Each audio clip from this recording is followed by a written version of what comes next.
you have to start investing very early in your health. If you think you're going to start cabo 50, it's too late. Yeah. How often does a medical certificate get renewed? Every year. Every single year? Yeah. Some of us are lucky, I must say, to have been there in the medical field before we could spell COVID. Of course, yes. Or maybe before we could spell HIV. Mm-hmm. You've been there long before. Long before HIV. At the start of HIV, we're all scared, we thought this thing, just by looking at the patient with HIV, you've got it. Sure. And to the point where you're even scared to touch a patient. And it says, hey, Tiny. So you always think it's your friend who's trying to mimic Mandela. Oh, so it was Tiny. So I even thought it was Brajiji Bech. Oh. So I said, Brajiji, that's rubbish. And then he says, no, it's me. So when he said, it's me, I could I dropped the phone. I'm scared. I'm shaking. You get a call from Madiba, you put the phone down. He calls for the second time. I says, no, don't worry, Tiny. It's me, man. So I don't even know how to answer him. And out of respect, I'm alone in the office. I stood up. I spoke to him on my feet. King David Studio podcast. We managed to get a hold of Dr. Tiny Mhinga. He's not small at all. I don't know why the name Tiny. I guess that's what the parents thought he should be called. Right or wrong. Some parents, it's a fats because you know Dola as a kid. And then you grew up to be skinny and you're still stuck with this name. He's right here with us. We know him because his wife is way more famous than him. But he carries an amazing career. One of the first 42. You'll hear about this 42. And you'll hear more about the story. How are you, sir? I hope you're well. I'm good. And I think it's the first time that the king meets a king. I've heard. Yes. Lineage has royalty in That's it. what I'm saying. This is very important. It's a king meeting a king. I'm a fake king. Now, if I have a funny video, it won't trend. I'm a fake king. I'm a half. Wow. I hope you're well. What keeps you busy? Look, I think it's focus, staying focused and staying on your lane, which I think is very important. Because sometimes I know it's nice to go there and there and there, but at some stage, you tend to lose focus. And I was talking to your guys here. They were asking me when I said I'm 72. It's only now in March, right? No, next month. Oh, it's coming. It's not even. It hasn't. I thought it happened. Yes. 73. They said no, it's not true. Yeah, it is true because you have to start investing very early in your health. If you think you're going to start cabo 50, it's too late. Yeah, you can get something out of it, but I think you have to. A lot of self-denial. People are drinking and you say, okay, guys, let me have it today, but tomorrow I'm not drinking. Exercise, you have to do it. If it's possible, you have to do it every day. I walked in and I got dark. You didn't notice me. I went and made coffee quickly. And I walked back and I still found you in the same position, standing. Yeah. Because I know what time you rocked up. So you had been standing for a while, it seems. Yeah. And I immediately I said, why are you standing? The chair's here. You make us look bad. Oh, God, we didn't offer you a chair. I love standing. Not that I love standing, but it does something to me. You prefer it. I prefer it and I feel stronger. Once I sit down, it's like, you just want to relax and whatever. I'm more alert and focused when I'm on my feet. Yeah. Look, I'm sure you know that some of us who have this addiction, golf. Yes. I love the walk more than hitting the ball. I just love the walk. So they could take away the ball, you would still do the walk? I'll do the walking. Yeah. As long as I'm holding that stick, It's good enough. Yes. I mean, we were playing Kilani on Sunday. Almost 11 kilometers of walking. Wow. And you're not in a hurry, you just hit it gently, but you feel it. at the end. Of course. And then you hit about 14,000 steps. That's too much. That's amazing. And if you do it every week, even if it's once a week, that does something to your body. Yes. And sometimes we deny our body things that are very important just to keep on moving. You know, listening to you speak, because I used to be very good at it, and life got busier and busier. And I've slowed down way more. So good that I've walked up Kilimanjaro. That's how much walking I've done. I used to, but I don't do it as much. I try, and I would hit 5 kilometers a day for like 2 days, and then I would stop for an entire month, which is not good. And you're saying staying healthy can easily lengthen your life and the quality of your life. Yeah. It does, because look, and then, you have to, of course, you have to be eating something in between, you continue, but not much. Because the moment you push food into your body, particularly if it's in excess, and it reaches a certain level where your body feels that you've got too much sugar and proteins in circulation, then the pancreas starts kicking in. Oh. And it throws in its poison, which is insulin. It says, no, you've got too much of this chemical in your blood. I want to store it. And then, and the only thing that does that is the pancreas, is the insulin. So and then what happens to your body at that time? You end up with what we call an irresistible urge to sleep. You know it. Itis. We know it well. After a plate of papa and nama, they tend to say, oh my God, I'm tired. You should try a quarter. That one is even worse. It kills you. Yeah. That's not good for your body. So even when we play golf, those 10 minutes that we take a break and have breakfast, I think I eat the least, because I just go from a slice of bread with jam, because just jam. Yes, and maybe one egg, boiled egg, and fruit salad. You're good. Few spoons. I have enough energy to complete the game. Wow. I can't sit for fried eggs and bacon and the guy saying, well, that time we know even if you play bad the first 9, the back 9. You still have it. Wow. But you speak like this, and yet the food that you speak of that is not particularly good for us, that's nice food. Oh, yes. That's tasty stuff. Bacon and all these Russians. Don't worry, it's in the Bible. Yes. The red that goes to heaven, it's narrow and if you wake up, get whole road and go the other side. Exactly. But it means the same thing. A shortcut will always end up in trouble, and the long route is the one that you should take. Yeah. Wow. So, you've been a medical doctor for many years. There's a lot of issues now that seem to be surfacing. One about medical certificates. Yes. And there's another one, and I don't want us to forget it. That's why I bring it up now. Yeah, unemployed doctors. You know, you being the first cohort of doctors, black doctors who studied at Medunsa, which was still under construction at the time. Yes. But I want to speak very quickly about medical certificates. How bad is it a crisis, this issue of people getting medical certificates because I came in coughing because I just wanted a day off on a Monday after watching a game of soccer? Well, like I said, we have to stay in our lane. And I think this time, in my opinion, the judiciary overreached a little bit. Yeah. That is not their field. Because as a doctor, the one who writes and signs that letter, that's his full responsibility. It's not even the responsibility of the employer. It's not the responsibility of a judge. I don't care who you are. I love Madlaga Commission or any of those commissions. But the moment you start criticizing, it's as if you're criticizing doctors, specialists, the like.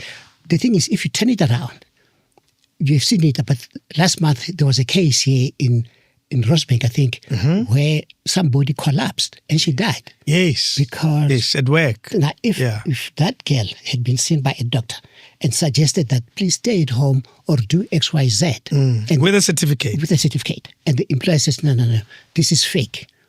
Whose responsibility is that? You have to face the music as a doctor on your own. No one else is going to assist you.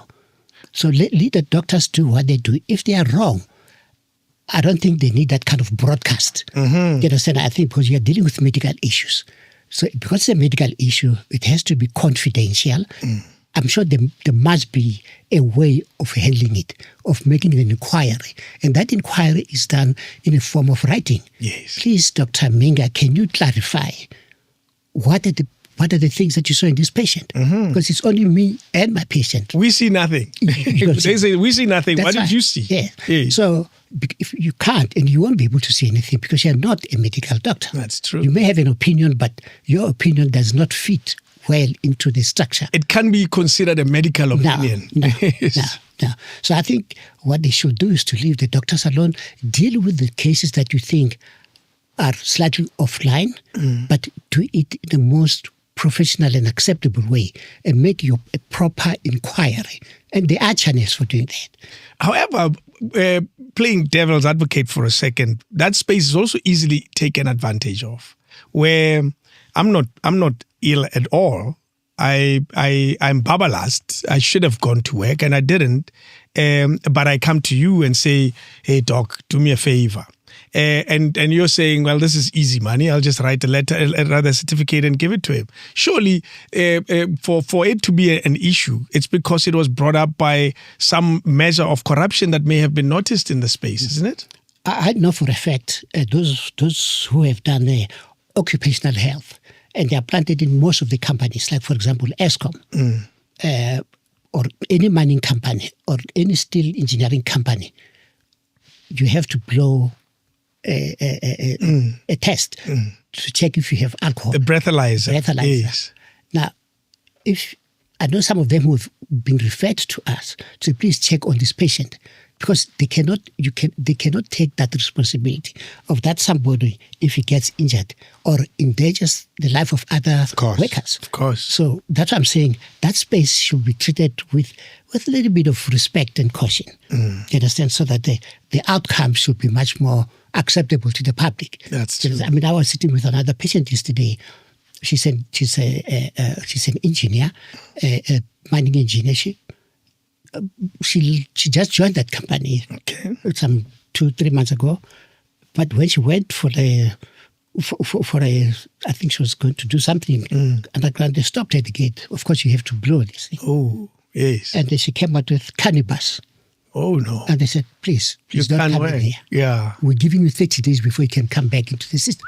Because that cannabis has to stay and be metabolized over a period of time. What? And only after 30 days. So she lost a month of working. What? And I think that's the right thing to do. 100%. If they pick up something wrong, they have to do the right thing. They have to the do the safety of colleagues is way more important. Very. Yes. Very. That's interesting. However, I want to push back for a second and say the issue of medical certificates could easily be taken advantage of by doctors who are just not morally correct.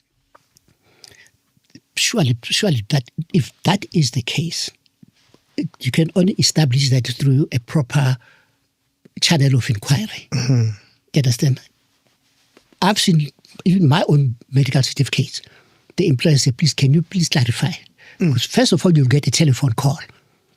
I'd say, who are you? So, this company, we want to know if XYZ came to your practice. Oh, so that happens. It does happen. People do confirm. So when they call, I'm not going to entertain it. I say, listen, I'm busy now. Can you please write down an inquiry and get permission from the patient? What? If you want me to disclose. That's what the law says. Because the call is asking, David Mashabela did not come to work yesterday and he gave us a certificate from your practice. And we want to confirm if he's really sick. Yes. So, but then write it down. That's a medical question. Yes. Write it down because you want me to give an opinion. I can't just give an opinion. I don't even know who I'm talking to. So I want a signed inquiry that says, can you please confirm, Dr. Mhinga, if you saw XYZ, what was the problem? But that letter lacks something. Consent from the patient. No. I guess I'm likely as the patient in question because I want to keep my job. Yeah. I'm likely to consent. Yeah, of course you consent. Then of course, then I will write. Yeah. I'll answer back and say, now I saw him on such a day, as the letter stipulates. He was not fit to come back to work. First of all, to protect if it's flu, bad flu like we're seeing it these days. It's been a weird. Because then you affect other workers, or the environment where it is, it can actually make the flu worse because it's moving, it's doing all sorts of things, and flu does not air conditioning. Yes. Yeah. So sometimes you can actually prolong the period of incapability by letting a person come back to work before they are fit to work.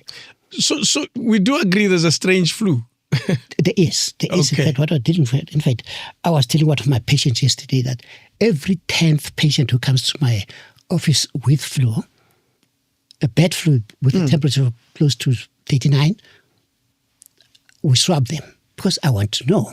I want to see what's happening. It could be something else. Yes. I've seen COVID, but it's a non-lethal COVID, but just for the record. Yes. And I've seen people with swine flu. That's the one that is much more painful lately than COVID. Yeah. So I do that exercise for my own record.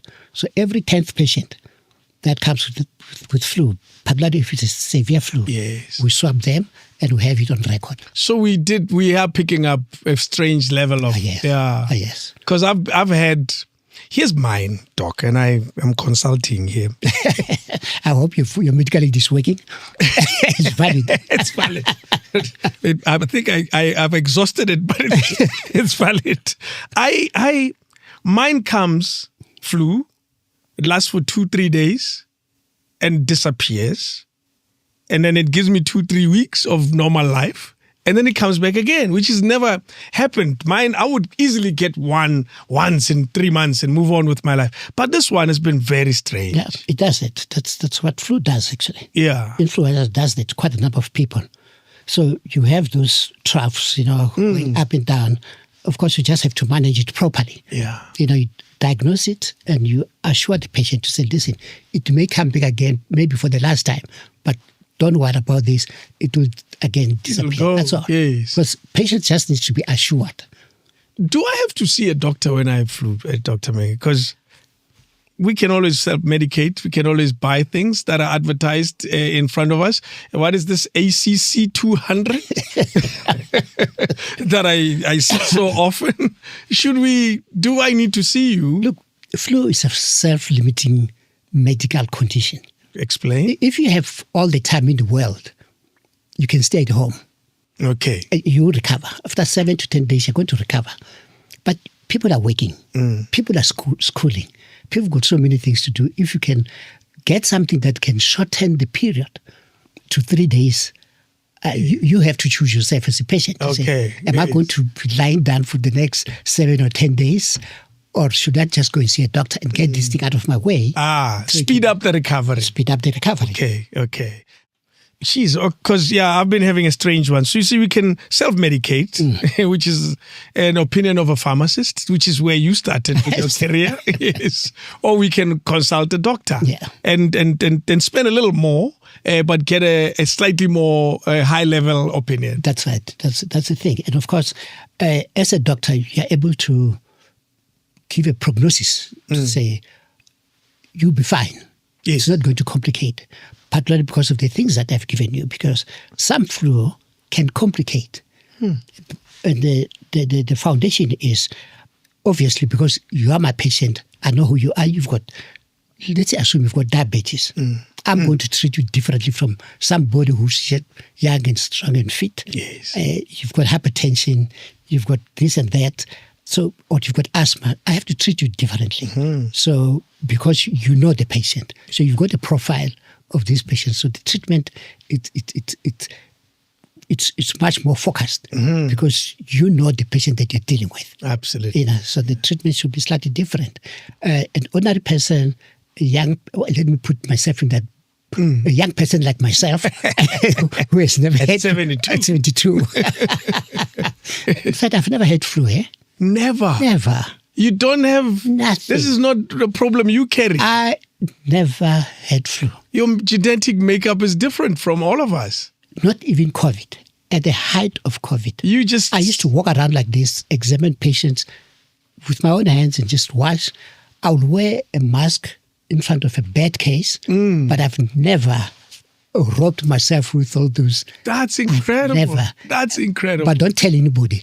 I didn't even vaccinate against. I will say nothing. Don't say anything. I will say nothing.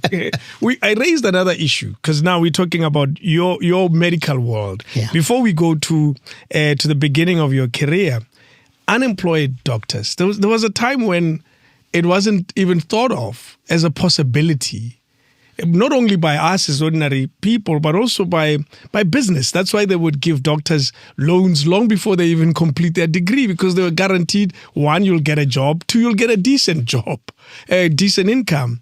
What are we looking at now when we face this problem of unemployed doctors? What, in your opinion, are some of the factors that may have created this very bad situation?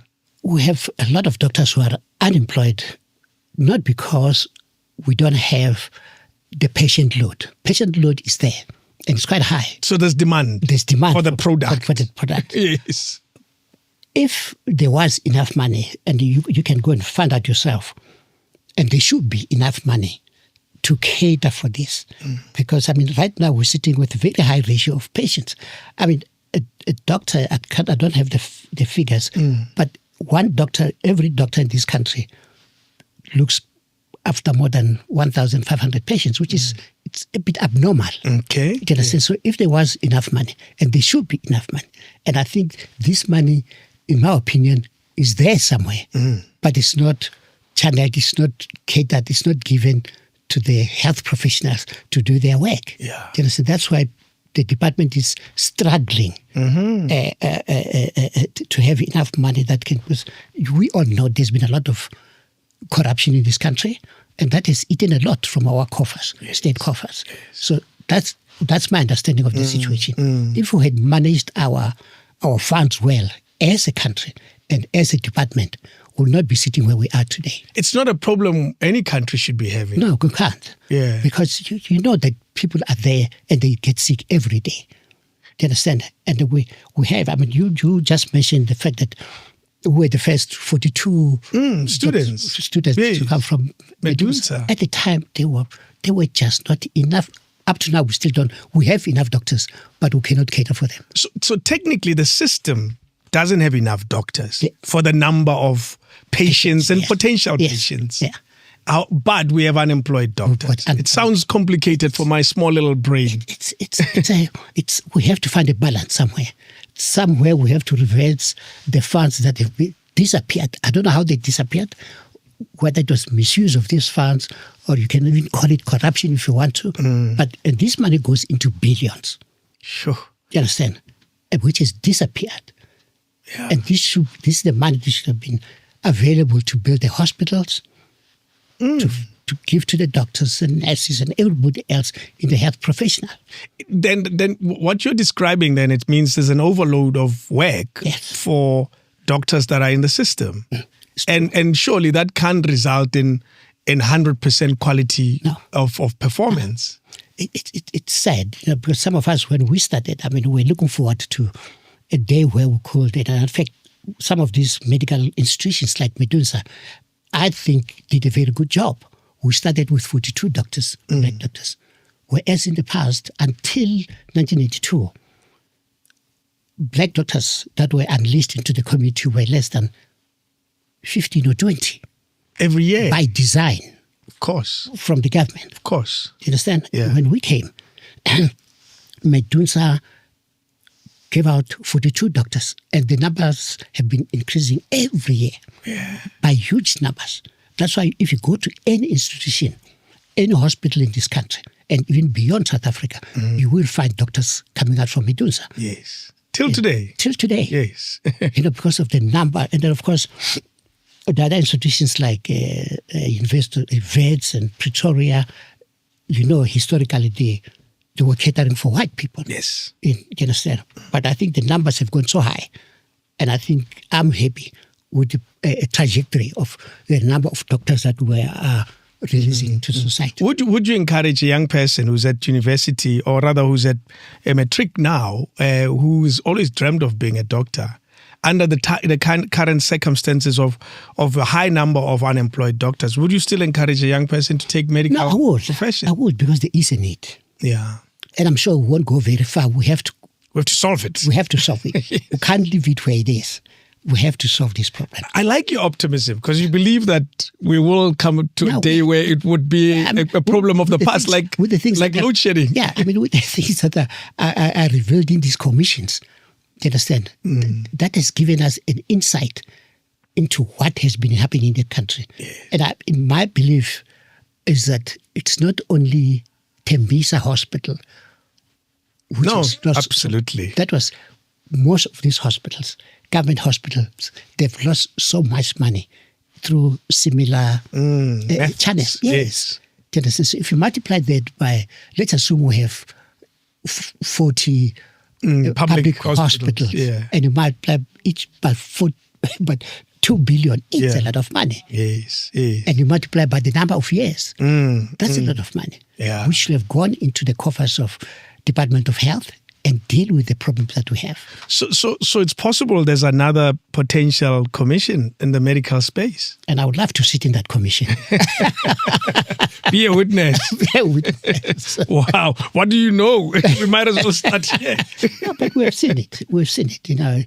It's not that you don't have a big voice, you don't have a proper platform, but we've seen this thing happening. Yeah. You understand?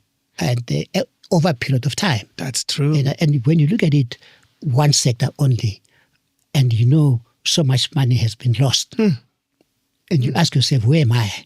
And who's going to listen?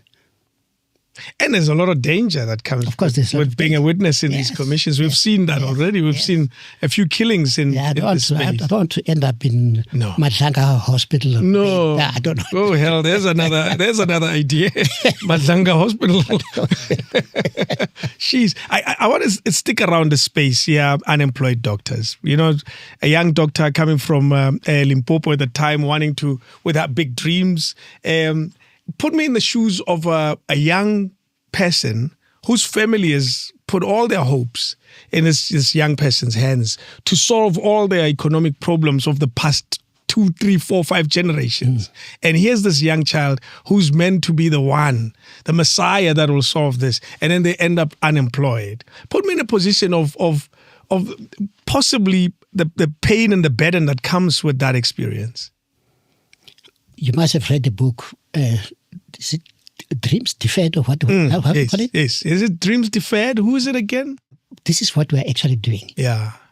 By living this kind of life or government running these institutions down, we're killing the ambitions of this. And then they start looking for other options. Say, look, I see my uncle has been out of work, has never been employed for the past 4 years. Why am I going to do medicine? Or if I do go ahead and do medicine, I'm going to leave this country. They do that. Yes. In great numbers. What's the point? What's the point? Because at the end of the day, you have to survive. Yeah. And I know even early in the 90s, some of the young doctors decided they're going to leave the country. And you remember when the pound became so strong against the rand. Yes. We lost so many doctors. We lost so many nurses, some of who are still working in Europe, in New Zealand, in Australia. Because those professionals, medical professionals, trained here in South Africa, they are loved by the international community. They are highly regarded. Highly, yes. Yeah. I've got some of my family members working in London. Some are working in Australia. They're getting paid in dollars. And some have taken contracts for about 10 years. But they come back, they have some moolah and continue working in the country. Absolutely. You understand? Yes. So that's a problem. So most of them, they leave this country. It's not that does not give me sleepless nights if they leave, because they're not getting lost. No, they're not. They're not getting lost. They come back and probably much more trained or super trained. Or experienced with the different world. I remember I was working at one hospital when I was studying, I was still at the medical school. I worked at Elim Hospital. I'm sure you know about that hospital. Yes, I know Elim, yes. It had one of the most, one of the biggest eye hospitals in the country. Yeah. I met a young chap from Switzerland who was a doctor, who was an eye specialist. He didn't end up there. He specialized in glaucoma. Okay. He didn't end up there. he ended up specializing in glaucoma of the left eye. Wow. There's more. And I asked him, and I said, hey, what the hell are you trying to do? Why the left eye? Why? So if a person comes with a glaucoma on the right eye, it's like, I can't help it. I can't help. So I actually was my friend. I said, I think you're stupid. You should have left it. Both eyes.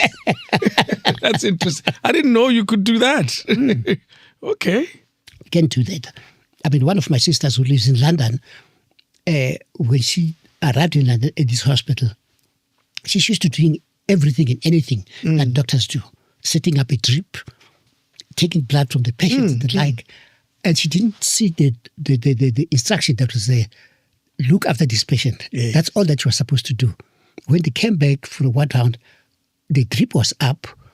Everything that was supposed to be given in a drip was there. They called her and said, who did this? She said, I did it. They said, you're not allowed. Jeez. Because of the level of training that nurses in this country can do. So they get a much higher level of training than the average nurse. Yes. So the type of training that in other places, that work's supposed to be done by a doctor, not a nurse. And by an anesthetist, for that matter. Boy. And I remember she called it, what am I supposed to do? And I said, hey, those people, they're always thinking about if anything goes wrong. You are there. You don't have the insurance to can cover you for this. And it can be a problem for the hospital. Because what you did, the correct thing that you've done, but you're not supposed to do it. It's done by a doctor. By doctors. That takes me in this direction, quality of our education. I managed to sit with Ntate Mokgokong, prof, for hours and hours. And this we recorded at his home. And we were talking about the quality of education, of medicine, because it's easy to criticize Medunsa historically as a sausage machine that just produces too many doctors into the system. And I said, tell me, those that are questioning your quality, what do you say to them? And his answer was, they don't know what they're talking about. True. Our level of training was rigorous. Superb. I've worked with Mokgokong throughout my stay in Pretoria at Medunsa. Yeah. Even just after a year after I qualified, I worked at George Mkhari Hospital. Yes. That man, you wish you could clone him. You have people like him. So simple, so knowledgeable, approachable, and such a good organizer. Yes. He used to take us out every 6th week to go to Limpopo, to Venda and Guyana. And then every 2nd month, we'll go to Swaziland, to the rural areas to offer a service for nothing. That's amazing. And there was a company, if you allow me to mention it. Yeah, by all means, please. It was sponsored by SA Breweries. Okay. Wow. Understand? So, an unlikely sponsor. Very. Unlikely. Yeah, so we'll leave on a Thursday and come back on a Sunday. Working throughout, flat out. Reaching out to those people who don't have a single medical facility. Yeah. And that was just his initiative. It was his in Yena, and there was a certain Dr. Chivuo, one of the stalwarts of doctors that we've had in this country. So, of course, we as young, soon-to-qualified doctors, we had to join that. That's incredible. It was beautiful. It was, it's something that I've never seen done lately. And the need for that continues even now. Yes, yeah. There's a great need for it. Very little has changed. Doctors cannot do it out of their own pockets. But if you've got a company or companies who can say, there's a problem, and you approach them and say, give us something. They provided us with transport. They used to give us those combis. Whatever we needed for the service. The medical service. Everything was there. That's incredible. And it managed to reach out to those communities. It was such a wonderful thing. Amazing how so many years later, because we're talking about almost 40 years and so ago, a service like that remains a necessity in our system. It is. We're only solving the pit latrines, toilets now, so many years into our democracy. That tells you other needs that still exist within communities in the rural areas. Yeah. That was the problem. Wow. And that still remains a problem today. Incredible. Let's go back in time, you and I. Where were you born? Okay, let me warn you. Yeah. when I talk about this, if you see a tear, we have tissue. come down, because every time I talk about this thing, it really takes me back. Oh no, we have enough tissue. Okay. Here. We should be sponsored. Come, We need your help. We need some money. We have a lot of tears in this room. We need your help. Yes. Where were you born? I was born at a hospital called Bufuri. I think it was called Donald Freed Hospital. Of course, I was born a premature. And I'm sure you want to know where the name Tiny comes from. You say, of course. Well, we don't know how, of course. It's not that obvious to us. Look at you now. You don't even have a problem of flu. I was born a premature, and I was in this hospital nursed by, of course, the nursing sisters in the premature ward, according to the information that I have, which was given to me directly by one of the matrons who met me later on in life. And, she met me when I was playing. I went to play tennis because I used to love playing tennis. Yes. So I took my team when I was at Elim to go and have a match. But because I had signed my name, I said Tiny Mhinga. So it attracted a bit of attention from the hospital authorities. It's not a big hospital, so everyone knows one another there. So when I arrived and I introduced myself, I introduced the team. And then they realized... No, she came to me. She said, tell me, who are you? I said, I'm Tiny Mhinga. And she knew my parents. She said, are you the son of so-so-so? I said, yes. And she looked at me and said, oh my God. I said, why are you saying this? Of course, I knew that I was a premature. Yes. So what happened, as according to the story goes, is when I was in that ward, and there were 5 other kids, prematures, there was a disaster. Okay. All the 5 died. Oh, no. On the second day when I was there. And that's a principle every premature ward, to say if there's more than 20% or 30% of the kids prematures would die. At the same time, it must be one of the heavy infections. It's called a Klebsiella infection. Okay. So the 5 died, I remained alone. And they had to take a decision to say, we cannot have the last one dying here. Let him go and die at home. She told me that. Let's change the statistics. So she said, no, let's call the mother to come. Mom came and they said, listen, your child is left alone here. The others have died. We think you have to take him.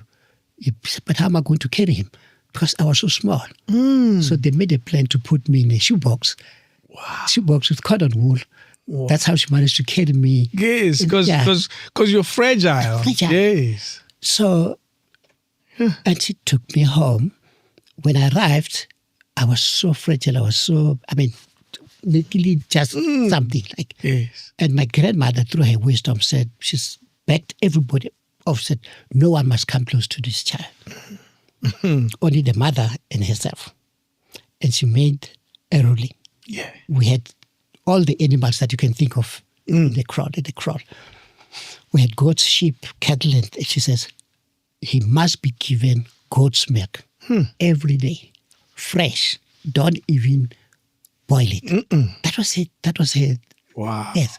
So they had to start milking at 6 o'clock, 8 o'clock, 10 o'clock. So whatever was left, she said, throw it away. Yes. And throughout the day, they had to milk. There was some goat which had basically wanting fresh, and uncooked. Yeah. And that went on for a good almost 6 to 8 weeks. What? That's what I was eating. That's what I was fed on. What about mom's breast milk? Well, she would supplement. Yes, Just bonding and but quickly, immediately back to the to the shoebox. And with an infant that small, you don't need huge quantities. Yeah. So, but then after about 6 to 8 weeks, and according to our culture, if a child is sick, very sick, and then they start sneezing, the sneezing that you're talking about, that means the child is strong enough. And actually, even medically, that is the case. Wow, okay. And my grandmother has never been to any institution. Wisdom. But it means now the lungs are strong enough, the muscles are strong enough. That's why I could sneeze. So I only started sneezing around 6 weeks to 8 weeks. So that sneeze was a signal to say- even the and family. They started clapping hands to say this child is alive, is strong. And even my father could come and see me, my everybody else, they were allowed to see me. So my aunt was very naughty, said, no, the Tiny. That's why the name Tiny, you'll never see it in the official document. Oh, it's not in your official documents. Yes. No, because it stuck on me. Everybody calls me Tiny.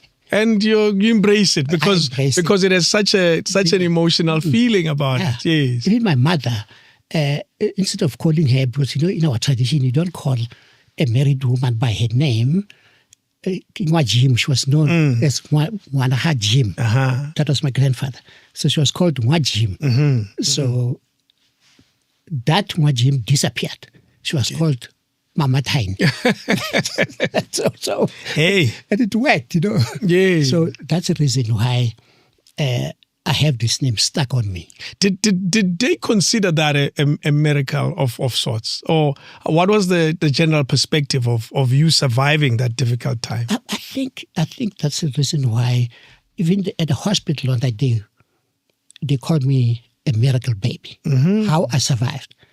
And one thing that encouraged them was that, I don't know if you've ever seen a premature baby of that size, movements of the limbs, it's so scarce, it's so tiny. But they say I could kick around, the hands moving there and the like. And thanks God, because at all times I was covered by these wolves. Yes. So no infection, no flies, nothing on me. Wow. That's how I survived. Yes. So they call me a miracle. So when she read this story to me, and that was before we started playing, I played tennis that day so badly because my mom was... Though I knew that I was a premature. But you didn't know the details. But I didn't know the details. Yeah. So they had called me a miracle baby. And I remember it was around August, September. I took a decision that week that I'm going to study medicine. I really have to find out who am I, what I went through. And the only way was to go and study medicine. That's amazing. So if I study medicine, I'll be closer to these kids, I'll understand. And of course, I was in my last year of pharmacy. I shot up straight. To medicine, yeah. To do medicine. But you're already close enough. Surely something must have influenced that direction. Friends and everybody else, they were pushing, but the final kick was this. The story. The story. By just a nurse. Nurse. And that woman, she said, I have to tell you this because I can see you're in the medical field, so it won't scare you. I took it, I embraced it, and I worked very hard. And now I had a problem because we were many at home. I told you my father was a chief. Yes. And there were many kids. Everybody was looking forward to me going to start working the following year. Oh, after pharmacy? Pharmacy. Yes. And I said to my dad, I've decided I'm not going to work. And why did you know the reason why? I said, I'm going to study medicine. He said, you're crazy. Hey, but you would expect him to say, okay, keep going, my son.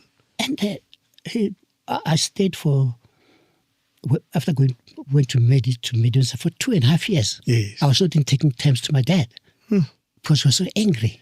Jeez. And who was covering the cost? Yes, it was me and one of my brothers who was an accountant. So he started working and me, I'm still roaming around the street. As a student? So fortunately, I had 2 uncles that I love so much. And they went to my dad and said, hey, but come on, this will be the first doctor in our family. Even not only in our family, but in the village.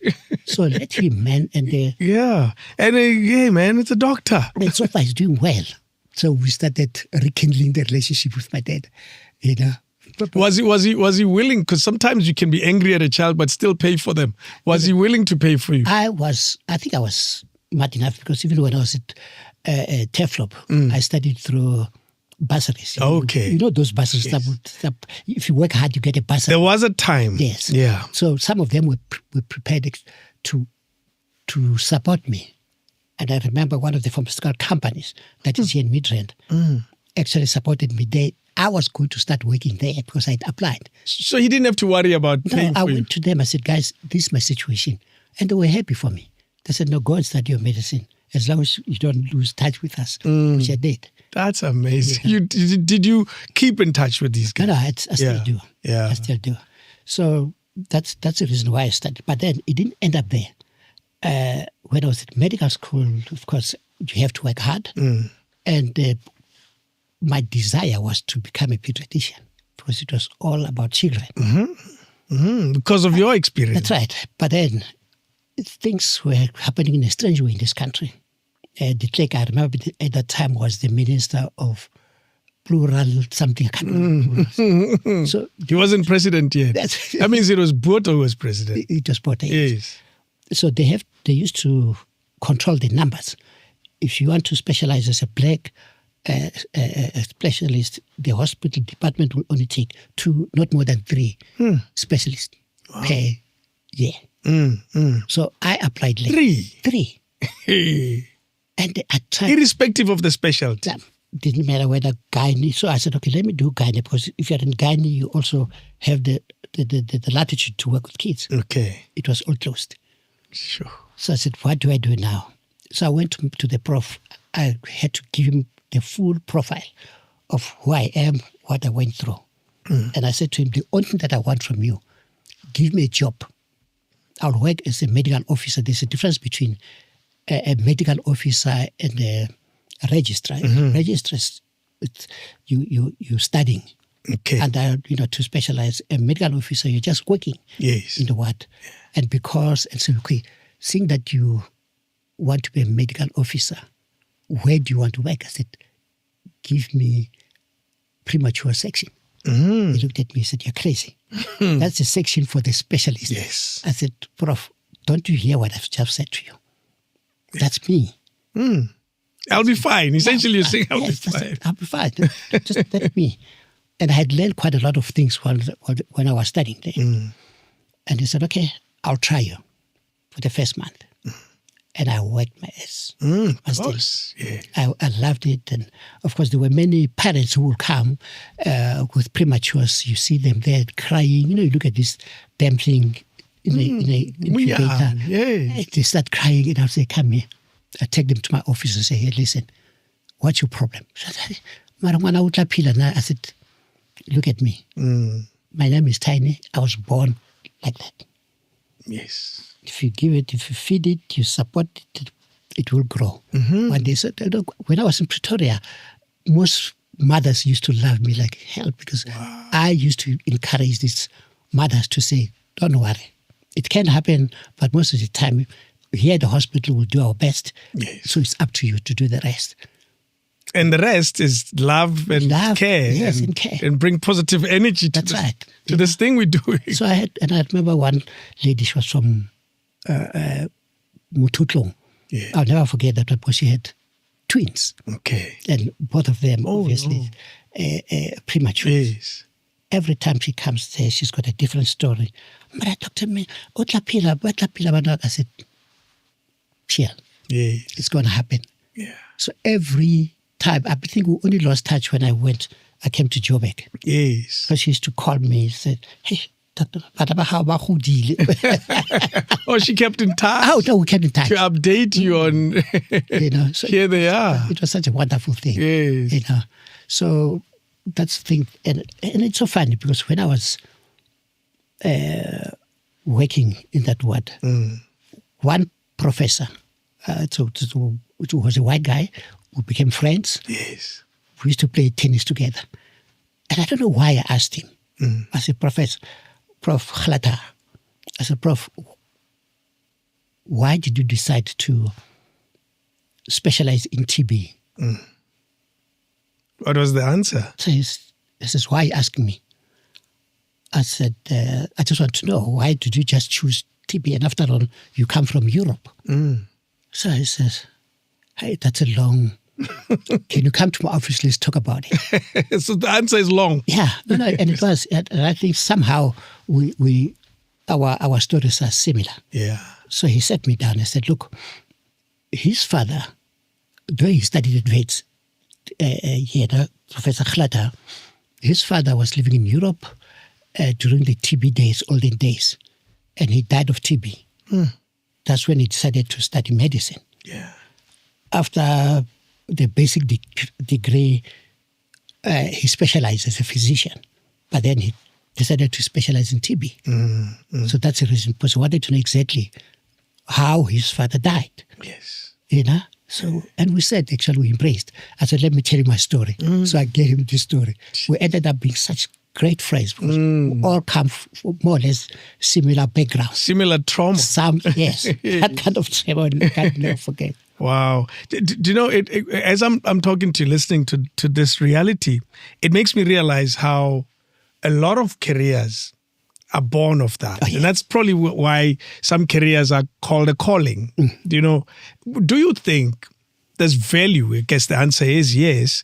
In a medical career that not only has a story like that, but that has an inherently deep reason why. Because it's easy for one to just want to be a doctor because we believe that they have a better quality of life and so forth.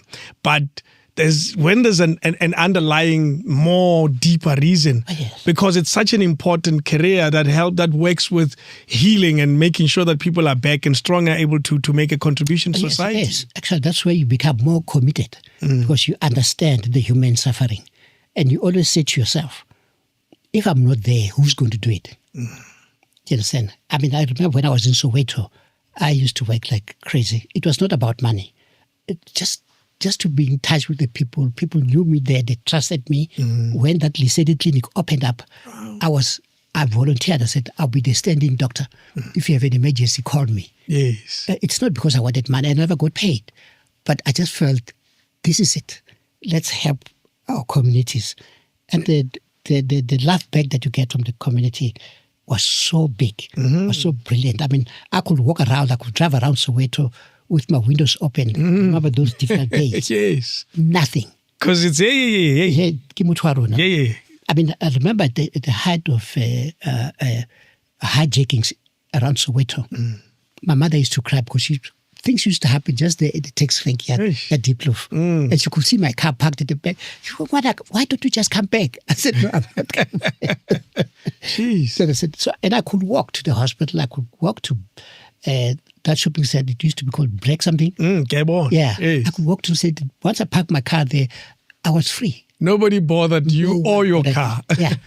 And what would happen was that when the guys what it takes, or even people living around there, they will come in the evening where I park my car, because there were lights around. The Badlanama dies. No. But what it takes, the power up. Yeah, right. Hey, this is not your place. Not yeah. I was protected by the community more than security. And you see that the reason for that is because we all understand the value of a doctor in a community. Yes. And the value of a good doctor. I used to have. I left Soweto not because. I left Soweto because I was tired of working too hard. At some stage, I felt I'm going to collapse here. Yes. Because everybody wanted my services, and I can tell you now, when these guys came back from exile, and some of them came back from Robben Island, because we used to belong to a group called the NAMDA, National Association of Medical Doctors. And unfortunately, or fortunately, most of these exiled guys or Robben Island veterans lived around Soweto. I was given Mutwaledi to look after. I was given Sisulu. Obviously, Winnie was my patient. Yes. And if by extension, my Diba was my patient. Of course. So all the high-profile not very high profile then. They were profile, but not as high. So, they were not presidents and that things. Were not. Yeah, their stature, of course, absolutely, at a different level. You know, I used to see them. I used to group actually with Sisulu and Mutwaledi. What I used to do when I get a call that the old man is not well, I'd rather drive to his house to see him. Yes. But guess what happened? Tell me. The other day, I'm in my office, in my practice in Diepkloof. So I had this small television just to check what's happening at the reception. There was a commotion. Oh, a camera. Yes. Yeah. Yes. So I said, I don't see what's happening. So I went out. Kintate Sisulu. Okay. And Mama Sisulu. They're right there at the reception. On the benches. Waiting. waiting. So out of respect, I went to Kabadumedi, and I said, please come in. He says, no, my son, I'm okay. I'm enjoying the company in here. But for me, it was not comfortable. So they were happy to be in the queue with others. Yes. And wait their turn. That's the kind and the caliber of people that we dealt with at that time. And of course, I was also given Mrs. O'Ara. She was also my patient. Jeez. Until she died. Of course, even the old man, at some stage I used to go to his house if he's got a problem. So I dealt with those kind of people. Yeah. Just for me, it was something. It was big. It was big. Did you feel the weight of the type of work you were doing, looking after people who we as a nation had given responsibility to bring us this freedom? It is weighty. Yeah. And then you say to yourself, why are they doing this to me? I'm not a specialist by any shot. Yeah. You get a call, OR is not feeling well. Can you come to the house? You've got patients waiting.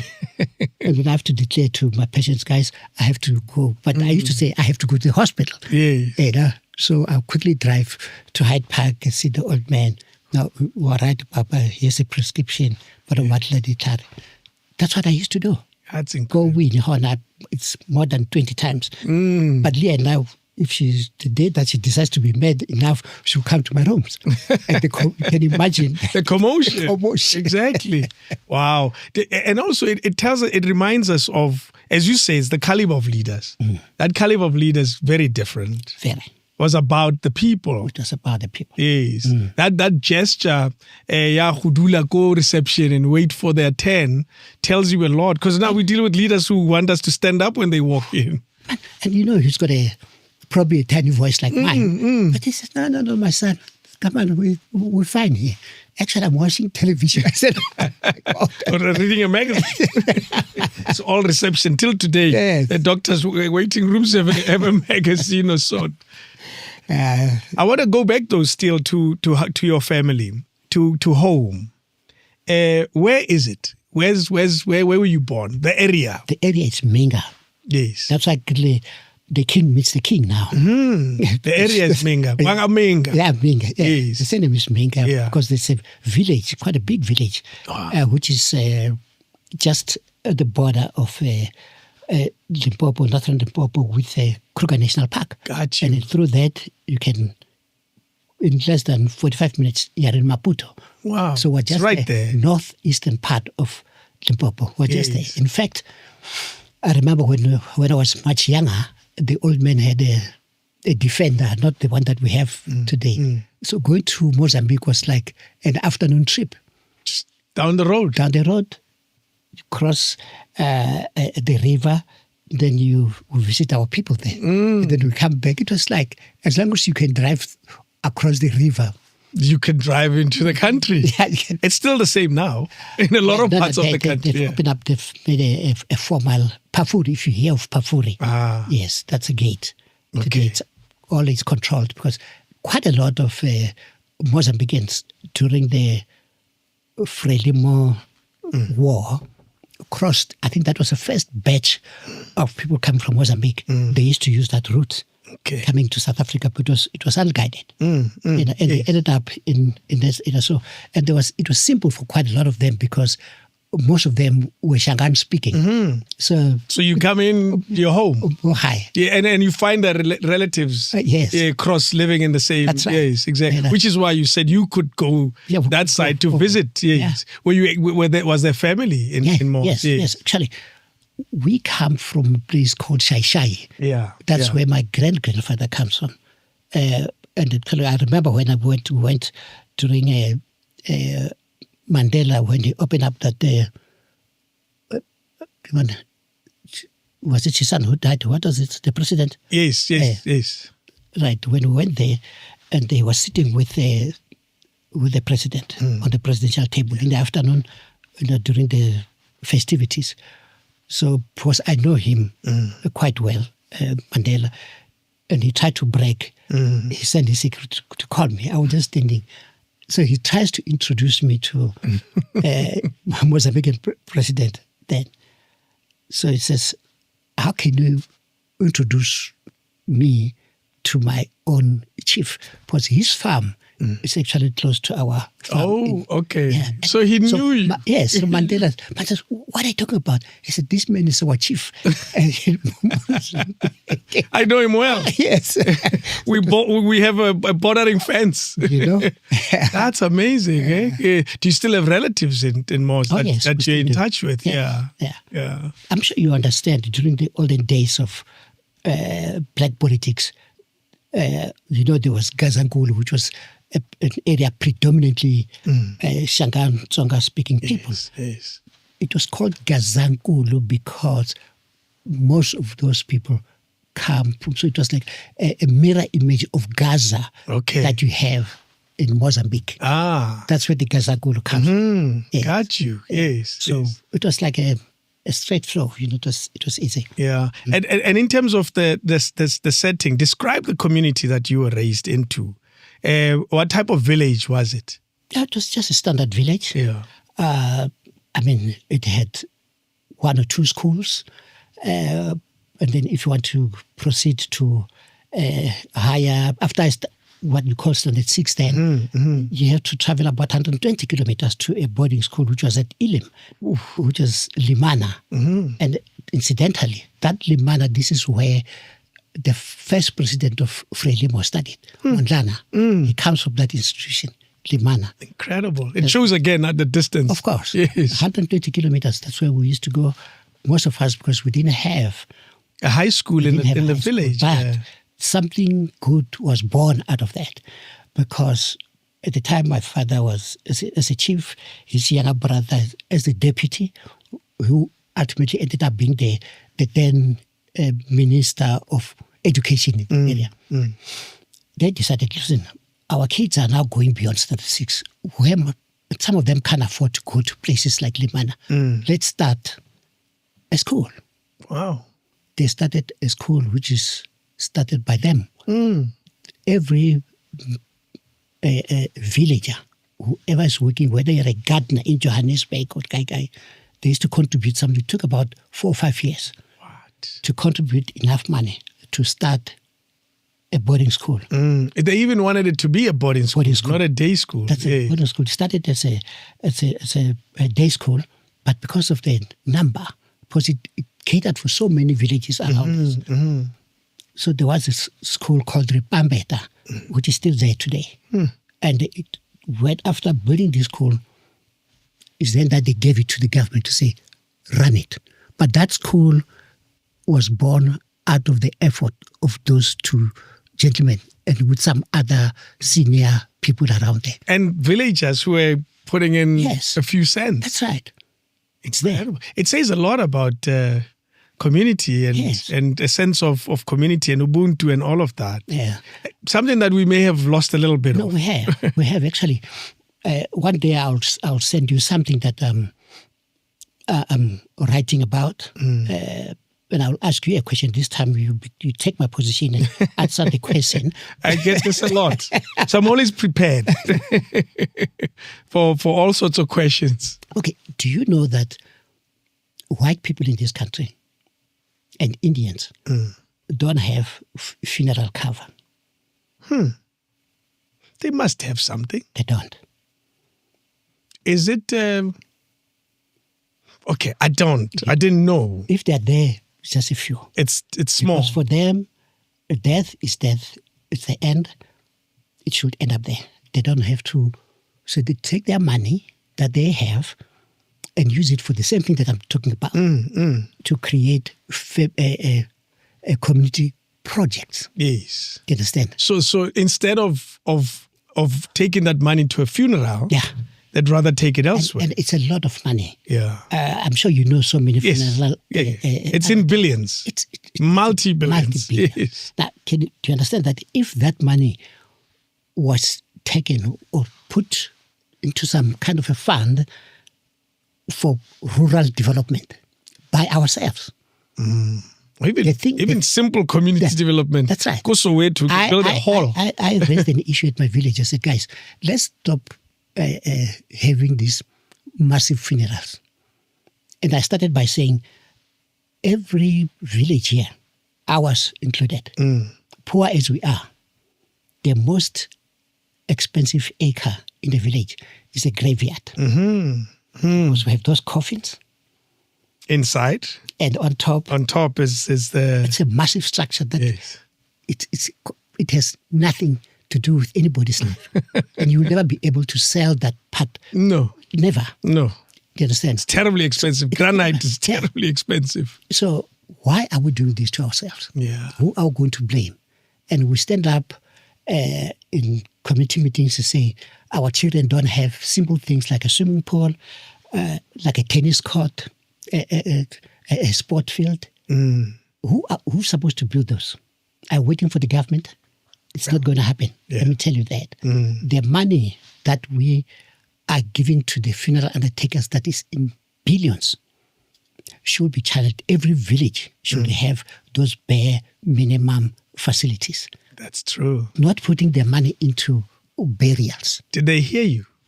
Some are starting to understand. Yeah. To say, listen, but why are we wasting so much money? Because, look, and this man, let me tell you, if you die today, it's a Wednesday. By Saturday, the family has raised more than 200,000 rand. 100%. That's right. And that money goes for burial, just to throw away. And I even said, I dramatized it. I said, you're buying something that can only be viewed for less than 12 hours. Yeah. And you have to go and hide it. I mean, surely.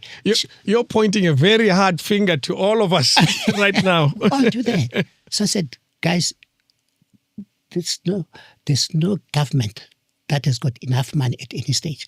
We can build these things ourselves and use the example of Ripambeta to say, here it is. It can be done. We're not Collins Chabani municipality. Manage, pay the workers, do the services and everything. The structure is ours. And it has the benefit of because the public knows where it comes from. And also, if it's badly managed, we can take it away from you. Yes. And give it to somebody else. Yes. And this is what we're supposed to do. Yeah. We can't be crying all the time because we're waiting. And this wait, it will take another more than 50 years before any government or any municipality can put up such facilities. What do you think is at the heart of our problem when it comes to that exact example of we choose to dignify you in death and not do that probably when you're alive? We choose to celebrate in inverted commas, because maybe the intention is not to celebrate you. We choose to celebrate you in death, not when you're alive. What informs that? Because we in the funeral space, they call it bury you with dignity. That's the language and the tone that's used. That's a selling point. Of course, and it's believable. Like we respect the dead. You know More this. than life. As a medical doctor, I'm sure you know that we respect the dead. That's why there are phrases that are used many times. Meaning that the word of a dead person is honored and respected. If that dead person said something even that makes no sense, we still have to respect it. Yeah. Why have we become that type of people? Surely we've always been like this. It's time to change. Yes. Like I told you, I play golf, and the other day I'm going to play at Glendower. I'll just give you that as an example. Just before you reach the golf course gate, there's a big center. It's called the Italian Center. They have everything there.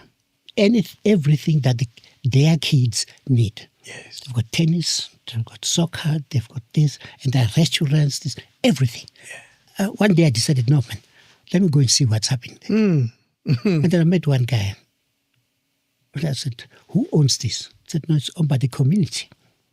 And this is where this thing is born from.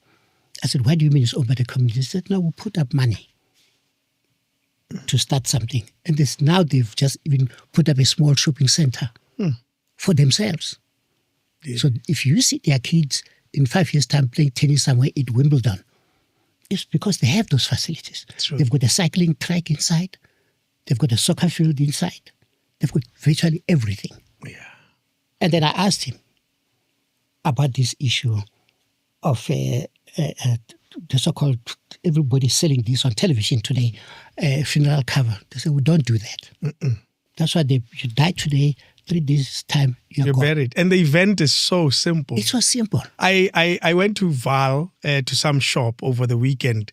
And when I arrived, I was met by this white lady. Oh, yeah, we're waiting for you. There was some transaction I needed to conclude. And we're waiting for you. Sorry, I had to go to a funeral quickly and come back. It's like, yeah, you had to go to a funeral quickly and come back.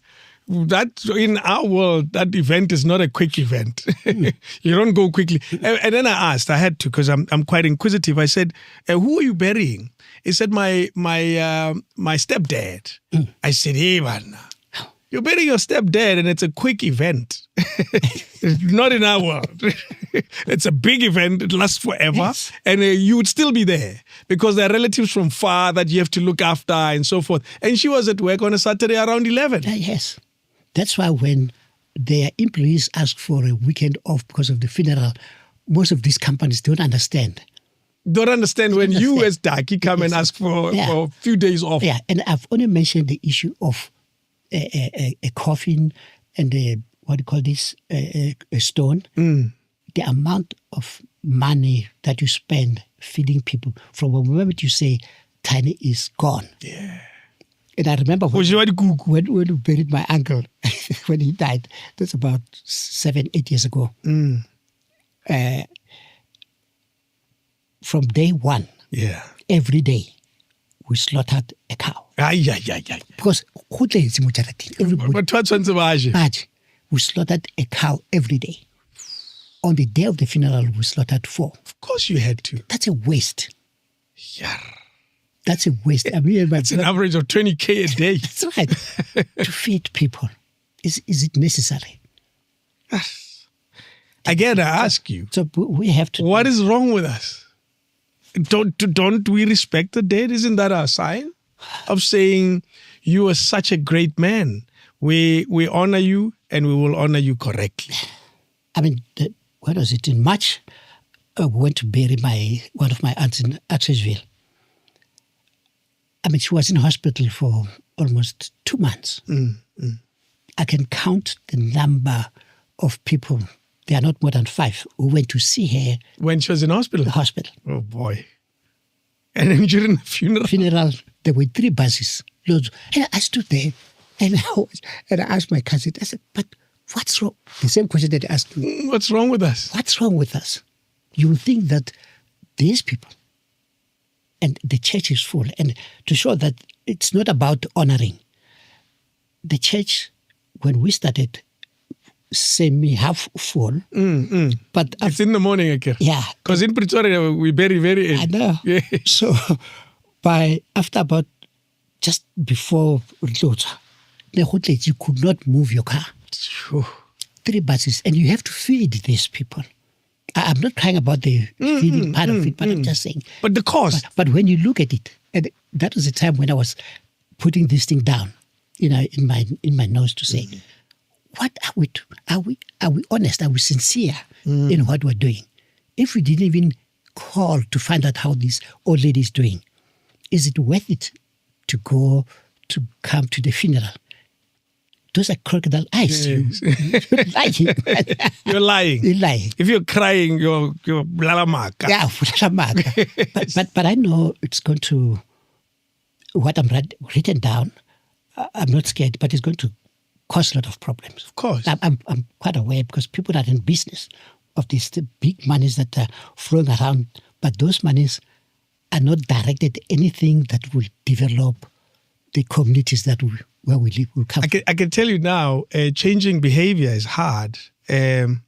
Whatever program you engage in, you will struggle to get me to think that I shouldn't honor my mom in her death. I will think something is wrong with you. I know. Something is worrying this guy. Worrying. It's my mother. But you know what? After they've done it, they'll soon realize that you were right. You were right. And I'm talking collectively. Yes. As people coming from those communities. Because all that I'm saying in that document is to say it will take us more than 50 years to have a cocoa gaff coming from our village. I'll tell you though that the reason why individually, and I like the word collective in your description, individually, when I spend 100 rands with a Momentum or Old Mutual, it doesn't feel like a lot of money. That's why I say individually, if I take 100 rands out of my 6,000 rand salary, it feels like nothing in the bigger picture. And when I read the details of what I get in return, it looks like this is worth it. I get you know how they always advertise them. We'll give you money for the phone call. We'll give you money for the week. We'll give you money for the what's that? All the costs related to the coffin and all of that. I look at it and say, leave the funeral, leave the concept of funeral, but let's look at finance. I am saying I may not be able to afford this when that time comes. And if you were to tell me to save that money, go banking, when it hits 3,000, it's going to look attractive. Okay. And I will think of that big screen TV I've been thinking about, then I will go and draw it. I'm basically bringing a different angle of the financial solution.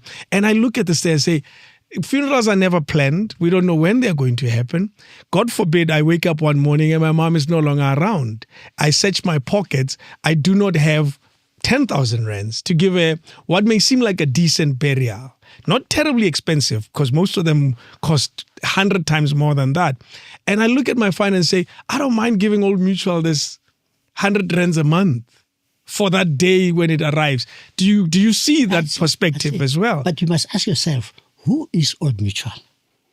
Well, who is Sanlam? Your relationship with them is just basically for the dead, for the burial, and nothing else. That's true. I don't know if you've ever approached Sanlam and say, we want to put up a mini sport complex in our village. Hear what they're going to say. And we'll call it Sanlam Sports Complex. They don't play in that space. Maybe that's the nudge they need. Yeah, but look, we have to start thinking positively. And we have to interrogate this thing fully. Find out, guys, at the end, the starting point is to say, but is this really worth it? I had one of my cousins, when he died, was a chartered accountant. Yeah. He got married and then divorced. He had another wife, 2 kids from this marriage. And he used to work at Bembe. And he got sick. And, of course, ended up passing on. So I was in that committee. See, what do we do? The funeral committee. That does so much from his insurance. I said, let's not touch that money.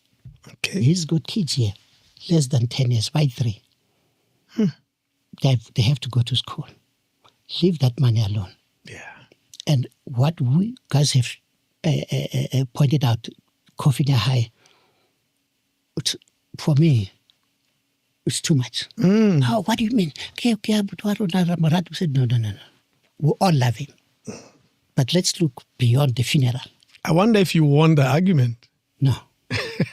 I knew it. You don't win those arguments. You can't. Because everybody wants to be seen, you think it's an honor. Yeah. And let me tell you, it is not an honor. We're killing ourselves. And we're looking for other people to do the work for us. That's true. And at the back of your mind, at all times, think about Ripambeta, that college. Yes. And think about the Italian sport complex. Understand? And I don't see a reason why we have to spend so much money. There's only one, and I respect them. You know, in this community of Joburg, and maybe in Pretoria as well. Yeah. King Yamudise, Yes. Yeah. It's the only community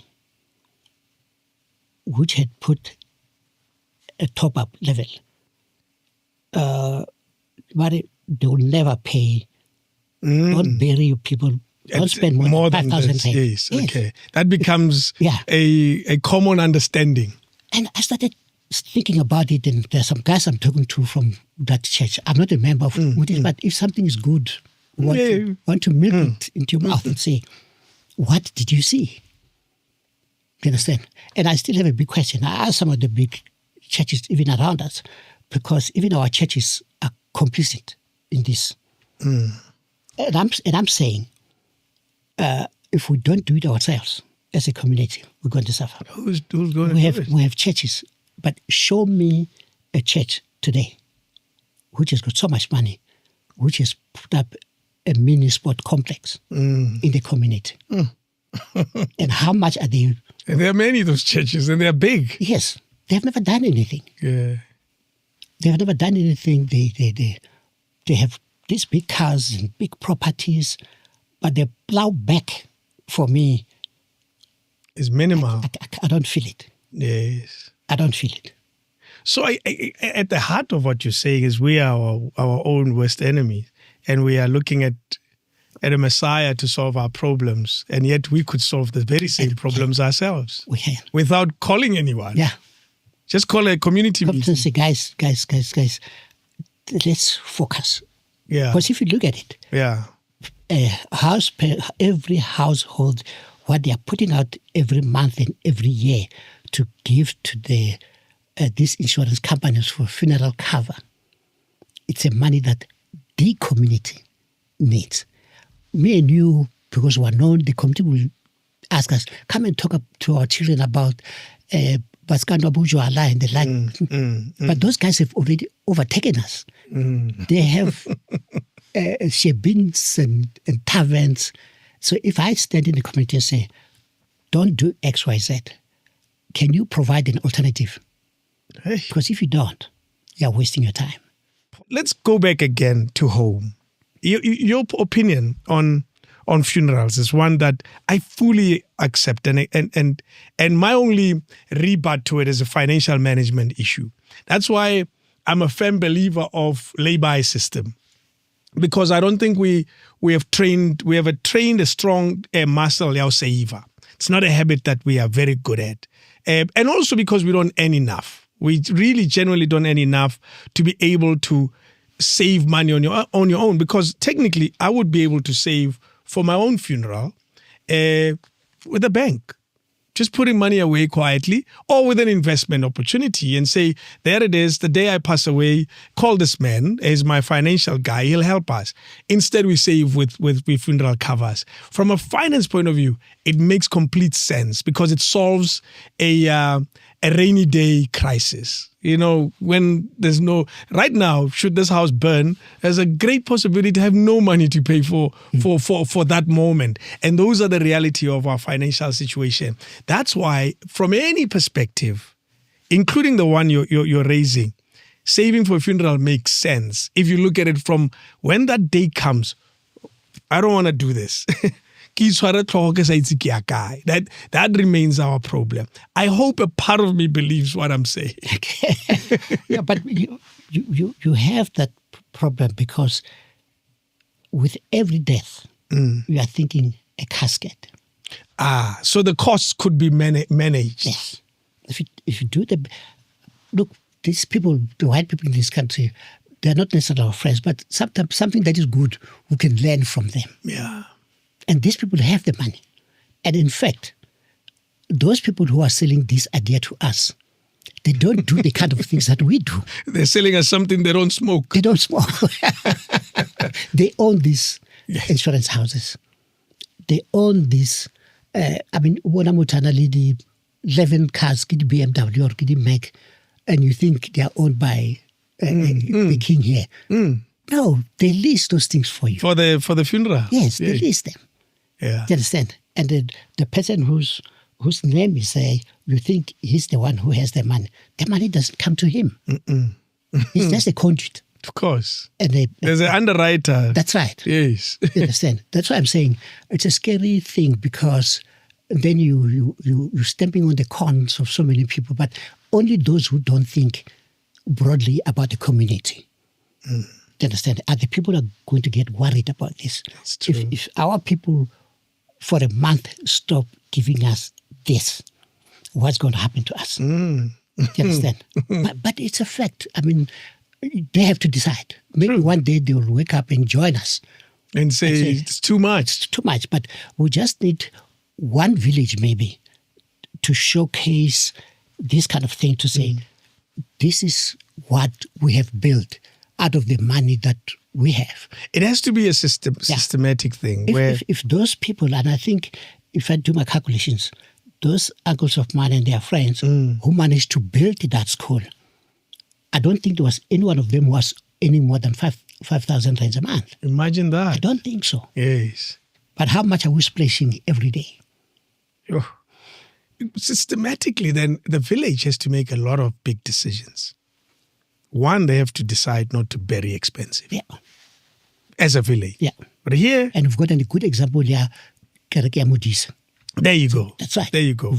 Two, they have to decide, collectively we will put our money there. It's a stokvel setup where they're putting money away for that specific goal. There must be an agreement. There must be a community, a committee that believes in this project, and all of us must buy in. And then somebody will say, but what is the government doing? We're already paying our taxes. Forget about the government, guys. Do you understand? Government can only do certain things that can promote their coming back into power. If people could understand that, you take your problems to the government and you think they're listening. They're not. No. They're only concerned about how many people are going to vote for us. You understand? If you stand up and do things yourself as a community, you'll be much more stronger. You understand? And you can get a buy-in from the community to say, let's do it. Yes. You understand? And then I'm praying that this thing can come into fruition sooner than later, so that we can show our people. One day we'll end up with a sporting, it's in my books, with a sport complex where anybody's child can come and play tennis. Yes. Because it's so hot around our area, I'm sure we can put a swimming pool that is near Olympic size. Just for the kids to be there. Maybe one of them or two will come out one day and will be a watch them. star. That's right. Yes. If we don't do that, if you were to come back, if it was possible, your reincarnation after 50 years, Come and see. it would still be the same. Yes. Looked after. Yeah. And producing superstars. Yeah. Bafana will improve. We'll have a tennis champion. Do you understand? Yeah. But at the rate at which we're going, I don't think we are going to get things done. I'm telling you. Yeah. So it's a difficult thing. I'm selling it to some people who can, and they absorb it and they understand what I'm talking about. And they're saying, it's a question of how do we start? How do you do it? Yeah. How do we do it?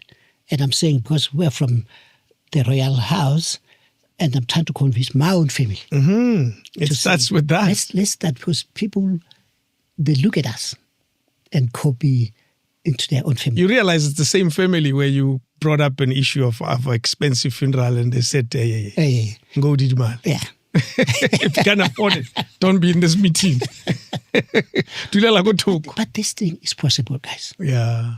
And say to yourself, if those old men of the early 70s had not done what they did, what would have happened to the many children of different villages? And they love that school has never been banned. It has gone through so many uprisings, but people have got a sense of ownership. This is ours. Yeah, this is ours, because their parents put in money there. Yeah. Of course, the teachers and everything else is now done by the government, but they own it.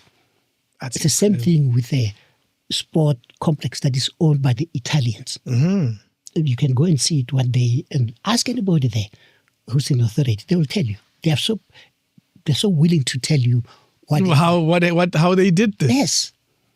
That's a story we should research. Invite them here so they can tell us about this thing they built and how they pulled it off. Yes. Now there's an Afrikaans university in Pretoria. Yeah. It's obviously a community thing. And we'll point fingers at them. Yes. That thing was not built by the government. They did it themselves. Yeah. It needs a little bit of understanding and a sacrifice, and you commit.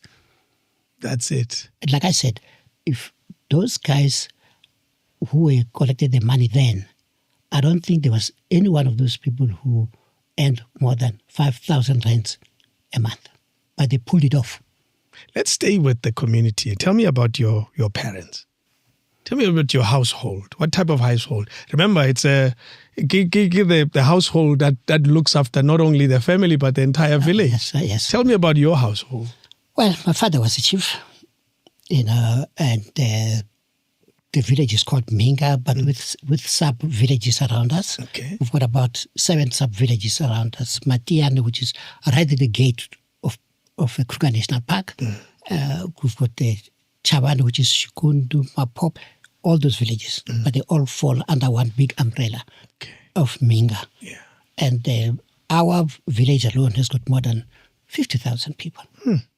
Wow. And we've got a big river that goes in there, goes through there, which is the Livubu River that you see coming through Sibasa, and ends up and it goes to meet Limpopo, and then it flows into Mozambique. Yeah. And it's quite a very lovely area. It's hot, but it's a lovely place. I'll call it the vegetation around that area. You'll call it perennial. Okay, all right. It's alive throughout the season, throughout the year. Yeah. We survive. There's no cool season or cold season. Wow. Don't we all wish to live in a place like that? Not sure. I feel like eating mosquitoes. But sure, there are solutions around that. Solutions around them. Yes. So that's a village. I mean, my father was married. He had about 3 official wives and others. So we're quite many. His children, we go up to about 26, 29. Wow, that's a lot. Understand? And at least it was a whole family. And we know each other. So if you look at the situation in Natal at Nkandla, we had that kind of a homestead, which is still there today. Of houses inside. That's right. Yes. And I know he encouraged all of us to build our own houses inside. So when we all go home, I know I'm going to sleep in my own house. In Dad's homestead. That's right. Wow. And it's such a wonderful... I hope there's no competition of the type of house you're going to build for yourself compared to other children. No. I know. And our kids love that. Because when they go home, even if it's half the household which is there, the activity that you see there, these kids, they just love to play with their cousins and everybody else. It becomes a sad day when you have to drive back. Yes, when the holiday is done. Say, hey, my God, what's happening? Wow. When you remember your upbringing, what type of child were you in this setup? Well, I think I was quite active. Okay. From the time I went to school. I used to love doing things with my own hands. Of course, it was obligatory at the school. As a young boy, you have to have a plot. That's what they used to do. 2 of you must match up and put up a plot and plant some vegetables around, because that was some kind of form of competition amongst the students. After 6 months, there's a competition of the best vegetables that you have planted there. Yes. So, and mind you, we used to walk about almost 1.5 kilometers to the river to get water. Wow. To water this. So keeping those vegetables alive was a lot of effort. That's right. But that was not only the problem. The other problem, which I'm so grateful that I did it, because at home, my grandmother was such a damn hard worker. We had, it's like an orchard. Okay. The whole, you name it, you've got pawpaw, you've got avocado, you've got oranges, narki. Paradise. But then, you can't rely on the rain. So every morning, as young boys, we used to push those 40 gallon to the river. Wheelbarrows fill them? No, wheelbarrow. Push it. What? Push it a back. Big tank. You know what? I hated it in the beginning. And of course, you have to wash at the river. So can you imagine? You have to fill up the tank. Then you wash yourself, and you have to push this drum back. You have to leave this water for the family to use throughout the day. So the following day is the same program. Sure. That was what we're doing, because we were many. You say you didn't like it in the beginning. That gives the impression that eventually you didn't mind it. Yeah, I didn't mind it. And also because water is beautiful. You go and wash at the river. I can't say I know what you're talking about, but I hear you. We used to do that. Wow. But because they were quite a number of chores.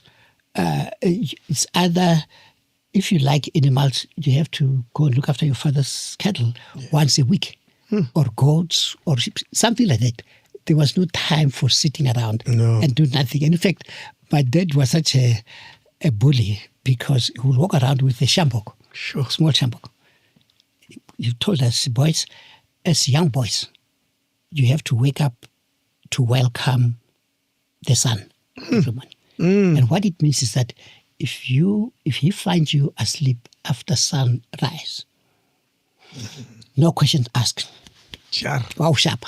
A man's role is to welcome the sun. Yes. So you get used to working hard and doing chores. It's either you sweep the yard, which was very big, wash his car, polish his shoes. Others must go down to the river. So there was a lot of activities. And there's enough of you, I guess. And there was a common kitchen, a rondavel, which was a kitchen for the family. And, you had a young boy, when you wake up in the morning, you're so hungry. If you start, he sees you go to the kitchen, Oloja, I would say it in Sesotho. Why what have you done to thank yourself? And he will beat you up for that. You can't just go to the kitchen and eat yesterday's food before you do your chores. Yes. Chores. Yeah. Do you understand? And you learn as you grow up to say, this is how you learn. I know it was difficult, it was painful. Of course. But when I look at it today, it's one of the things that has made me to be probably this strong in decision making and just working for yourself and stand up for yourself. You can't just wake up and and ponder the day. You have to ponder. You have to meditate. That will kill you for that. You have to enjoy the sun instead of waking up and welcoming the sun. You have to enjoy it. So we grew up under those conditions. Wow. But at the time, it felt a little bit painful. Actually, I felt relieved when I went to boarding school. But even if you go boarding school, now there's a question because you're on your own at the boarding school. Yes. To wake up in the morning, to go and wash. Our boarding school was like a mini military camp. Sure. You have to make fire for the water. To wash. So some of the guys who were spoiled, they would not wake up until 6 o'clock. It's too late. So we used to wake up 5:30, 5 o'clock, 5:30, make fire. There were about a couple of those. Okay. Just to warm up the water and take a shower and go to school. Sure. If you don't wake up, or if you wake up late, yes. Or you'll be late. Or you'll be late. Yes, because you have to make your own water. That's right. Wow. So it was quite tough. Was it a boys' school only? It was a mixed school, but the girls used to stay about half a kilometer from where the boys were. Everything that we did, cleaning, sweeping, scrubbing the floors, both at school and at the dorm, we didn't have workers. No. So you had to keep the place clean yourself. On a Saturday, you take out all the beds, scrub your room. So we used to exchange, and stuff like that. But when I look at it today, and you look at what is happening in China, this is what they are doing with their kids. Yes. Those kids, when they come to the tiny beginnings of almost 6-7 years, they clean their own classrooms. Even today. And now our schools, remeti Uncle Mama to clean up our school. We end up not knowing how to. Malume John. Yeah, to clean that. Yes. We did it ourselves until I was at matric. We clean our own windows, we clean our own floors, both at the residence, if you call it a residence, it's a dormitory. And the dormitory and at school. Did you carry those values throughout your life? Oh, yes. Yeah. You have to do things yourself. And you have to make very interesting decisions. Like, for example, I remember when we were at the boarding house, donating blood was like, they just come into fashion, Elim Hospital was about almost 2.5 kilometers from the residence. And Auna Chelet. But, it's always nice to eat something different from what is provided for. Yes. So, and we had that if you donate a pint of blood, they give you 2 rands. I said, and the 2 rand will carry you a long way. Of course. So we had a group who were about 6. Yes. It was paper, tiny small paper. So we'll go down to the hospital. Okay. Paperwork. They probably knew we have those ones coming. They our names. But please don't come back until after 2 months. Oh, hell. But, hey, when I come back, Kina David Mashabi. There's no You changed your name. Yeah, and get your 2 rands and go buy bread and canned fish for the group. Wow. It was so nice, and we look at it and we used to laugh about it. That's So amazing. I found that in a year, you've donated more than 6 times. You got money. Got money. Yeah. You know? That's Thanks God, it was not money for buying cigarettes and alcohol. No, it was money for buying dijo. Why were you able to survive those type of teenage adolescent issues? At the boarding house. Yes, the smoking and alcohol problems. Well, and I think, I don't know, but I think we used to think that it's done by older people. Smoking, you'll hardly ever find a young chap of our age at the time. Because when I went to boarding school, I think I was about 13, 14. Yeah. It's nothing that ever crossed my mind. And no one around you, none of your peers. My friends were more or less the same age. Yes. And none of us thought about smoking, drinking. Yeah. But we used to see the senior guys sometimes coming back in Saturday afternoon while he's zonked. We just laugh at them. But not for us. It's done by elders. It's time. Who do you remember as some of the students or the kids you went to school with? Oh, yeah. Well, I do. Sadly, some of them, most of them have demise Oh, no. much earlier, much younger, which is not a good thing. They could have looked after themselves better. But I still have one of my cousins. We went to school together. He left after matric to go into exile. He was back, and we lived almost like we lived together. Yes. And he's still okay. Yeah. Quite focused. He's working. Well, he's got his own company. Yeah. So there are just a few of those. You know, and the ones that were stuck at a village, they chose their own path. Unfortunately, they chose the path of drinking and smoking and doing other things. Matataro. And when they see you, the first thing that they do is to blame you. They think, why are you like this today? Wafamba. Yeah. Yes, Wafamba. And left us here. How did you make it? And we didn't. Yeah, and I remember, the way in the village, coming back to that, mind you, there was no television. There was no radio. There was no form of newspaper, nothing. No information. No information at all. Not even at Onga radio station. Nothing. It came later. And I remember during the holidays, you don't think of going anywhere because you don't know anybody beyond your village. Ooh. And because our eating was communal. You don't eat alone. It's a whole group. Hey, the plate is there. Papa, more than whatever. Plate one. Please, she was just one. And if you've been lucky for oros, but oros kamitsal and yes, because there was no fridge, there was no of course.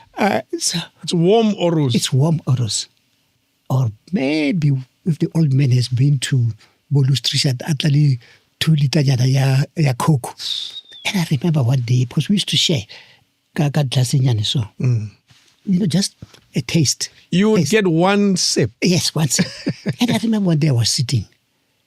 God, Jesus, when I grew up here, my only ambition is to have my own bottle of Coke and a loaf of bread. That's all that I was thinking of. Your own? My own. Give me one. But when is that going to happen? That I could have a bottle of Coke to myself. So it seemed far-fetched. Of course it was. And one of my uncles, who used to work for a butchery, used to visit us every second week. He would come with bread, about 6 loaves, and give us to the. But those 6 loaves were nothing for the whole family. No, of course. Yes, it's a half liter. Yeah. party. You understand? So the and bread. that a loaf of bread will disappear in no time. And the bread does that. It does. It leaves no evidence that it ever existed. So, and I said, when am I going to have my own bottle of Coke and a loaf of bread? I worry if you've ever achieved this ambition. You're probably still working on it even now. We can fix this problem. And when I ultimately had reached that level, I didn't even want Coke next to me. Oh, no. Do you remember, though, achieving that goal at some point? Yes, I did. Yes. You know, some of the things are so crazy, if I were to tell you, because when I was at boarding school, so many things, you know, when you're left behind, many things that are happening around you. Mind you, when you're at boarding school, you meet kids coming from Johannesburg, from Pretoria, from different lifestyles. Yes. Yes. The craziest thing that I've done was everybody was talking about a train. I had never seen a train. I've heard about it, because our school was elevated on a mountain. At about 8 o'clock in the evening, you could see this train going past Lustrichat, I think Messina and the like. From a distance. Long. It's far. It's about 20 kilometers, but you could see it. Yes. A train. And the guys were so unkind to us. They would talk about the train. Hey, platform. I don't know what the platform is. I don't know what the coach is. One day, and I think I was doing Form 3, I said, now, I have to belong to this group. Malaita Gauteng. Yeah. Yes. I didn't tell anybody. I woke up at 4:30. I took the last cent that I had. I took a bus to Lustrichat, to that station, because coming back, that train from Zimbabwe, Messina place, it will arrive there at about 9 o'clock in the morning. Okay. And the base and the roundabout to Lustrichat will arrive there at about 8 o'clock. Okay. Got into that bus. But like tiki, if you know what a tiki is, No. 2.5 yes, cents. That's nothing. Yes. Yeah. And my only aim was to see, and if it was possible, to touch a train. Wow. I went there alone. And obviously I arrived at about 8. And this thing came. It was still the noisy train, the Amasigel. Kuchu, kuchu, kuchu. There's a train that comes from... And it was terrifying for me. What? I almost ran away. You're seeing this monstrous machine. And it came. And when it stopped, I've never seen that avalanche of people coming out from one big thing like that. I almost ran away. That's amazing. I held myself, but I pretended I can see it. But, so as people were coming out, I think Neyema for about an hour. Okay. And the security amola nearly mabure at the time. So I went in as if I'm one of the people who came out from, as if I'd forgotten something. Until I came close to it, so on a train. And I took 2 steps, oh, this is a coach. But because I was so small, these guys, they didn't even harass me. They just left you. I just said, I've seen it. Let them come. Have one train. Now you can have a conversation. I know this thing. They used to oppress us, these chaps, man. Damn. You know, and I went back to, I had to arrive back at school before lunch, because if you miss that lunch, you're done until supper. Sure. And go to Lustrichat, I could not even buy anything. I didn't have the money for it. You know, but I was happy that I've seen how a train looks like. You were brave, though, eh? I had to do it. Because that took a lot of bravery to get out of your village reality, to punch through and go experience something else. Because a lot of us still stay in our little small corners and never leave. Sure. So when they talk about this, I know what the platform looks like. I know what the coach looks. I've touched it. Has that happened? What else did they say you don't have or you have never seen? Was there other things that came up that seemed like that? Or these things are too far from us? Because these are yes. And you know how these guys are. If you've been to boarding school, some of those areas, it's like if your kids have never been to Disneyland at the holidays. Yes. And it puts too much pressure on your kids. But this Because you hear conversations at Disneyland. Yes, but that it didn't go to anybody. It came from me. I could feel it. Like, it's nice on a Saturday morning when the guys are talking. The first 2 weeks when they've just come back, hey, I went to Orlando, I went to Alexander. And you think, Alexander is such a glorified place. One day. And you ended up living in Soweto.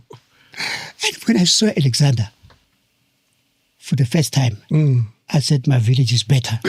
You were disappointed. It's much more organized. You were disappointed. Thatch roof. But I felt I was better off in a thatch roof than Mazinga. That's what I said to myself. I can only imagine, though, even, do you recall the move from Gauteng, rather from the village, to a place that now had lights, electrified lights? Do you have memories of it? Yes. Oh, yes. Yes. It was such a... Before I tell you that, I'll give you something. My granddaughter, one of my nephew's daughter, she came to do an interview with me in my office. Okay. I want to come and interview you about your life. I don't know, at the village. She knows she's a village. She comes to the village and the like. So when it came to, she asked me, how were you living in this village? I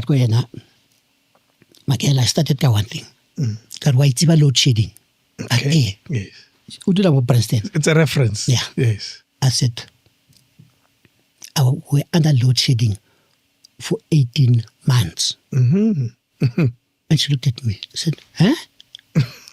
I said, we're under load shedding for 18 months. Yes. And what do you mean? I said, do you know what load shedding is? Yes. And yeah, God, we didn't have electricity in my life for the first 18. Not 18 months, yes, 18 years. Years. Sorry, not 18 years. 18 years of my life. She broke down crying. Wow. She said, how come? I said, the best time of our life was when there was moonlight and no clouds. That's it. That's when we go out to play. Because it gets bright. It gets brighter. The hunter's moon. Yeah. So she even now she can't understand that.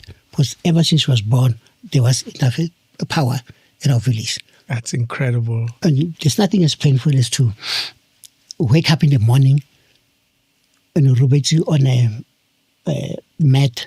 You wake up in the morning because we had too much sand and one up the snake path. If you didn't I've had many of those. Oh no. Many of those.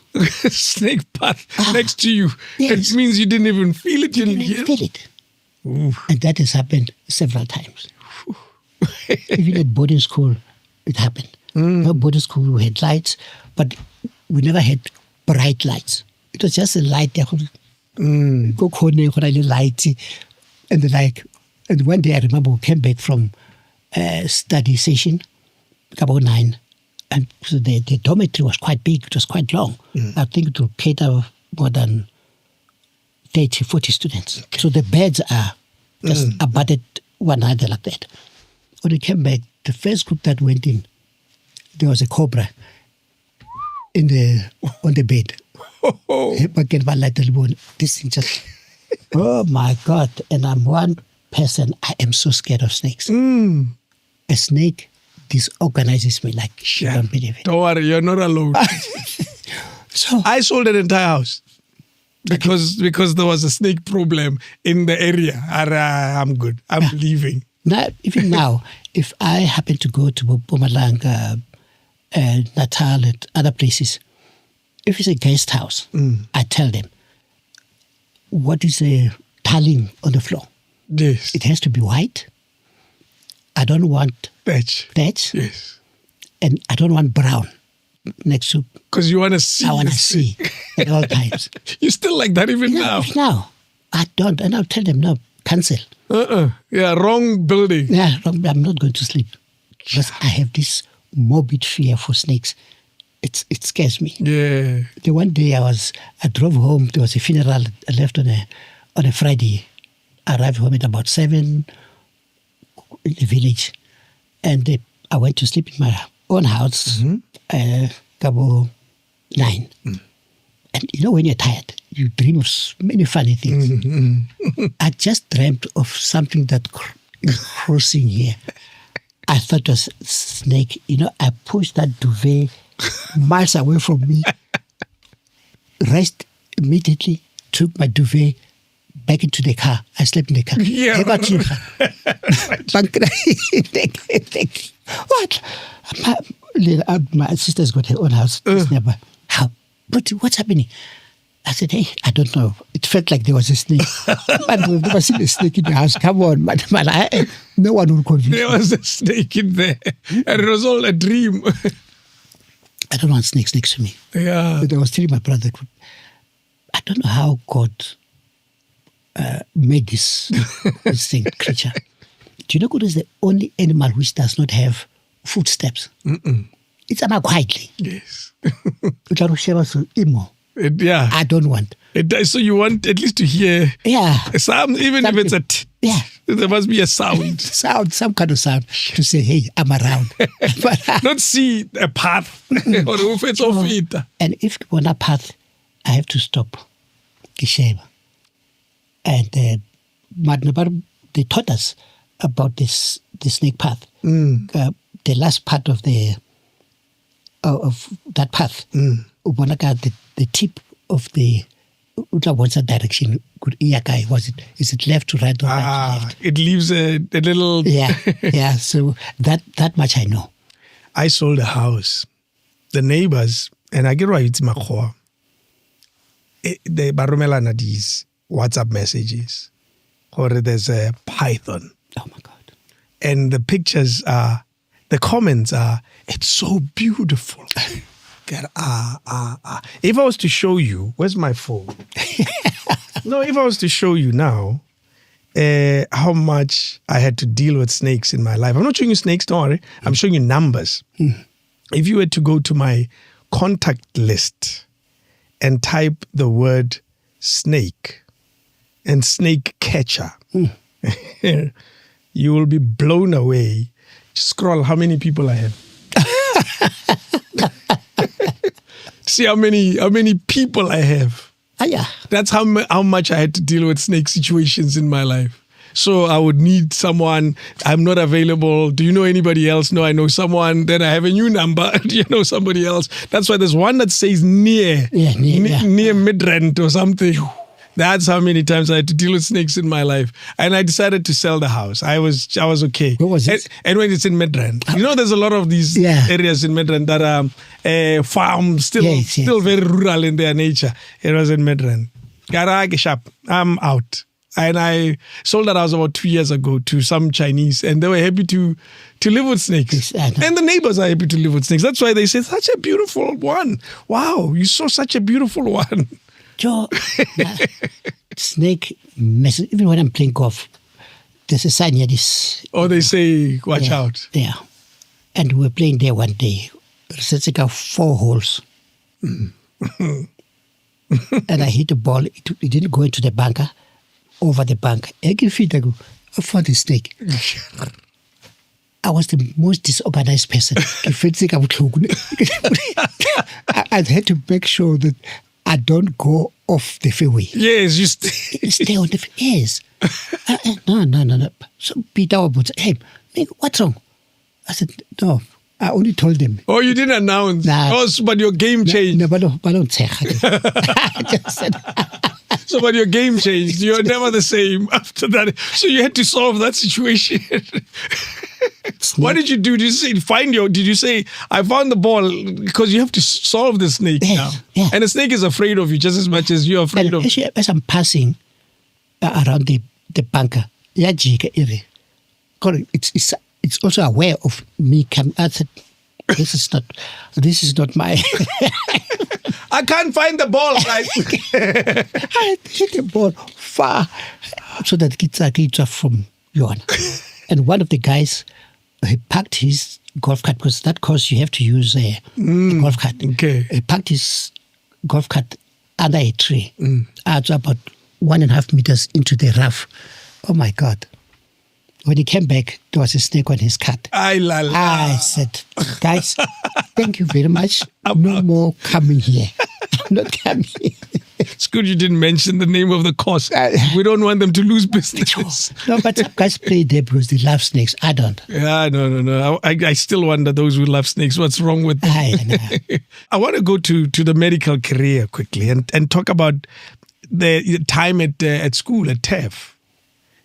Was it a complicated enrollment process? Because we're talking about a very different time when TEF is a historically black university.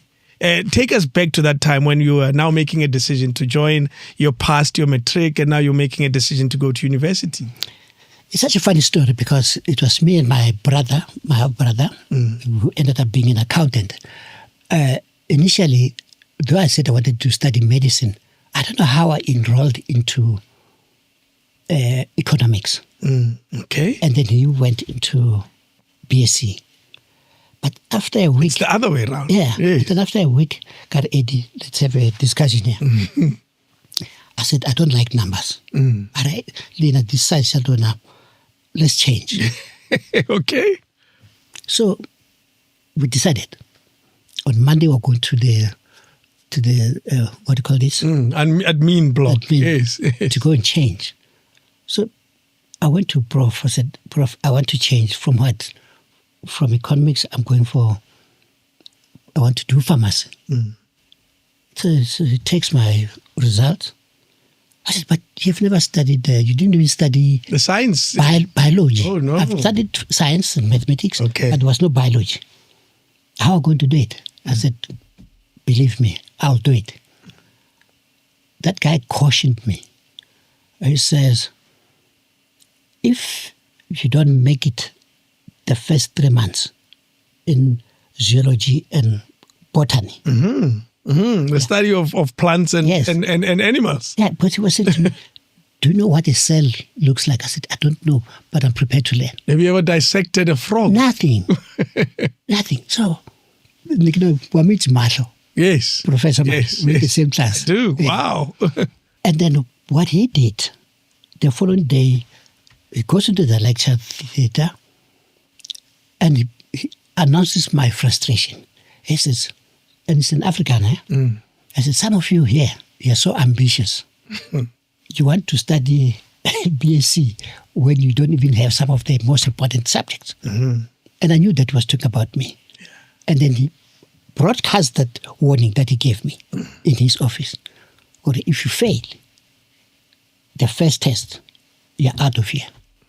Out of the entire school? Out of the course, yes, yeah. Hey, I got told. I just kept quiet. What did that do to you, to your ambition? But I just said, you know what, I'll do this thing. Of course, you remember those books were like this. There's a library, proper library of the past. I've never worked so hard in my life. Sure. To study botany and zoology. Zoology. Yes. The first test, I went to about 73. I was thinking, but the other one was 75. You were trying to prove a point. And then he comes back after a week of, it was hand marking. Came back after a week and says, yeah, some of you here, you are actually beaten by some of the people who have never. I must remember at that time, TEFLOP used to cater for students, obviously, the ones who are repeating. We used to cater for students from Namibia, from Zimbabwe, yes, Lesotho, just all the university, all the provinces around. SADC, yes, they used to come there. So the competition into the second year was a mess. Wow. They could only, the second year could only cater for about 40 students. The third year, 30. Because the classes do get smaller and smaller. And the final year, which was fourth year, 15. So everything was tailored. Sure. So if you mess up September, what they used to call DP. So you have to work hard. You know? Did that do anything to your mindset academically? No, yes. Yes. You don't want to be behind anybody. No. You know? And I remember when I was now in my third year, we're given tasks. It was a long weekend. Starting Friday, Saturday, Monday. So coming back on Tuesday. So it was a practice to give you tasks as pharmacy students. Okay. So mine was to prepare some vials, injection vials, and an emulsion. Okay. That you have to, I finished that on Thursday afternoon, same day that you were given a task. Yes. So then I'm saying to this partner of mine, Makado. I said, Makado, so what are we going to do? They said, hi, man. Not the party, but there are a lot of parties. I said, no, let's do something. Yes. So I said to him, I've read how to make gin. Okay. I said, what do you mean? I said, yes. I read it. I saw it in the library. You know? And then I went to fetch that book. Fortunately, no one had it. My students used to borrow out that book. And like, That one was there. I said, hey, Makado, let's sit down. And we started collecting the tubes from there to here. We started on Friday. Yes. And by Sunday, the results came out. It started dripping onto the bottle, onto the container. Wow. The smell was that of gin. You could, this is familiar. Yes. And he said, hey, Makado, okay, let's make 2 bottles. Then we quickly sealed them and we just wrote my name because I was there. So he says, no, when we came back to class on Tuesday, Prof, as he stepped into the class, so he said, hey, you guys, it seems like we had a wonderful time. Some of you are still smelling alcohol. So the class broke into a laughter. Not knowing. No, I told them. Okay. So some guys, they just broke into a laughter. So what are you laughing at? Did you enjoy your party? So I owned up. And which I thought was a good thing. Yeah, I know we were mixing this thing. So I said, Prof, here, I did a gin. Then I opened up for him. The smell, the pungent, beautiful smell of gin hit him. He changed color. He changed color. It became so red. Yeah. Because all that I expected from him was to say, well done. Well done. Yeah. Anyway, let's carry on. No. That guy was so angry with me. Professor Potgieter, I'll never forgive. But why? This is an ambitious kid. That is what we went through as black people at the time. Yeah. So he says to me, come with me to the office. I followed him. And I'm saying, what wrong did I do here? This guy warned me as if I had burned the building. Yeah. I said, this is not done by the third years. This is special practical for the fourth years, their final year. You are wasting our material. You should have told me and said I would have stopped you from doing it. You were too far ahead of yourself. I came back from that warning. I was so disturbed. I couldn't understand that my own professor is not happy with what I've achieved. But we just laughed about it in class. Yeah. But he didn't like, from there onwards, he didn't like me. Oh, no. No. How did that affect your relations together as a student now? Yeah, but I knew that, when you know that you can. And it happened, unfortunately, at the wrong time because we're at the height of riots. So you live a very windy, darking confrontation and the like with this guy. And there was one guy who was one of the senior lecturer. He was black, Sipho Magela. He just didn't like me either. Jeez. He heard about it. He was on my case all the time. Oh, one of the other lectures? Yes. Yeah. God, how could I have done that without authorization? Yeah, it's amazing how in other environments, ambition will be encouraged. Yeah. But in your case, and I guess it's the time, Timing. Yeah. Yeah. No, the time in history was he just... hated me like crazy. And I remember because I was very active in playing tennis, which of course I was self-taught. You know, so and I remember when we were writing a test that day. So for me, it didn't matter whether we were writing a test or what. My program was fixed: 5:30 to 6:30. You find me in the tennis court alone, against the wall. Against the wall. Then, so he was walking. He walked from the lecture quarters, and he saw me there. Pow, pow, pow, pow. He just looked at me. And I could see he was shaking his head. And that morning, we were writing pharmacology. It was a serious test. Of course. I'm not studying, I'm playing tennis. So when we got to class at about 7:30, he gives us the papers. It's a 3-hour paper. So I had one way of approaching any test. I don't start, when I open up the question paper, I have to go through the whole paper. Okay. And make sure that the ones that I know I can do well, start with low-hanging fruit. That's right. Yes. So I'm busy taking next question. I got to question 5. And then I'm pushing my chair back like this. You look at it from afar. Yeah. So guess what? Sipho comes to me. You think this is tennis? That's my lecturer. He saw you playing tennis, so you think this is tennis. Well, I feel aside. And what I did, because I was so organized, I went just after 2 hours. I knew that I was done. I went through the answers. I knew that I've got what I wanted. Yeah. And I was the first one to finish. Sure. First, and on. The slowest to start, yes, finished first. Because I'm relaxed. And this guy, I'm sure you couldn't understand. I could see him taking my question, my answering sheet.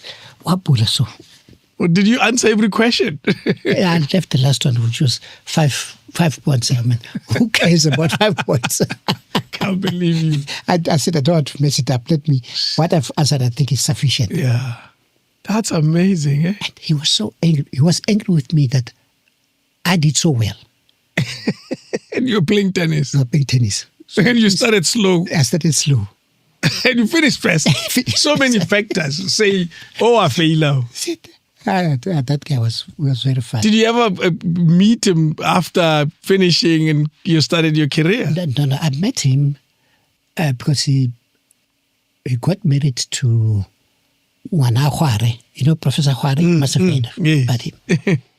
And then I think they divorced and he married Rampile. Oh, okay. Yes. So I met him in that environment. But, you know, Rampile was obviously, she was quite political. In course, yes. Rampile. Yeah, yes. Yeah, he was... The quiet, academic. I was not even... Okay, yes, let me grant him. Grant him silence. Wow. But we're not friends at all. Yes, and your recollection of him is him saying you think this is tennis. I went to report him to one of my cousins who was a senior lecturer there, Chabane, Collins' brother. Oh, Collins, okay. Yes. Pat Chabane. Yeah. Was one of the senior lecturers in the English department. But I don't waste your time with that man. Just leave him. You'll be fine. You'll be fine. Wow. And, do you consider that time a relatively easy or difficult time for you as a student? The pharmacy time, the pharmacy days. Look, I think it was tough because the pharmacy of the past for black students, it was meant, we still believe that some of these courses, like BSc, was meant to frustrate blacks. Do you understand? I mean, frustrate you out of the system. That's right. Yes. Tell me, if you register, the class is 250 students, and the second year can only cater for about, I think, 50, 60. Wow. So it's clear what they're trying to do. The intention was very clear. Yeah. That 150 of you won't make it. Yes. And then the third year, maybe about 45, and then end up with 12 to 15 to pass. So it was all tailored. Yeah. And you have to fall within that track. Otherwise, you're out. So there are a lot of people who would sit in your chair now and tell a very different experience of how we tried, we fell by the wayside. Oh, yes. And it was such a, what they used to call a DP. What is? Yeah. September. Yes, that paper. They send you a note that you don't qualify to write exams. You must quit the campus within... Imagine that. Yes. You spend 9 months to 8 months in the and school. It's closed. You can't negotiate with anybody. Tlabona next year. Yeah. And then if you... Of course, there were some who were hard nuts who would come back and back again 3 years. But it didn't look... And they come with first years who are studying afresh. And they're coming to try again and try again and try again. Yeah. It was tough. It was very tough. Did the introduction of Medunsa change? Oh, yes. How? It made things... Because the intention of Medunsa right from the beginning was to help, let me say, assist students, black students, to qualify. Yeah. So they didn't go all out to try and... But I know in our class, 4 or 6 students didn't make it. Of the 42? Yes, the first cohort. Yes. Yeah. And they had to repeat 6 months. Okay. And you repeat a year or 6 months for stupid things. Hey. If you don't... The most basic things, it was not a difficult thing. It's the most basic things. If you falter, yes. If you cannot smell a patient with TB, okay, or if you cannot tell a patient who's got hemorrhoids, because they'll give you a patient, such a patient, and you just miss on the small things. You cannot diagnose a woman with a query ectopic pregnancy, and which I understand is a serious case. If you can't diagnose that, something is wrong with you. You can't be a doctor. But doesn't that then prove how it wasn't a giveaway degree? No. Yes. Not by any... No, it was not. You had to work hard. And I remember one of our guys, sadly, may his soul rest in peace, he did a stupid thing, which we all came to know about. Eventually. I mean, you can't... Not that you cannot argue with a professor, but if there are more than 2, and they are trying hard to say, look at it again, and you argue, say, no, I've seen it, prof. It is. And they're both saying, maybe you need to... You can't go... They give a patient for 30 minutes. You have to write up about that patient, everything, the questions, your examination, the test that you want to do, and you present to them. And you start by giving the history and the basic examination and what you think the investigation should be.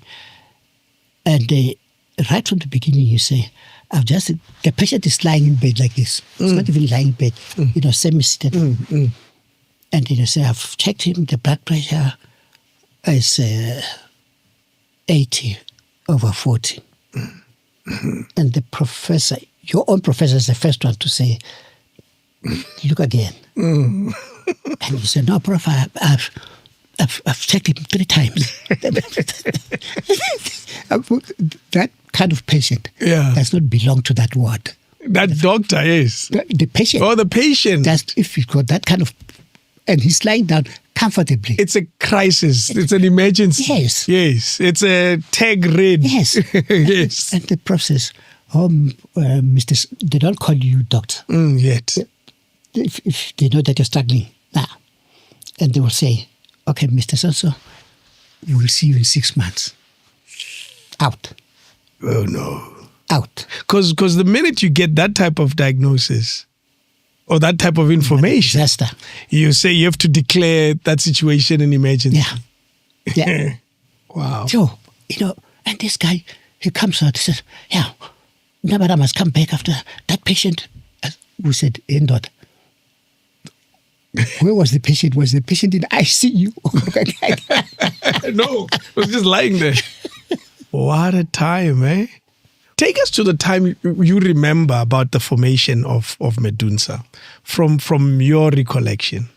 I've been very lucky to have been part of these alumni events. Yes. Sefako Makatu University. And you hear the stories from not only the lecturers at the time, but also those that were students. And as young students, even who were starting out in the formation of Medunsa. And it always seems like such a fascinating time. No, it was. Mind you, I'm still looking for a picture. Mind you, during those days, cameras were not like we have them today. Yes. When you get registered, you're offered a hard hat, construction hat. Because the place was still under construction. Whoa. The only thing that they didn't offer us were the boots, plastic boots. What? Because walking around the campus, it was just a path, not plastered, nothing. Yeah. Made. See, and if you know Medunsa grounds very well, there's a lot of sliding black soil. It's very difficult to walk around there. Yeah. So if you are paratake or even your shoe, sometimes you just sink in some. Wow. It has happened several times when you're in a classroom because the guys are building there or in the lecture theatre, something falls. That's why we had to. It was a construction site. It's a construction site. Do you understand? And building a university, because university has such big buildings, surely it was a construction site for a while. Not only for that one first year. No, I think it went on. Of course, it never stops. Never stopped for quite a long time. For a good 3-4 years. Sure. Do you understand? And it was scary, very scary. But we had to do it. But I can tell you there's something that happened very... I'll read it to you very quickly. When we're doing a pathology. Okay. And then what is that? The study of the dead body. Yeah, Yes. What killed this person? So you have to do postmortems. So they used to divide us in 3 groups of about 8 or whatever, I can't remember. And we didn't have a big pathology room at the hospital. So we had to go to Pretoria Hospital. Okay. Twice a week. It's not a short trip. So we went, but they used to take us by school transport. Yeah. We arrived there, but the instruction was very clear. Don't allow these students to pull out a white corpse. Oh, apartheid. Yes. Even with the dead. So they used to plant about 4 white young policemen, So they would stand there. They don't talk to you. So it was well organized. There was a section for drowning. Okay. Section for gunshot wound, and knife stabbing, motor vehicle accident, different things, So you could take anyone to check, but please don't touch a white corpse. Wow. So you just say, because of course, as a black person, I know how a stab wound looks like. So I'm not particularly interested in that. You want I want a gunshot because it's not common. Yeah, I want a drowning because it's yes. So you pull a tray, and this ball comes. Fatum terug. You put it back. So, and I remember I said this. So when we break out for breakfast, there are shops around. Let's go to Rambong. I said, guys, let us be smart here, man. How do we handle these young boys? Yeah. So I said, boys, come, it's easy. Look at them. Look at their uniform. If it's probably they're not even policemen. Security fella. But let us be smarter than them. Let's not fight them. So as we buy our breakfast, yes, let's buy their friendship. Yeah. You buy him a sandwich and a bottle of Coke. When you come back, I said, hey, Yanni, you could see the way he's receiving this, because we are more fella. At least you know a stool. It's not a chair like this. You give him this ujaka speed. This guy is hungry. Yes. When it's a fella 2 o'clock is sharp. Yes. And then we give them. The guy is relaxed. Then he starts walking around. Do you want to see some drowning? Yes. We do want to see drowning. I kiss Elho. We dissect. But don't tell anybody. Yeah. Don't worry. We'll find It only took lunch. lunch. Amazing. And we had 2 guys who used to smoke in our group. Got a move a cigarette. Move a cigarette. Hey, move a cigarette. Tabile manutai mamara stupu. And then you've got friendship for life. Of course. You can see any dead body. Yeah. So we used to laugh about it, but we treated them like they are such respectable boys. So the group around. Do you know something interesting? I spoke to a former head of the Hawks. He was a career policeman. He's been a policeman since the 80s. And he makes reference to that very same thing. Yeah. Of when he was a policeman as a young man, he used to work with Hillbrook.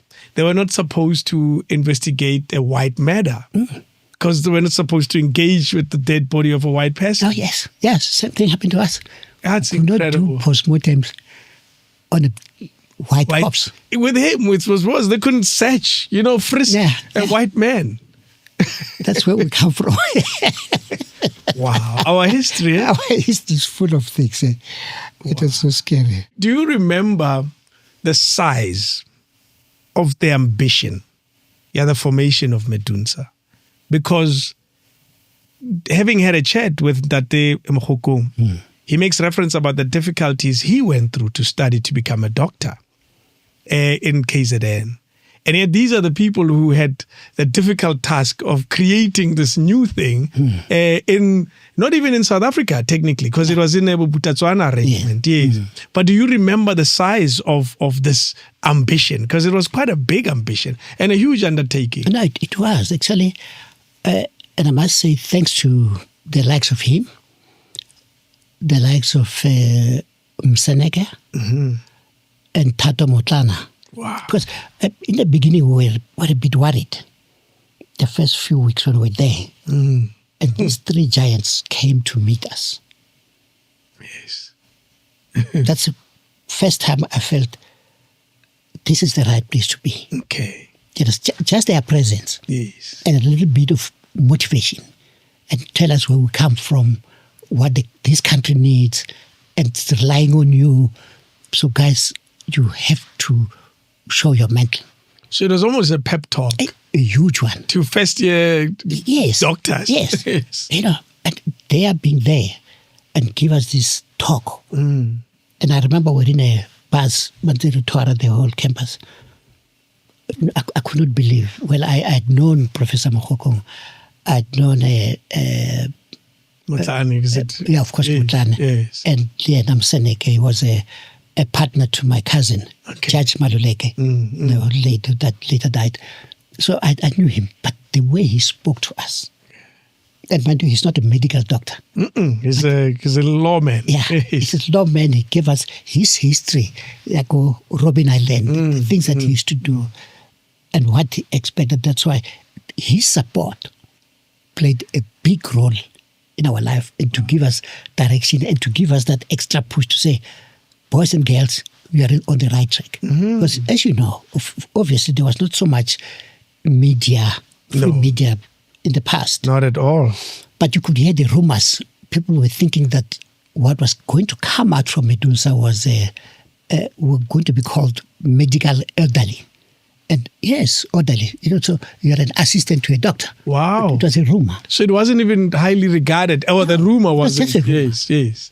But that rumor stems from what the then government was hoping to achieve. Jeez. Do you understand? Yeah. And he said, Prof, I remember Motlan, and we respect these 2 giants in the medical field, to say it's not going to happen. We'll be behind you all the time. We'll look for the best people to teach you, or we'll take you to the institutions that can help you with this and this and this and this. You'll come out just like any other doctor who's training in this country. Exactly. Don't worry. Don't worry. Yes. That, then you chin up. You have to chin up. Wherever you go, you tell people, I'm from Medunsa. Starting to be a doctor is clearly not easy. Did you at any point think, what am I doing here? I can go be a pharmacist and move on with my life. No, I could not look back. There's no way. The commitment and obviously the ambition and the way we used to study. And I think to some extent the younger generation find it difficult to follow in those footsteps, and I'll tell you why. Okay. We didn't have as many things, accessories like cars. Distractions. The things that distract you Yes. from your core business of studying. Yeah. If you get the information, you get a call from maternity that says there's a twin delivery, you stop everything that you're doing because you can't create a patient. A patient will present himself.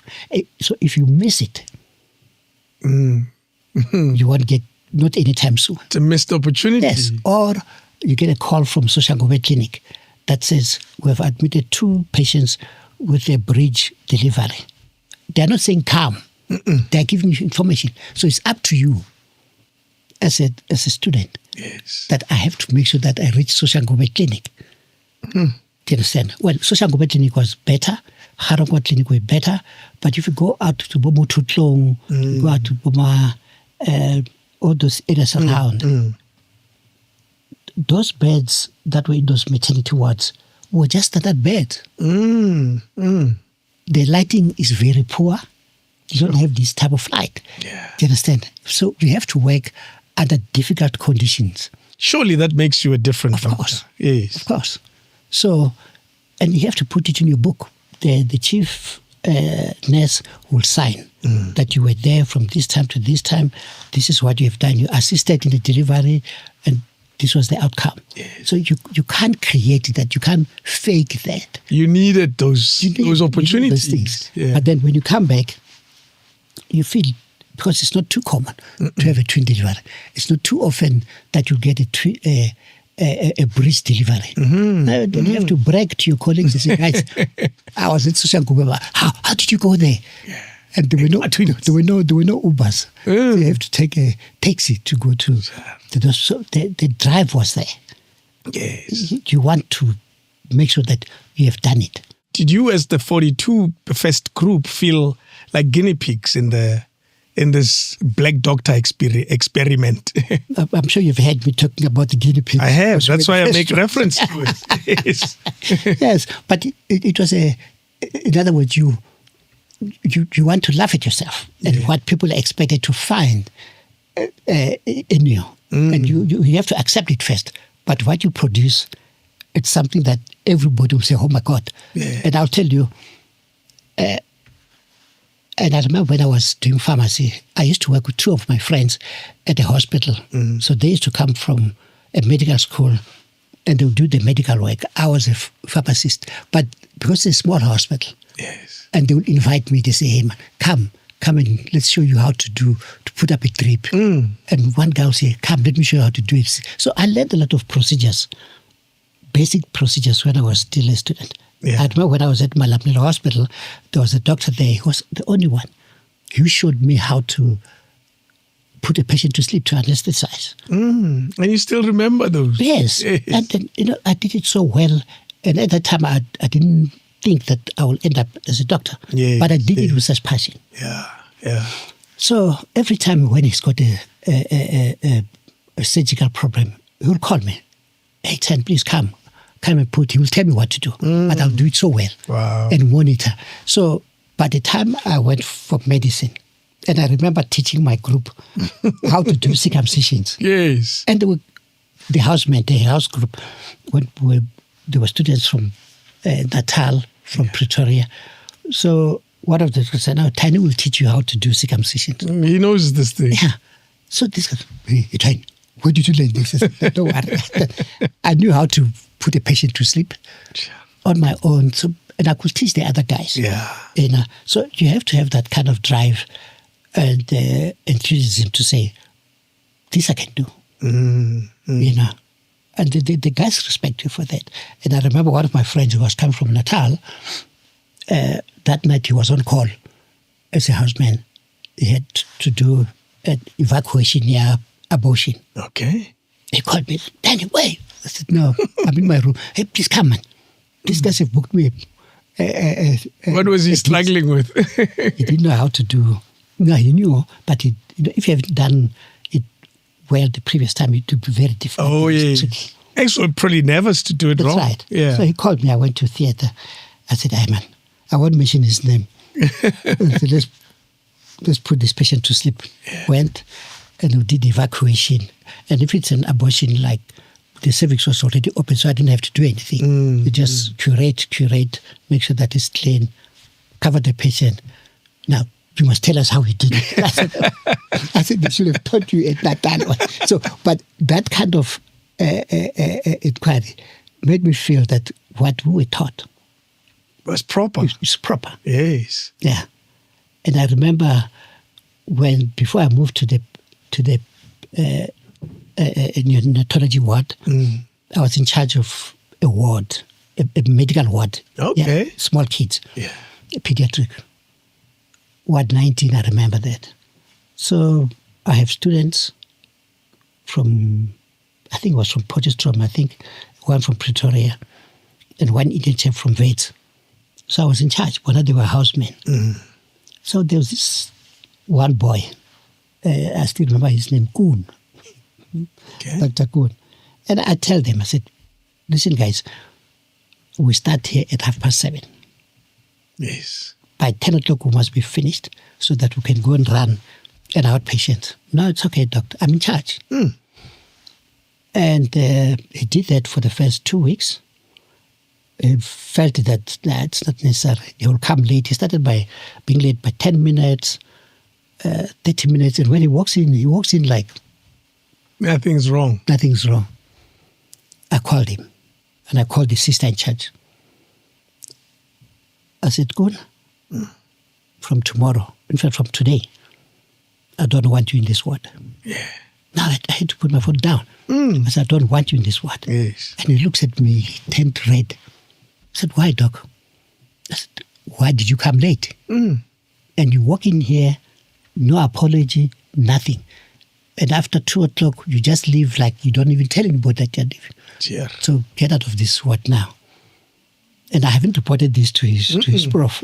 So you're dealing with him. Yeah. So I said, can go to your prof, he'll allocate you to another ward. He went there to prof. Yeah, Dr. Mhinga has fired me. He said, I mustn't work in his ward.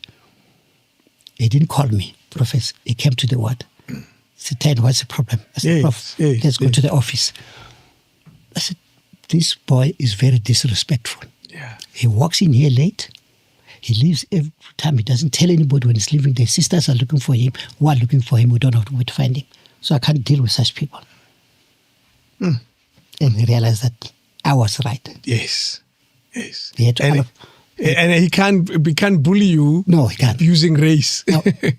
Because you're questioning ability to do the work. Yeah. So I said, go on. You're out of here. Prof will allocate you to another ward. Sure. But after 2 months, he came back to apologize. He learned his mistake. I did. Yeah. I did. I got but Senego University of Pretoria, there were no blacks, so they are very...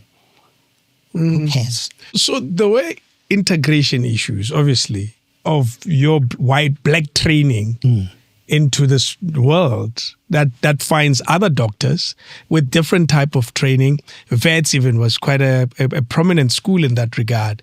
And you recall those being difficult. Is there another example that literally as you're trying to treat and race becomes an issue? Because you are, and Momokokong and all the rest, they are the first generation. Lona, you're the second generation of medical doctors.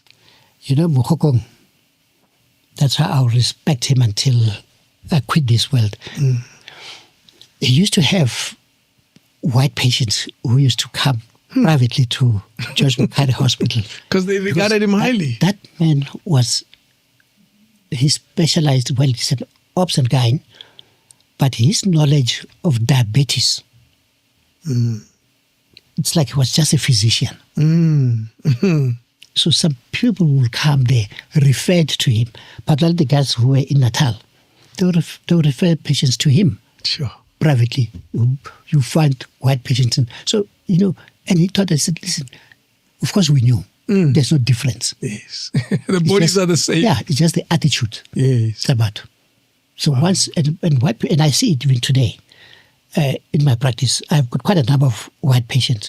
And white patients, once they believe in you, faithfully, that's all that they want from you. But they all come with this negative thing. Yeah, but will this person be able to do X, Y, Z? But it's up to you. And you don't have to do anything extra to try and prove a point. True. I'll treat him the way he wants. Yes, I've fired a few patients. Okay. I told you I fired. No, What? if you irritate me because of race, I tell you never to come back to me. Yeah. Simple. You don't have to deal with it. No, I don't have to see you again. Yeah. When a guy comes, oh, so are you the doctor to treat my child? I said, yes. Is there no other doctor? I said, sir. I'm done. I'm good. done. Don't worry about it. Get out.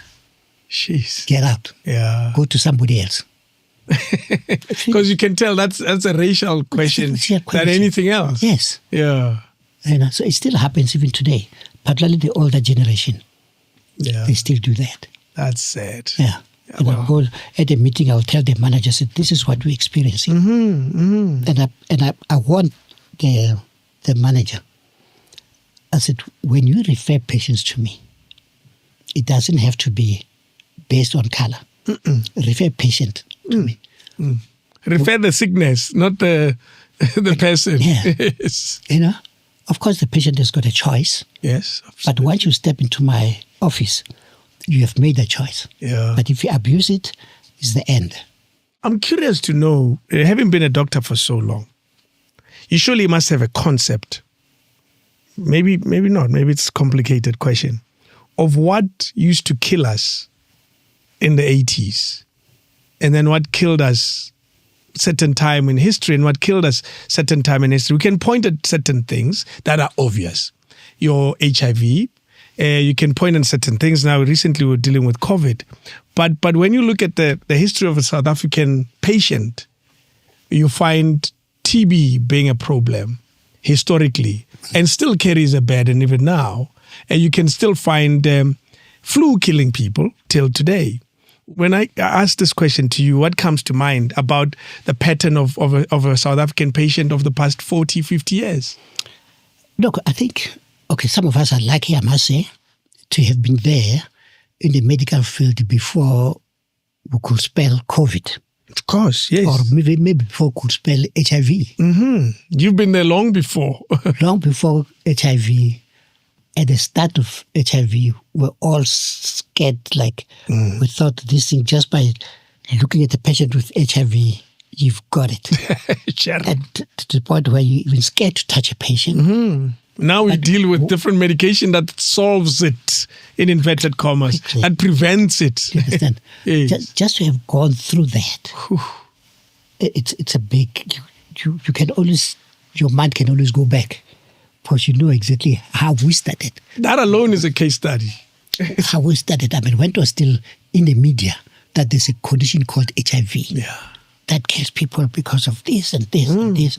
And then came the relief when we knew that there's a cure. Well, there's at least a solution to manage it. Yeah. And then you have to decide which medications to use at the time. Yeah. So we started with that.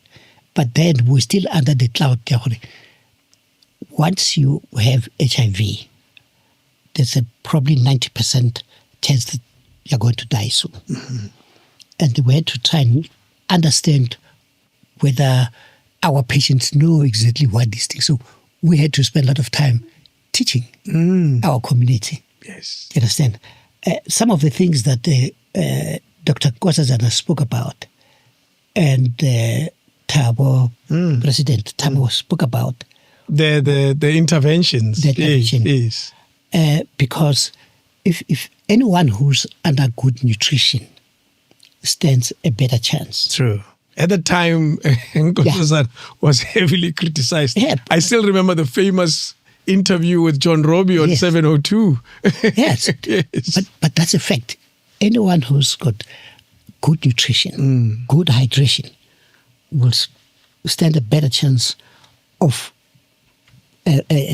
preventing complications of HIV. Yes. And think about the majority of the people, unfortunately, who lives on, if they are lucky, who lives on a slice of bread and peanut butter. The tablets at the time were not less than 6 to 8 tablets a day. There was a group of tablets. You understand?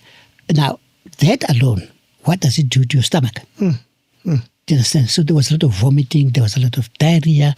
And so what you're giving them becomes totally ineffective. Of course. Do you understand? They took it now, it's coming out. Yeah. So if there was at the time enough money, we should have given them good nutrition and medications. Do you understand? Because if you give somebody who does not have good nutrition, who doesn't have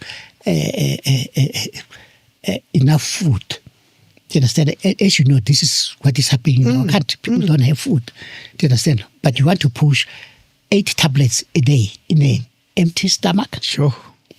What do you hope to achieve? Yeah. So maybe in their phrasing and approach was slightly problematic.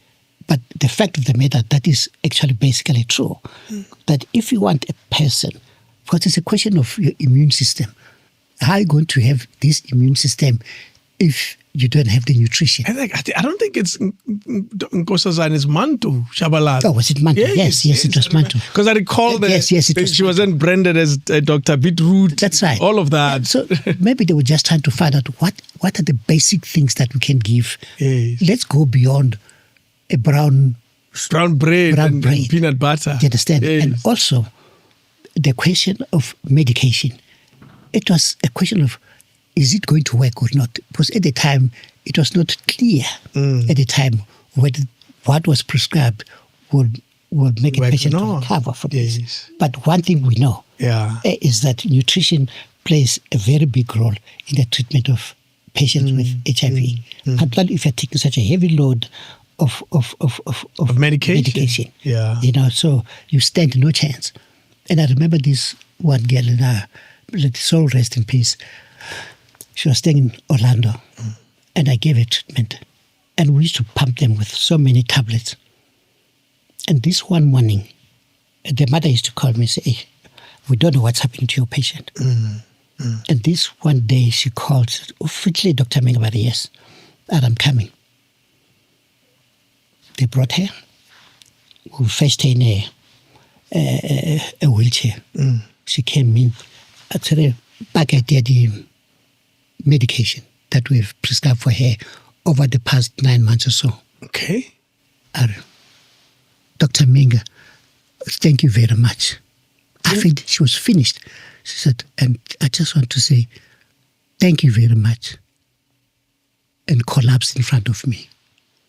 Why was the medication in a... She felt it was useless to take. Take the stuff? Yes.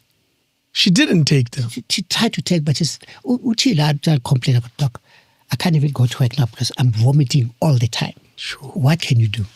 Whew. She just left this big packet of antiretroviral. Yeah. And she just looked at me once, Dr. Mhinga, in front of her mother and me and the sister. She handed me this packet. Sure. On my wheelchair, gone. That's amazing. Gone. Oh, what an experience! It was so painful, and we knew that this is basically because of the nutrition, and she's not the only one. Yeah. Others never had a chance to come to our offices, but we knew how they will be dying. So, if there was a way at that time of providing both the medication and the nutrition, which is the most basic thing, and the education, yes. But of course, there was a lot of political stories that were said about our president and Mantua, and it was so huge. No, it was. No, we remember. We remember that so well. Yes. that when the president they were saying he was just being too academic about the problem. When he said he's never met anyone that has HIV. Yeah. So it was those type of references. That's right. Yeah. But what we understood, most of us, was that, and we knew that nutrition. You're not going to treat anybody, even with hypertension treatment. Yeah. Today, medication for hypertension is just 1 tablet a day. There was a time when it was 3 times a day. Yeah. For a sore knee arthritis, it was 3 tablets a day. Today, it's 1 tablet a day. So things have changed completely. quite a lot. And it's easy. Has tuberculosis ever been a big crisis? Oh, yes, it was. Take us to that time. Oh. And that's why in the beginning I told you, the profs will fail you if you could not, they used to call it, if you can't smell TB. And what are you smelling in a patient with TB? So you can smell TB? Yes.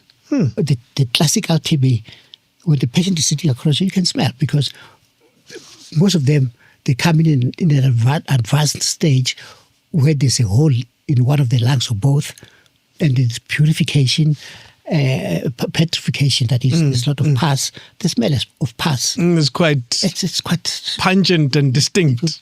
You can't miss that. Yes. So if you're under training and you can't tell your prof that this patient has TB, another 6 months. Sure. You understand? Because there was a time when it was like a that. common problem.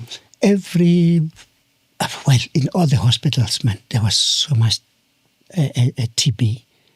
And also because of the medications that we used to use then, it was not 1 tablet. It's about also 6 tablets a day. But the foundation was gone. There was nothing. There's no nutrition. Eish. And this person must fight. It's like somebody tying your hands at the back and say, let's fight. Hey, man. What are I going to do? Yeah, exactly. I will hit you with my head. Yeah. And that's not easy. So it was terrible. I mean, some of us who come from the rural areas, I mean, when you see a person who's walking into your rooms, and there's no balance, there's nothing. You know, it's that famous smell. Yes. Of the grey pus that is, and sometimes it's also infected by some other organisms. You know that this is TB. It's a curable disease, yes, and a manageable one as well. I mean, during those days, I don't know what the situation is like now. There was a ward, TB, which we don't find. I don't think we find. You don't find them anymore. However, it's still a killer in our communities. Yeah, and most of the patients are treated from home. They have to go to the hospital, get their share for about 6 weeks. They're just like that. But it's 1 tablet or 2 tablets. You know what? It's easy. I say this because my dad passed away of TB when I was a very little boy. I was 3. And it's always been a challenge in the family to acknowledge this thing that has killed someone we love and care for in the family. To a point where I remember when I was a young kid, we used to go to the clinic to get a box of milk. And we didn't have TB necessarily, but it almost seemed like a preventative measure. Do you recall those times? Yes, and those interventions. But milk it's part of nutrition. Exactly. Basic, yes. Yeah. And yes, I mean, they used to give, when I was at Malamdela Hospital, there are patients that you will have to assist them with things like that. And of course, through those days when there was no electricity, you have to give them tinned milk. You know, so you didn't care about anything else, just to have this, mix it with water and drink. Yeah. Just to give some basic nutrition. Exactly. You know, but have to go higher. That milk but which is okay. Of course, yes. It's okay. It's still food. It's still food. Yes. And then we used to encourage them to eat vegetables more high. They don't have to buy it from anywhere. A small garden, patch of garden. Eat your beetroot, eat your cabbage, eat your nuts, everything. Yes. Those are basic things. But we grew up with a fairly balanced plate. You know, most of us That's why we even have a reference of several colors. They call it 7 colors, because 7 colors means you have a variety of vegetables. You have a bit of carbohydrates and a lot of vegetables, and then you have a meat as well on your plate. Yeah. And I look at it and say, surely something must have changed, because we have a lot of lifestyle diseases now. Your diabetes is a preventable one and a manageable one. What has happened to us over the years, nutrition-wise? It reminds me when I was still practicing in Soweto, where you're not just a doctor, but you become a social worker.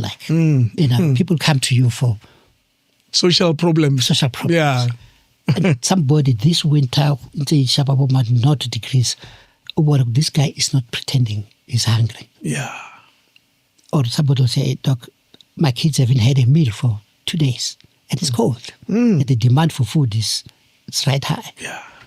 So I had to teach some of those people to say, if I give you 200 rands, first of all, I'll ask what I'm going to buy. And some of them, all of them, without exception, will talk about buying a Voros or this and this. Voros libupi. And I said, no. Yeah. Voros is very expensive. Go and buy cabbage, tomato. This is just vegetables. And leave melek. And that will cater for these 200 rands. You get something that you can eat for the next 3 to 4 days. It'll go far. Yes, it will go far. Yeah. But the Horega Voros today, Papa, tomorrow, if a deal, we're going to get it. And they understood that. Because so you try and teach them to say, go for the basic things. Vegetables. Forget about milk, about meat.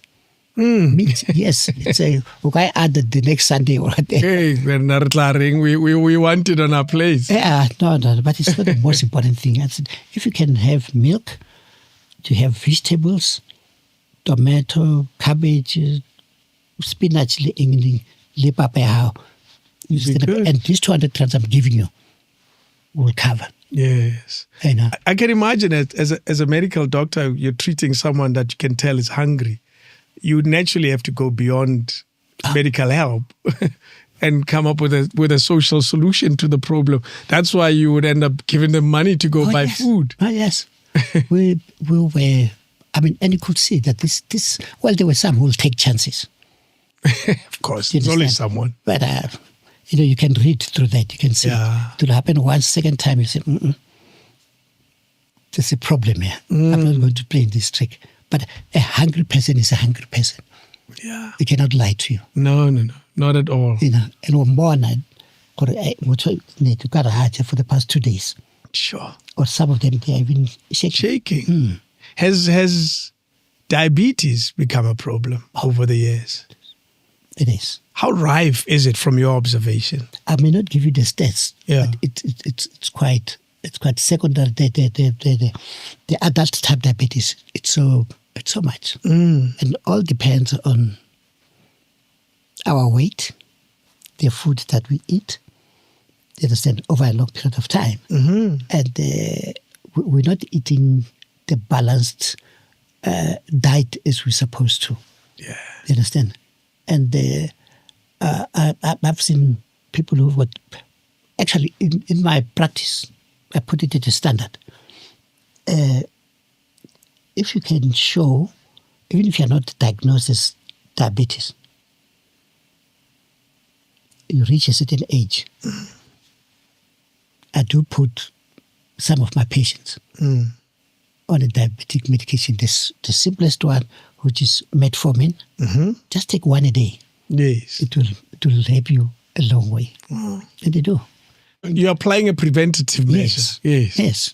But it helps. It helps now. Because if you wait until that diabetes is diagnosed, it's so difficult. Yes. Then you're going to need quite a variety of things. And to manage diabetes is complicated. It's not cheap. Yes. I had I call him a young man. He's about 42, 43 today. And I know him to be diabetic. But people believe a lot in what they read in in the Google books and stuff like that. Google books.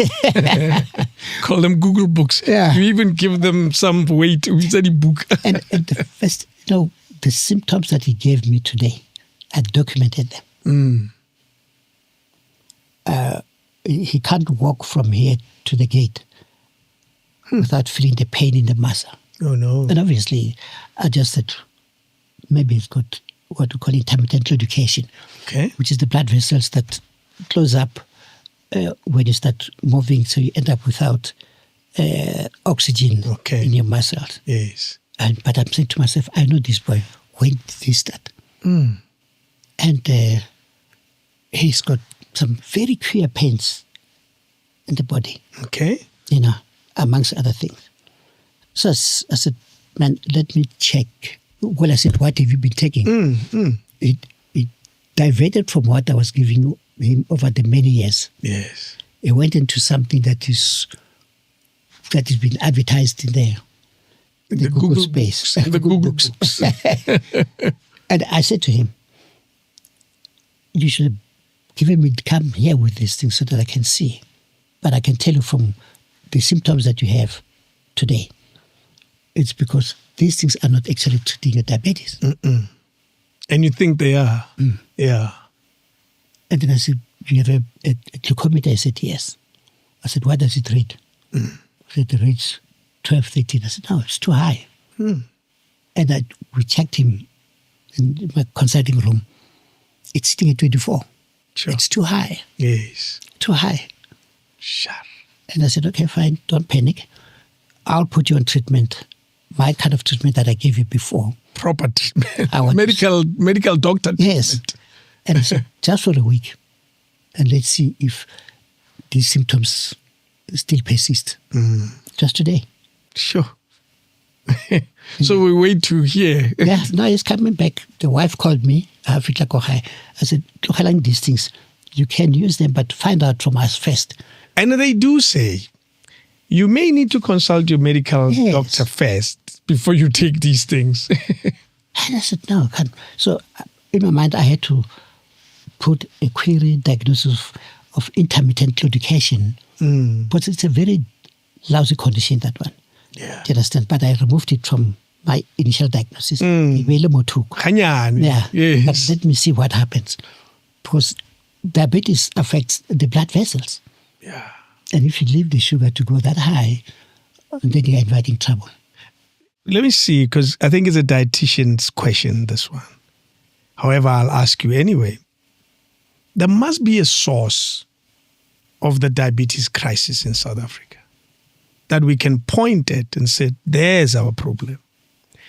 If it's so rife, not only amongst South Africans, but the specific groups of South Africans, because I think it's quite selective. It doesn't go into every family, every household.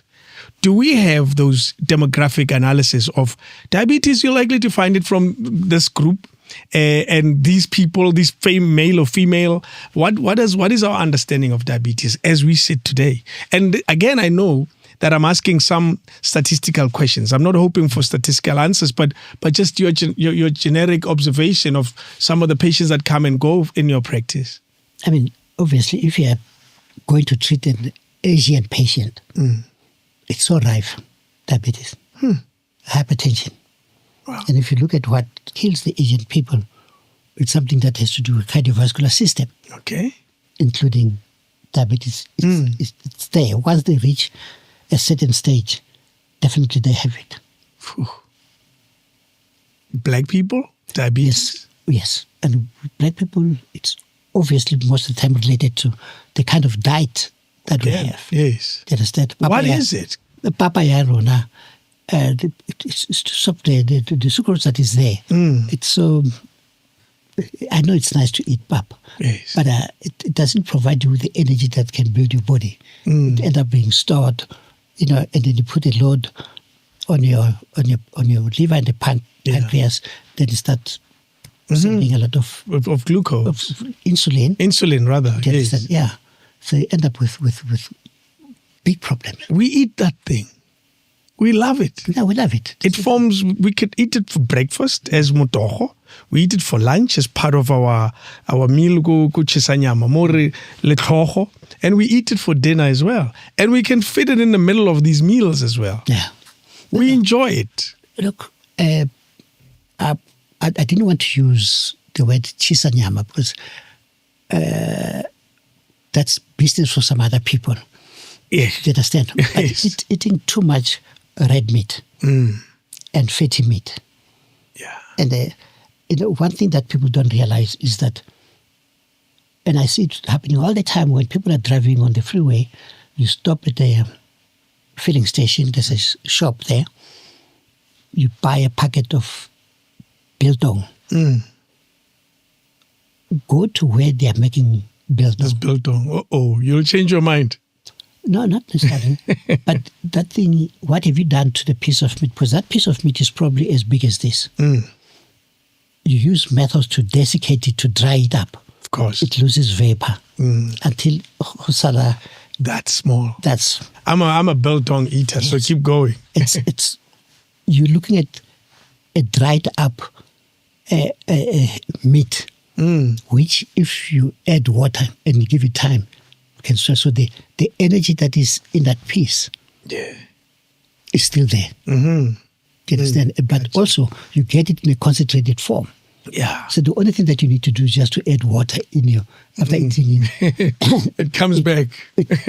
Not that it will swells again. Not that it will swell again, but you still have that original piece of meat. So if you eat 2 strips of dried meat or 4 on your way to Polokwane, you have taken a T-bone steak J4. Do you know what happens to you? That's me. It's a huge load.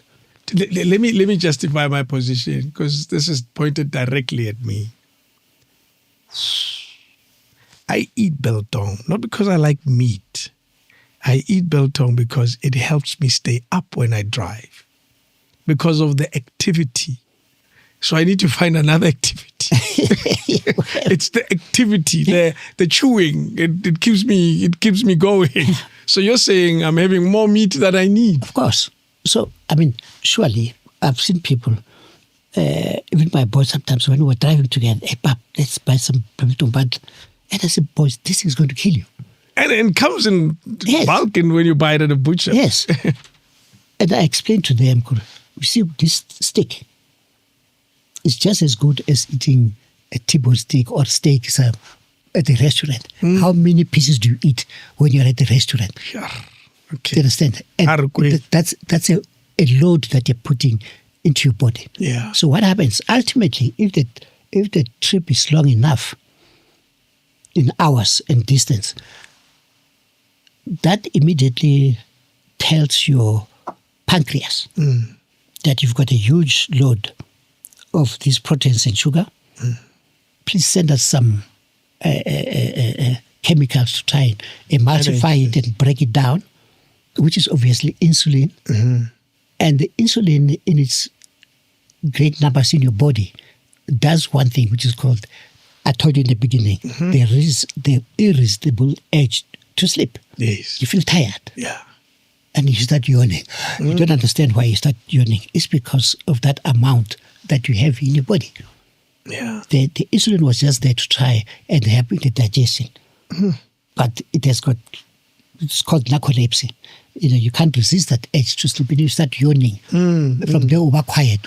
Then you open up your window. You're tired. Tired from the things that you ate.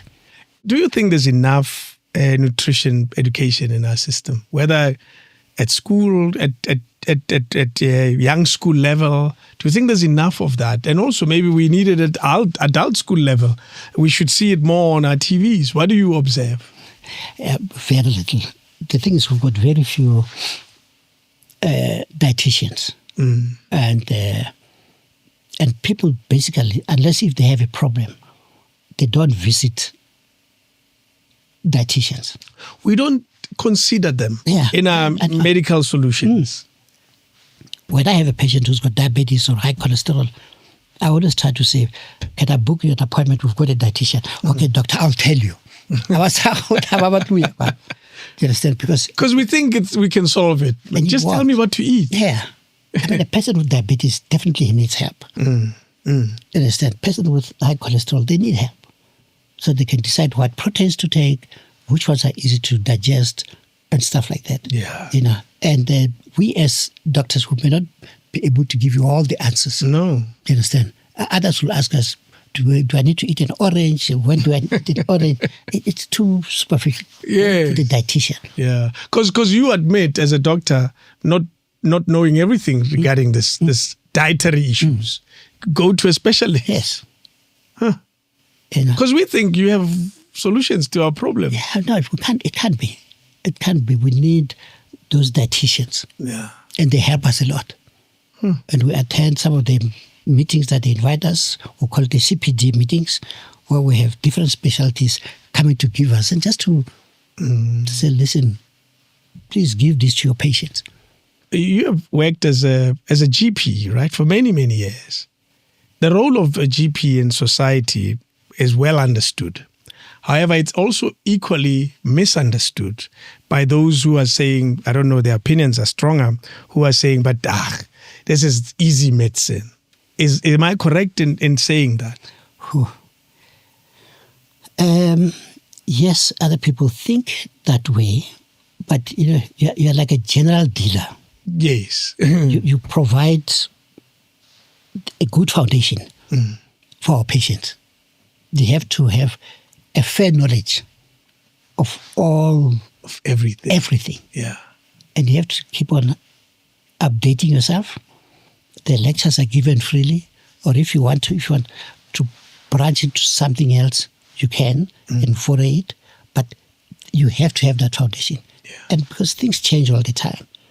I cannot say it because I qualified 1982 is the last time You opened a medical book. No, I can't do that. Yeah. There's so many journals, there's so many things, there's so many presentations. Every Tuesday and Thursday, there is a lecture going on. Or even a Saturday. Really? Yes. Somewhere? Yes.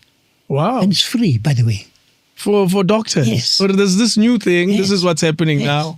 Wow. That's incredible. Otherwise, you'll end up prescribing penicillin or sulfates because you don't know what else is affecting. What's going on now? What's going on? Yes. Who offers those lectures? Pharmaceutical companies. Okay. But aren't they trying to sell products? Oh, of course they are. Yeah. It is for you have to make an informed. You have to discern against nonsense. Yeah, listen and say, this it's okay, but this one no. Yeah. In the past, it was even worse because reps used to come with things to entice us. That they give you a trip to Cape Town, to Durban, or a golf day and the like. That does seem like a bribery. It has been stopped now. Yeah. But of course, if there's an important lecture, they apply to the department to say, this is important. We want to talk to about 300 doctors. And we have a lecture for the weekend with the Cape Town or Durban or even here in Johannesburg. Yes. And those clearly are still very important. They are. Because the technology in medical care advances every day. Of course. That's why Health Professionals Council has got a ruling that you have to complete certain, we call them the CPD lectures in a year and signed by somebody. Wow. Before, otherwise they won't renew your certificate for the year. How often does a medical certificate get renewed? Every year. Every single year? Yeah. It's like advanced driver's license. Yes. Yeah. Trust me, a concept like that doesn't exist. Maybe it should. You have to. Every year. Every year. You have to say, let's say they will say minimum of 20 lectures that you have attended. Wow. So And you're a lazy doctor who's just enjoying his life and time. No. You're going to suffer. And some of them are done online. You can answer those questions online. But it teaches you. Yeah. And look at the new developments, the way to treat hypertension, the approach that you have to use. You can't use information in 1982. When you were qualifying as a doctor. Things have changed so much. Yeah. Things have changed. Even I'll tell you, Dr. Google says that's old. Yeah. That's old information. Patients sometimes will come and embarrass you. I said, no, doctor, I saw this. How can I treat it? I said, oh my God. I don't know that. Don't know that. So you have to. So you've had situations where it sounds like the patient knows more than you. Yeah, they come. People who know sometimes more than us, it's mainly psychiatric patients. Okay. Don't know where they get that knowledge. If you're sitting in front of a psychiatrist, you have to know your story. Yes. They clearly have the patience to do research. They know. They That's know. amazing. Very few of them maybe won't, but majority of them, they know. Do you find it unsettling, though, dealing with the patients that sounds like... No, not at all. Yeah. No, I mean, look, one thing that we learned at the medical school, probably I think even in other profession, is to how to access information. Okay, yes. So if it means that I have to verify a dosage of something that I don't know, I would rather choose to do it right there in front of the patient. Correct, look, I need to check this. Yeah, let me quickly check this, right? In front of him. There's no harm. No. Rather than to write something that is wrong and you get a call from the pharmacy, hey, what is this? What is this? Because the pharmacy also knows dosages. Yeah. And this is a strange dosage. Yeah, so don't embarrass it. It's not even an embarrassment. You know the type of things that I use all the time. If there's something that is new and I just want to verify, I do it in front of patient. It's an interesting thing you're raising because you're saying there's no embarrassment. No. So that means the concept of embarrassment exists within medical care, where you're saying a doctor is allowed to check, should verify, should be sure in front of a patient. However, does the opposite exist where a doctor feels I shouldn't check in front of the patient because they came to me for solutions. Surely they expect me to have all this knowledge in my head. No, it's impossible. Jesus me. No, it's impossible. I mean, some things you find that you haven't used it over the past 6 months. There was no need for it. But you think something tells you, I think I must put this patient on this. Yes. And I'll say, okay, I'm going to change this treatment, but let me quickly check the dosage. And because mostly, for example, hypertension, it's a combination treatment these days that you use. It's not just one chemical, maybe 2 or 3 chemicals. Yeah. But you just want to find out. And you know the page, you just get a reference. It says, Coex Forge, it's 5, 10, 12. It's okay. Yes. Do it in front of a patient. It's okay. They will respect you for that. So you're saying there are no doctors who don't carry the holier than thou approach to medical care that says, you come to me, I am this close to God because I know solutions to your body. Yeah, I work with so many doctors, specialists in particular. Yeah. I'm one person who does not hesitate in front of a patient to say, Dr. So, you know what, I've got this patient. She's diabetic or she's got hypertension. This does not seem to work, but I suggest. I said, I'm thinking of giving him this. The doctor will ask you on the other side, what did you see? Okay, fine, the blood pressure is so much. Can I give her this? Confirm. And then I'll write there, advised by Dr. So-and-so. Okay, yes. It's allowed. Yeah. It's allowed. And don't be embarrassed as a doctor to be embarrassed because you're not a super being. You're not this close to God. No, you're like all of us. Yeah. Who are human beings. Yes. Yeah, who are human beings. Do you find men have a different relationship with medical care? Men as madoda. Yeah. On certain conditions, yes. Yeah, on certain conditions. Yeah, they're very reluctant to reveal all. But lately it has changed. Okay. Let's talk about before the change. And you'll tell us what has changed. Okay, let me give you this example. I mean, the place where you find men in a bigger group or a small good group, let's say in golf, you cannot take an advice that you get from a group of guys. Golf. It's not medical advice. Yes.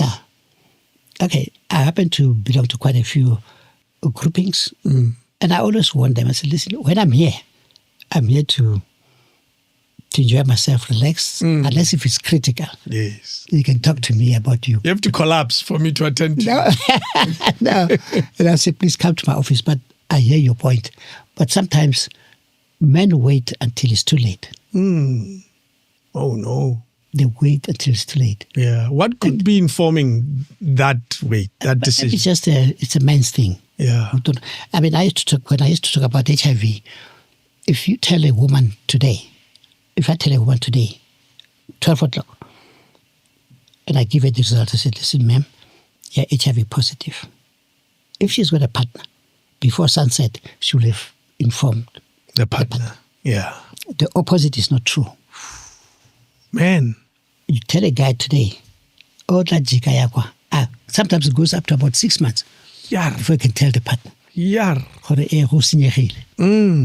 Do you understand? Yeah. So it's just men who just are not prepared to talk. It's just, there's something about men. So we come to you when the situation has gotten really bad and uncontrollable. And that's when we say, Doc, I'm here now. Yeah. I can't eat anymore. Yeah. I mean, there's nothing wrong in a man telling me that I can't get an erection. Yes. But to come, yes, sometimes guys come with their wives and the wife says, and doctor, or tell the doctor that I'm not getting an erection. In jail. Yeah. And that is happening a lot. Because before anyone prompts him, he's not going to do it. He needs to be pushed. Oh, David, you don't know. How bad is this? How bad is this? It is bad. No, but not only with erection problem, but with anything. Small conditions like hypertension, diabetes. People don't want to talk about it. They rather get it somewhere more starting. And look for solutions. Look for these these placards. Yeah. Solve this thing. Call this number. So I'd rather go for those solutions before we announce at home that we have consult a doctor. Yeah, yeah. So the wife has to take initiative to say, let's go. But you're saying it's getting better. It's getting better. People talk these days. We are vulnerable now. Yeah. We are very happy to express our vulnerability. Yes. Now it's getting much better. Actually, I mean, talking from where we come from, we're better. Yes. And that's why I ask you this question, because you've seen us, as a society over a long period. You've treated us in the township and in the suburbs. You've seen us go somewhere to look Bryanston. You get what I mean? So you've seen our problems. Or we have these situations that we deal with. You don't know. It's so scary. Even family members sometimes are scared to talk about it. And I say, talk, what's your problem? We can see you're losing weight when I can put that up guy. Actually, I was lucky. The only person who was the wife was my patient, were Gwangwa. Yes. You, Masikela, Kaifas. Who did us later. Yes. My patient. Wow, that's amazing. Actually,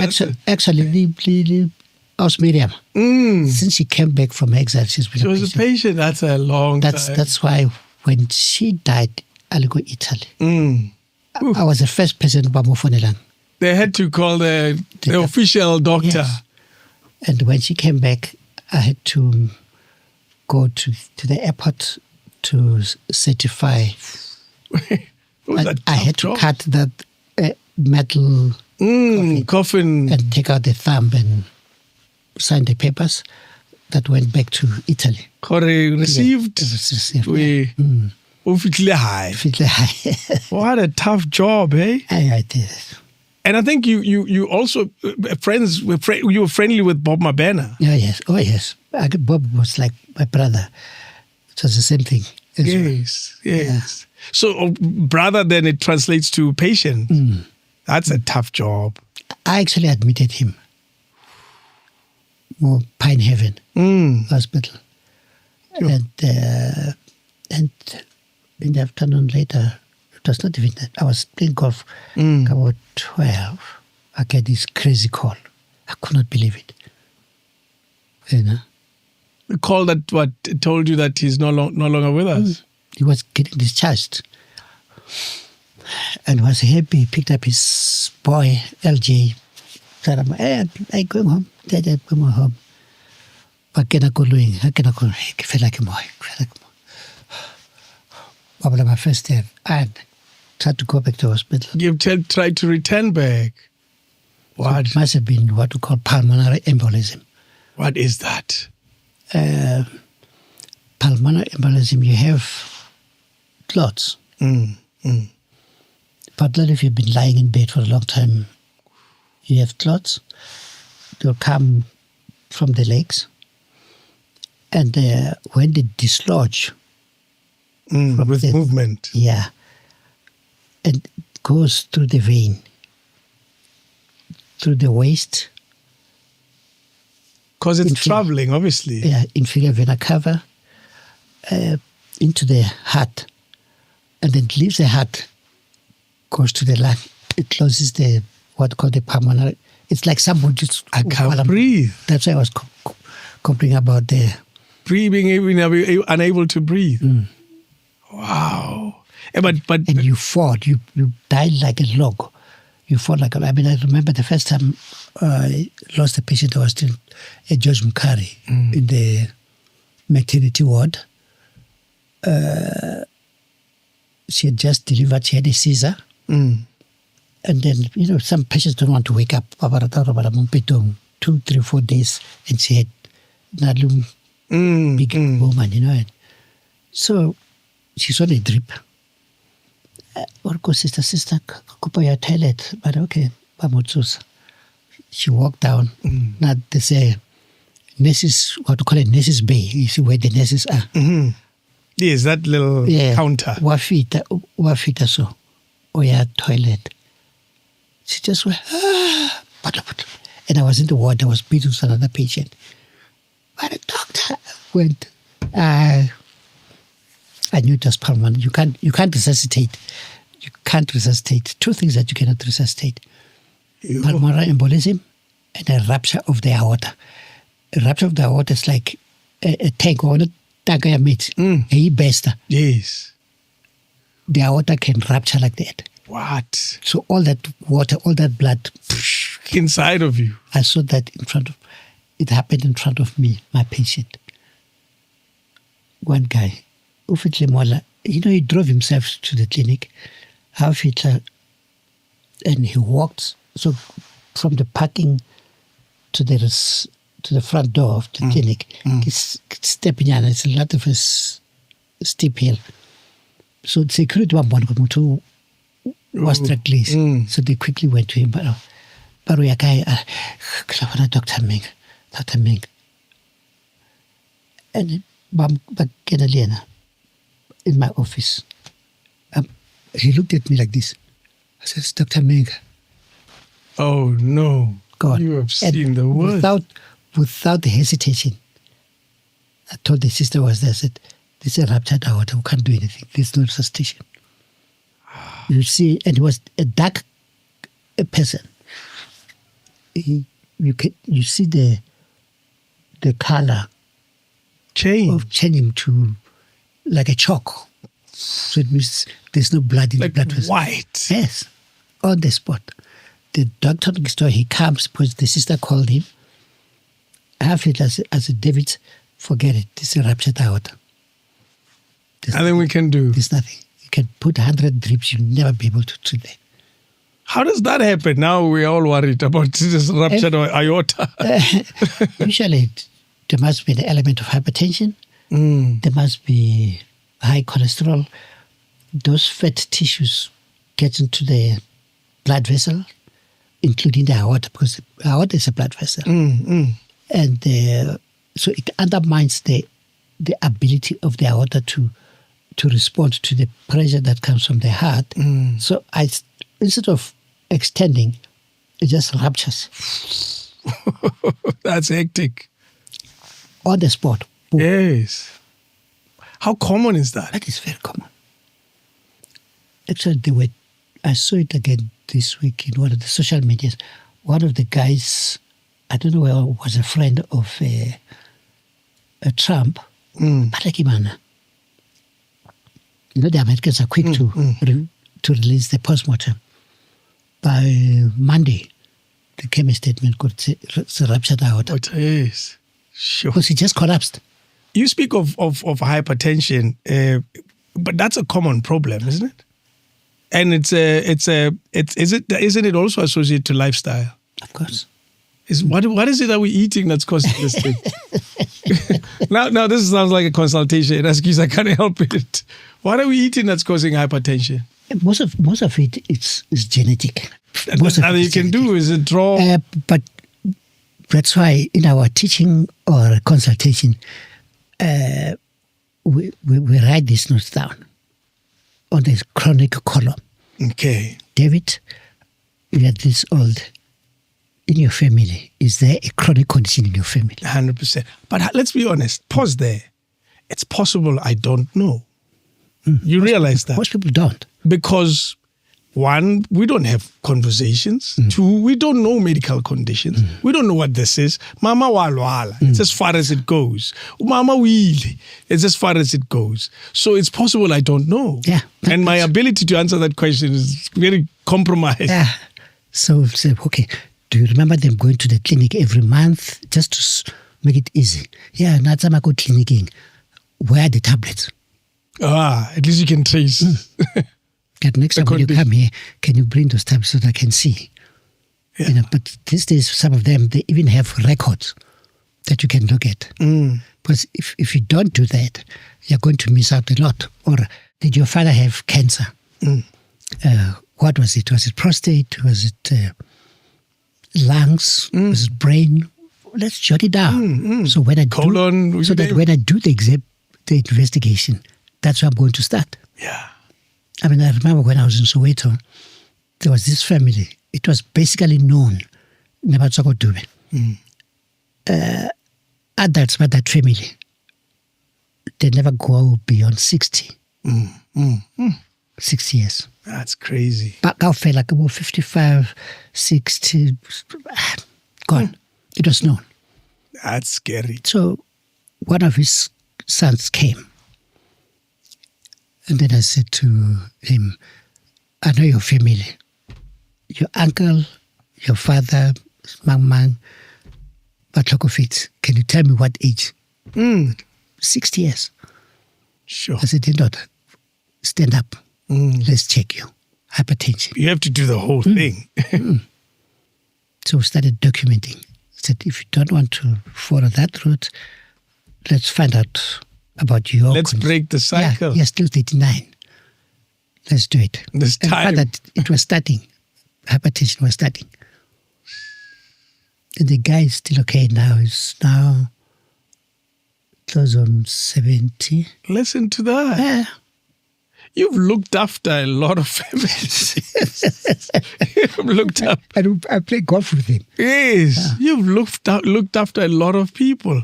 Even your list of celebrity clients. Yes. No, Miriam will kill you. Prahu, I think the way he used to like me, when he's traveling, before he travels, he'll come for a checkup. Jeez. But there was this particular day, it was in the States. He calls me, it's about 11. We'll see. Hey, Tiny, where are you? I hope I'm not waking up, man. I said, no, I'm okay, probably. I said, listen, I was sitting here having breakfast at this restaurant that opposite, they made a close-up, barricaded. Okay. They were getting up Obama to a men's shoe, a shop. And after I left, I went in. I said, what was this guy doing? No, not Yes. So I said, show me the shoe that he bought. So he was asking me, what size do you wear? He actually bought me. Wow. Yeah. The Obama shoe? Yes. I still, even when he died, I wrote about it on the social media. What? Yeah, That's so nice. I still have that. I said, no, you're not taking this. You can't take this. This is my... It's a special one, a special one. Wow, you bought your Obama shoe. And he thought of you in that moment. Oh, yes. No, I think the clothes that Brahu bought me, they can fill up a suitcase. Never. I can tell you. So he would, when he finds something cool, he would get it for you. The KPs, T-shirts, African shirts. I think this thing will suit you. That's amazing. Yeah. The difficulty with, I guess, being a medical doctor, unlike us who live ordinary lives, is we don't interact that closely with people's medical condition, meaning that we know of people's deaths like everybody, but you get to see it on a far regular basis. Do you know, when Brayu came back, I was still in Soweto. Yeah. Back from exile. Yes. So Leonard was my patient. And this one day, he says, Tiny, I've never done a full medical checkup. So I did. Took bloods, took x-rays. He came back after a week. And this is a funny story. And you remember, he snarly shy too much. So I said, Brayu, your blood is okay. It's only, but the x-ray is sharp. It's on that, there's only one, it's not a problem because it's healed. It's a fracture, a clavicle. Oh, no. I said... Oh, you picked up on it. Yeah, good. No. You had a fracture of the clavicle. He said, what are you talking about? I said, yeah, look at this picture. That's a healed. It is healed. So there's an x-ray that shows it. I said, it is healed completely. I said, Tiny, what? Don't talk rubbish. I said, no, bro, you said rubbish. He says, he looks at me. He says, you mean there's no day when I was sick that I never performed? I said, yes, bro. So you mean I was zonked when I had this fracture? I never felt it. He doesn't even remember. You know, that day, I've never seen Brayu Anahan. He sat down like this. You know, he said, this is crazy. He said, this is crazy. That's when he's announced he wants to stop taking drugs. Oh, yes. Yes. Because he realized. Because of that realization. That's amazing. That he had a fracture. And he asked me, how long does it take this bone to heal? I said, about 6 weeks. He said, I went through it. And I said, this thing is very painful. He never felt it. What a life. Yes. What a life. How do you go through such severe pain? I know this because I've torn my what is this? What are they called now? That called the supraspinous. Yes, that's the one. Yes, that's the one. I've torn them. When they tear, there's no extreme pain. However, I couldn't raise my arm. Yeah. And I didn't know this. I realized something was wrong. I fell. We all fall. And it was weeks later that I realized that I went in for x-ray and x-ray couldn't pick it up. It's when we did a sauna that we were able to see. And it was a total tear for that matter. So it was quite extreme. And then I went in for a repair. Ooh. Most of the guys who are playing soccer, if you don't swing properly, you end up with that. Yeah. Yeah, it's called a calf muscle injury. That's what it is. Yes. And you have to stay for about 3 months without swinging. It was bad. The pain of the surgery, obviously I'm sedated, but after my body woke up to the reality of what I'm dealing with. Ooh. And it took long. It took long to repair. I will not wish that on anybody. Because I get it, they have to drill and then sew it in. And then that's why you're talking about how long it takes to heal and the pain. And he couldn't feel anything. We went through that. And he says, every second day I had a gig. And, to hold that saxophone, it's not easy. Only difficult. He wanted to cry. That's incredible. That's how he felt when I told him. What is this as connected from his own body and his own pain? Yes. Sure. I said, this is rubbish, man. I went through this. And I didn't know. I was talking about death of so many people. As a doctor, you deal with this on a regular basis. Surely that must take a toll.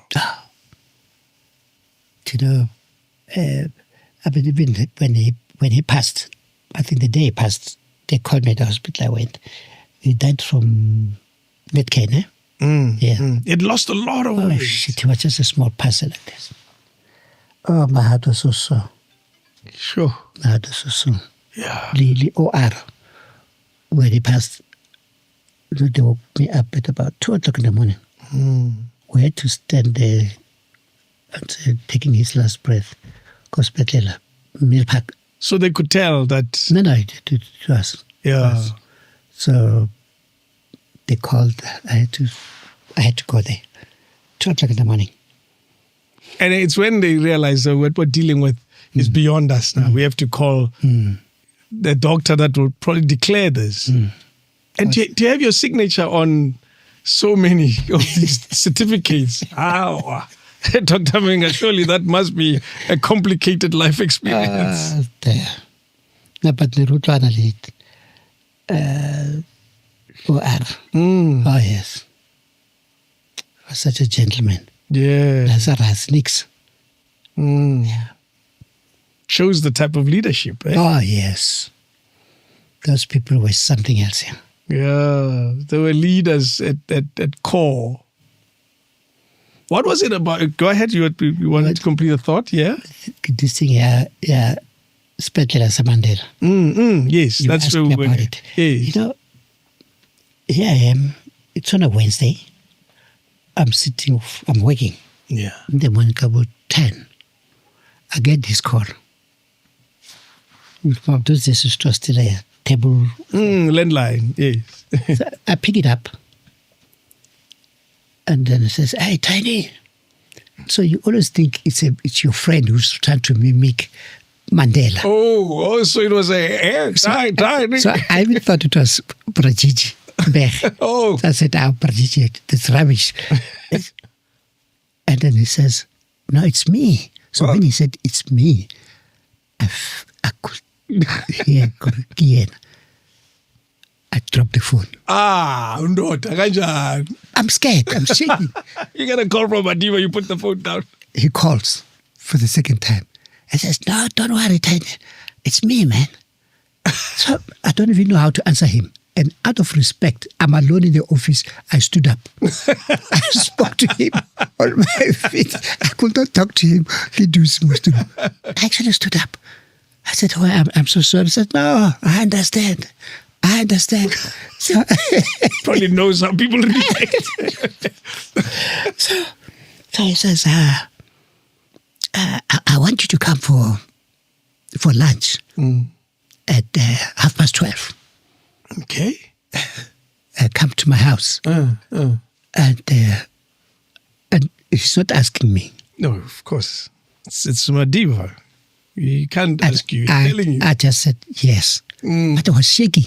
I was shaking. Cancel appointments. As if this man was standing in front of me. I was shaking. And you met him prior to that? Of course I've met him. Yes. You know? But it's never a phone call. So, then I had to phone Baragwanath Hospital to some of my friends and say, "Hey guys, get me a locum. Something has happened." I'm not telling them what has happened. Yeah. Gotta get me a locum. I phoned one girl. "Please make sure that you get me a locum. I'm leaving now." So they understood that questionnaire emergency. Within 30 minutes, there was, but I had left already. Yes. Guess where I'm going to? I'm going home. Can you change? That's fun. I'm going to change. Because and I'm sure there was nothing wrong with what you were wearing. No, but I felt, no, man, let me get something. And I shirt and I put a t-shirt. No, I had to change. Hey, man. I would probably all do the same. And 11:45, I was parked outside his house. And the meeting is at 12:30? Yes. Shut up. So the security sees me. So they come. They said, your meeting is at 12:30, but come in. Don't just park next. No, I'm okay. No, just park inside. Yes. Mandela is here, lead Dr. Motlana. Okay. So I felt, at least I'm not alone with him. I'm with Motlana. It's not the two of you. Who dilute my anxiety. Because Motlana. I said, so again, one who welcomes me, Motlana. "Hi, Tiny." Yeah. You see, he's a young man. He's very busy. He's a very busy man. He knows what he's doing. He's referring to you. Yeah, so he's busy pumping me up. Yeah. I don't know what they're calling me for. And then I said, no, sit down. We're starting our lunch, but let's talk first. So now you join the session. The first question I asked me, it says, "Tiny, do you know of a children's hospital in this country?" I said, "Yes, there's one in Cape Town." I said, "Nah." In fact, it was more Motlana. I said, "No, that's not a children's hospital. It was modified because it was a military hospital. Okay. Then they changed the meat. I says, "No, I'm talking about the real children's hospital." So I said, "No, there's none." I says, "Yeah, that's why we called you." Yes. And I said, "Okay." So, but I can't say where to from here. So he paused. He said, You're waiting for the elders to give you direction. Yeah. So I says, "No, come on, let's have lunch." And then so lunch was there. Raja, but he's the one who says, "I think you must take a glass of wine. I've brought some white wine." I thought, who am I to have wine with my tea? And it's a complicated decision. Yes. Because you probably don't want to drink. Yeah. but that kind of offer, I just said, you know what, I don't know whether it's disrespectful to say I won't take, or if I take, what is he going to think of me? Why go ahead? Double-edged sword. Jesus. And it's fish. So, you can take it with this kind of wine. Now he's giving me a lecture about wines. I said, my daughter, what have I done in this world to deserve this? Wow. So went on. It says, "No, Tiny, I've called there also. Smoking Lam Kamela." I said, "No, I know her." I said, "No, I had a discussion with her. She suggested your name that you can help us in building a... Where am I? What am I supposed to do?" Build a children's hospital. Yeah. And he goes on to explain, it has to be a kind of hospital that is basically from conception. Yeah. It's a brief now being given. It has to look like a children's hospital.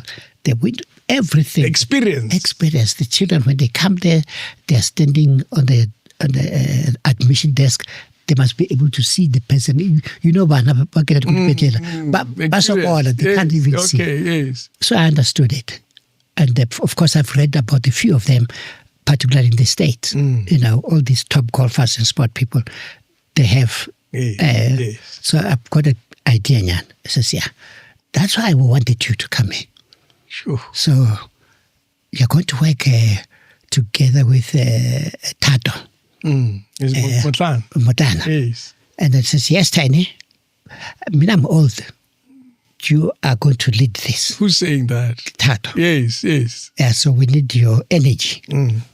So you are a de facto chairperson.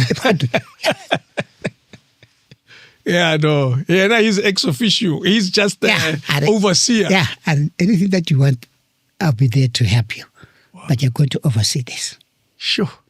Are they talking about funding? Because those are some of the most immediate questions. He was already organized.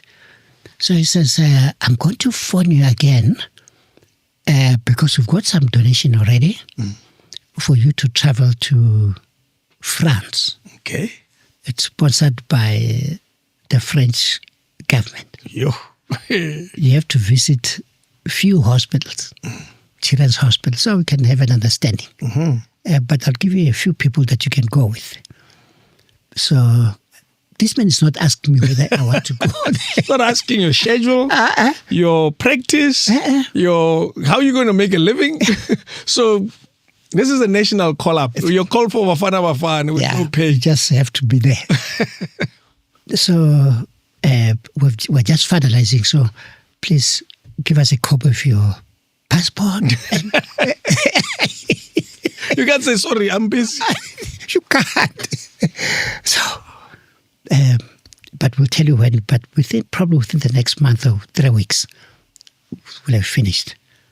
That's a briefing that I'm getting. So the first day, I had to bring my passport, but it's a visa. Yes. And the group, I think, were about 5. But I was the only medical doctor, so I'm leading the group. So I'm just saying, this man. But everything was organized. Yeah, of course. Which places we have to go to, where to stay, which hospitals, which departments. One day we spent almost 10 days. Wow. 10 days, so almost. You had a presidential protocol. Yes. That's. I said, this is bullying. And people, Yeah, I don't mind being bullied by Mandela. So, and I can tell you, we went to various departments, various clinics, government and private, and the ones that are shared responsibility. Of course, yeah. Both private and, And on the last day, when we finished, when I went back to my room, it was about 3 o'clock, and it's cold. Yeah. When I opened up the door, I found an invitation to go to the stadium. There was a final year rugby, Springbok. South Africa. Yes. It's playing. Yes, that. Remember? Yes, Go. yes. It was in France. Yeah. When we beat the English. Wow. So, and I'm saying to myself, damn, I've never attended a match where Rugby, yes. but this I'm not going to miss. I quickly ate, took the place, the tube, and they were waiting for me. Again, At the presidential reception. Suite. Yes. And the guys, because they were told somebody from Mandela's office is here. I was put up here. The Mandela. And I'm the only one, South African, with my scarf. Of course, we all have to put on a scarf. Yeah. I don't know where mine is, but yeah, we all have to put on a scarf. And I'm the only one supporting Springbok. The rest are British and something. Amongst the people you're Yes. But they were so honorable, these people. Of course, you can't stop me from celebrate. Fortunately, there was no, I remember that there was no trial. It was all Kadi penalties. Yes. And we won, and the guys filed up to come and shake my hand. After the win, which president was it? Thabo. Thabo Mbeki. Yeah, Thabo Mbeki. So he was there. He was there. Yes, during that time. I think they even lifted him up They or something. lifted him up. Yes. It was the first time I attended a rugby match. I was in France. It was a final. You were a representative of Nelson Mandela. Imagine that. I was treated so well. Sure. Even when I went back to the train later, but they treated me so well. Yeah. This is royal treatment. This is the type of treatment that Mandela get. Yes. Automatically. Yes. And I don't know if the other members actually, because I never saw them. The other South African members. Yeah, like the Mandela, rather the Thabo Mbeki. No, Kichobana.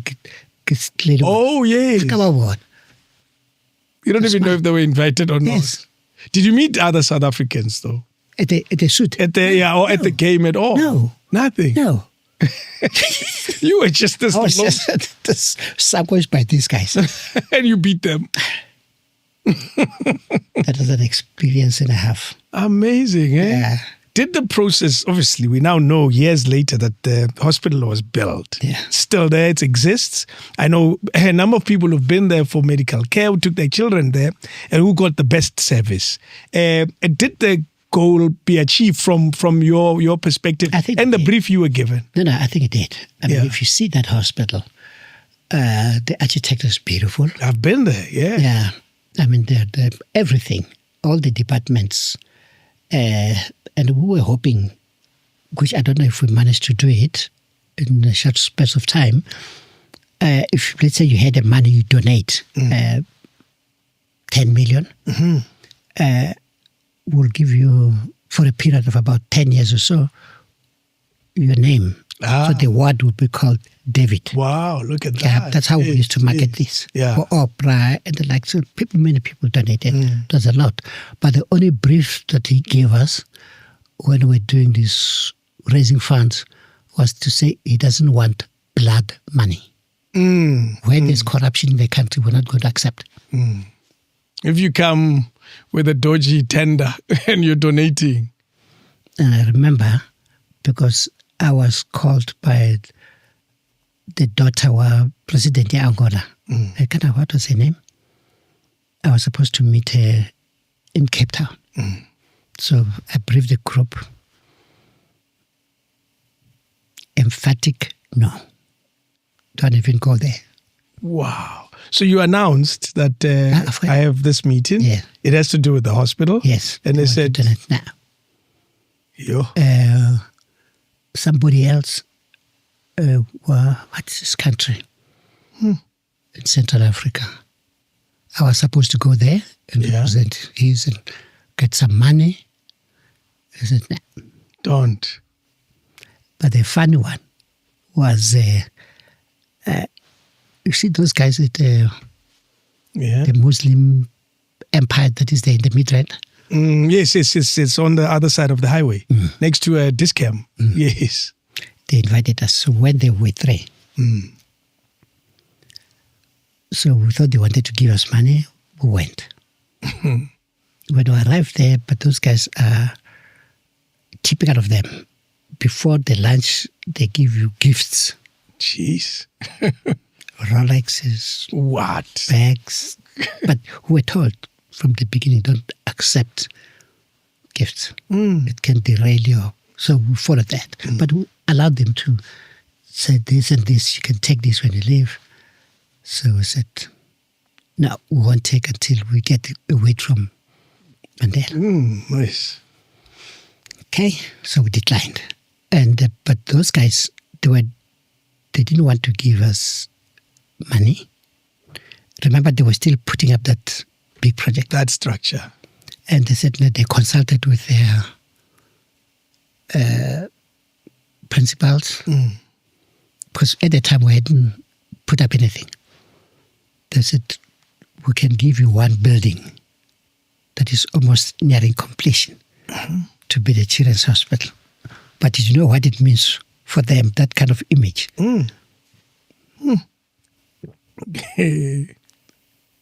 So we said, we'll let you know.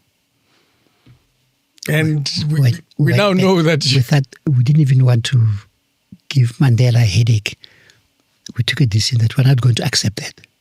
And this would have been almost complete hospital. Yes. So, I mean, the project would have taken no time. Yeah, we said, no. Because you understood his principles. What did you learn about his personality and leadership from that entire experience of making sure this hospital is done? Oh, yes. And I remember with the first meeting when we came back, we were going to brief him and the rest of the committee.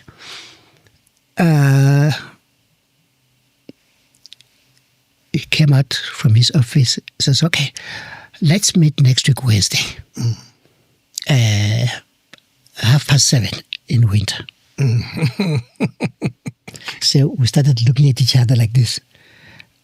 And then he said, what? You seem to have problems with time. If you want to make sure that you're never late for a meeting, always be ahead of time. So be there, $15. It's not making it easy. Yeah. It's just be there. You thought he'll change it to 8 or 9. Just now. Be early. Yeah, be early. Then he won't so we just burst into a laughter. Wow. Because he's very strict with time. Yeah. Time for him, it's everything. Prison teaches you a lot of things, and one of them is time. time management. Time. Yeah, but we had quite a lot of people, and companies and countries that made an offer. And in all the offers that were accepted. Yeah. They had to be clean. Yes. Vets gave us the ground. Yes. And where it is. It's right close to the university. But at least he was alive. He was still there himself when we did the sword turning. He was there. When you broke ground. Yeah, he was there. It's a pity he never came to see the hospital. He didn't. Again, I'm curious. What did you learn from him? Look, his decision making. Yeah, that man, it's something else. Yeah. When he believes in something and he takes a decision, you have to put it to trial. You have to go ahead, even if it's not suitable for other people. But he says, we do it. The responsibility of not disappointing him. Yes. Did you feel that? Yeah, but there was no way, because there was no way in which you could have disappointed that man. And to be honest, we did very little. Okay. All the donations he okayed them, he endorsed them, and sometimes he gave us the lead. I want you to go to so. I've spoken to him. Wow. But he will definitely not take offers from bad governance, government, the countries. What was that country now? It keeps on coming and goes away. African? DRC? Because you said Central? Yeah, but not DRC. Where Bongo was a president. What's Gabon. Yeah. Yes, there you go. So there was money from Gabon that he said, "Neg sharp." That's a principle. That's incredible, eh? Yeah. Difficult question, maybe complicated. What would we think about us now from that experience that you had with him? Because we are a very complicated country now. Oh, of course. We are exposed that we have problems that are entrenched and we never quite faced them. And Raditava, Raditaka. But then at least we are revealing them through Madlanga Commission. Even though we now know that this is probably 5% of the problem. The problem is far greater. You know, but also remember that this very hospital was not going to be the last. It was just the beginning. It was just the beginning. Oh, no. Oh, no. Yeah. Somebody should have carried on. Yes. I said, people don't care about children. Yeah. So he has shown the way that this thing can be done. Maybe what he meant was that, please follow my example. So every province should have one. Yes, literally. Sure. Wow. That was his desire. So we failed him. Oh, definitely. We did. We did. I think one of our greatest failures to him directly is by not upholding a dignified, fair country to all its people. I think, you know what, I like it when people criticize each other. But, you know, if you criticize, acknowledge what he has done first. Yes. Yeah. And try to put yourself or your father in his position. You can stand up today and say, Nelson Mandela sold this country. But probably ask yourself, if my father wasn't there, why was my father not even close to him or to that group of people? Or be a Nelson Mandela. Or be a Nelson Mandela. The opportunity was there for anyone. Yes. Anybody could have been in that position. Yes. But your dad, what contribution did you make in this country? That's true. You understand? Yeah. Where your father or him or anybody could have almost forfeited his life. His life. His life. You understand? Didn't bury people. Nothing. You know? And he was focusing on one thing. Yes, things could have happened later. But what he did, and when I say he and his colleagues did from the beginning, was a genuine call for liberation of this country. Yeah. People make mistakes. Yes. 100%. They'll make mistakes. Yes. Sometimes later on they get attracted by so many other material things. But the core issue, the reason, yeah, which has put us here. If you were an adult at that time, what would you have done when? Would you have sacrificed like they did? Because there was no promise of a pot of gold at the end of the rainbow. We didn't know that it was going to end up like this. Yeah. No. What would you have done if you were alive at that time? Sure. Even as a young person today, it's easy to stand up on the podium and say, hey, he sold us, he did this. But put yourself in his shoes. Yeah. You know that Pelai was going for life then, Rubinelli. He was there for life. He was there for life. Yes. He didn't bring up his children. No. They saw him once a year if they ever got a chance. That's right. He didn't bury his son, didn't bury his mom. There's so many And things you stand up today and said, Mandela has sold this country. What have you done even up to today, Wena, as a person? What have you done today? Yeah. To do even a little bit of what Mandela That's did. right. What have you done? Whew. And I remember one day we were at a meeting there. He came out from his office. Mandela is like a buffalo when he's angry. Ooh. He walked out from that office, was not talking to anybody, was just talking to himself. I think he was angry because the UN wanted to make his birthday, the 18th, an international holiday, just like Martin Luther Jr. So, and the understanding was that it was going to be a public holiday. So no ways. What for? We have to work. All that I want for me to agree to have these days an international holiday is if you make this day, wherever you are, you don't have to do it for me. Do it for your community. Donate minimum number of hours for the community. It doesn't have to come to me. Which is what Mandela did. How many people would have done that? Yes. Amazing, eh? Do you understand? I says, I'm not going to allow. And he was saying this alone. Like I say, it's like a bumper. Yeah, but how many people? So he clearly understood his might. Yes. But he understood that it's not for him. It's not for him. That was very clear. Yeah. That is not all about him. Yes, on that day, do something for other people.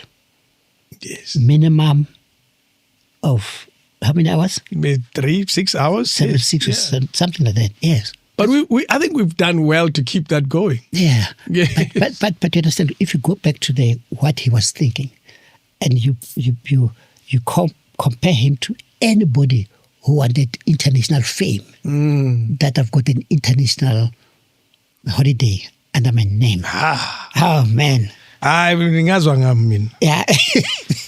All of you. Do you understand? I'll have King David Day. Yeah. I take it. Brilliant. Do you understand? So anybody who has that capacity of an ability to think that way, to say, no, let not this be about me. Let it be about everybody. And particularly those that are in need. Yes. Those that need help. The school that needs painting. Yeah. Yes. The elders that need food. Solve those problems. Yeah. Not me. I'm good. Wow. How many people can think along those lines? Yeah, it's not us. We are not made like him. We are certainly not made like him. And you still have the audacity to say he has sold South Africa. Why didn't you take off from where he left to move forward? Because he had an opportunity. That's amazing. I wanna get here and end here. Okay. You're married to a famous woman. If you're willing to tell us, because I'm very respectful of my elders, I was properly raised. How did you meet? What's your budget? Zero budget. I don't have Richard Branson's donations. That's one question that I've always refused to. Really? Okay. Is there a reason you refuse to address it? No, not really a reason. But I want people to find their own way of meeting partners. Okay. Do you understand? Without trying to emulate or. Okay. Yeah. Okay. And like, for example, probably the next question will be, you've been married for 33 years. How have you done it? Well, have you done it? No. No. It's all in your hands how you want to structure it. Help us with this, though. And I'm sure this you'll answer gladly. Being married to a famous person comes with its own challenges of all sorts, including a busy schedule like yours, because you've done health on 180, and you've been a doctor for so long. Hell, you had to be involved in the construction of an entire hospital with Nelson Mandela. Scheduling issues become complicated.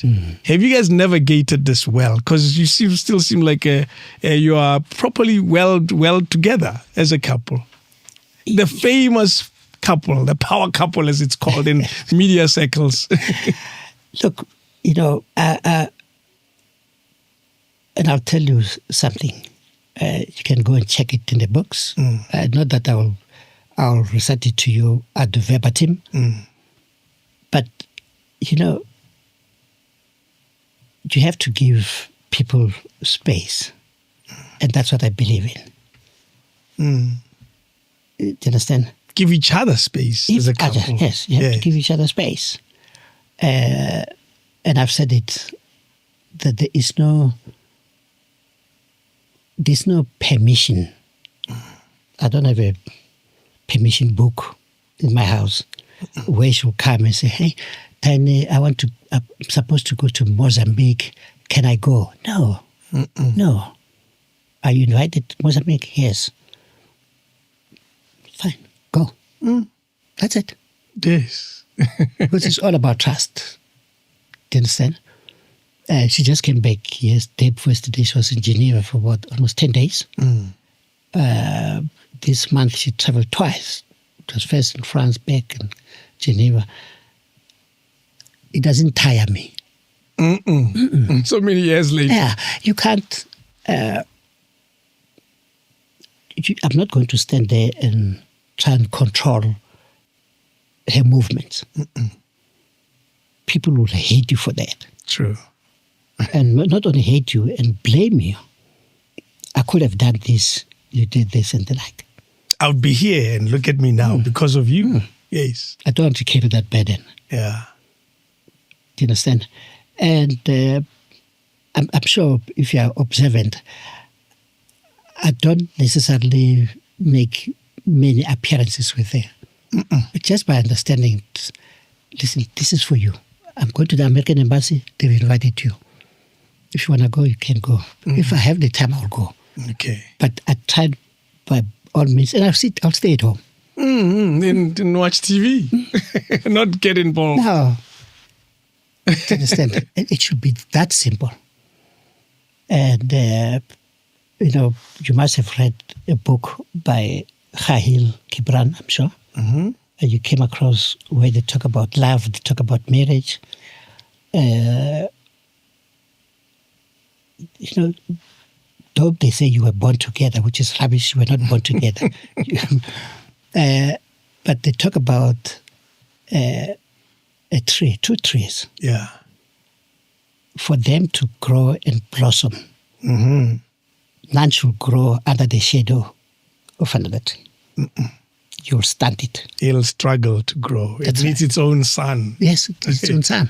Yeah. And I remember my grandmother, when we were young, she used to, with the big hoja that she had, she would go around checking the sprouting mangoes and oranges, which obviously would fall under the tree. She would tell you, take it out, put it there. Where there's sun. Where there's sun. Yes. Yes.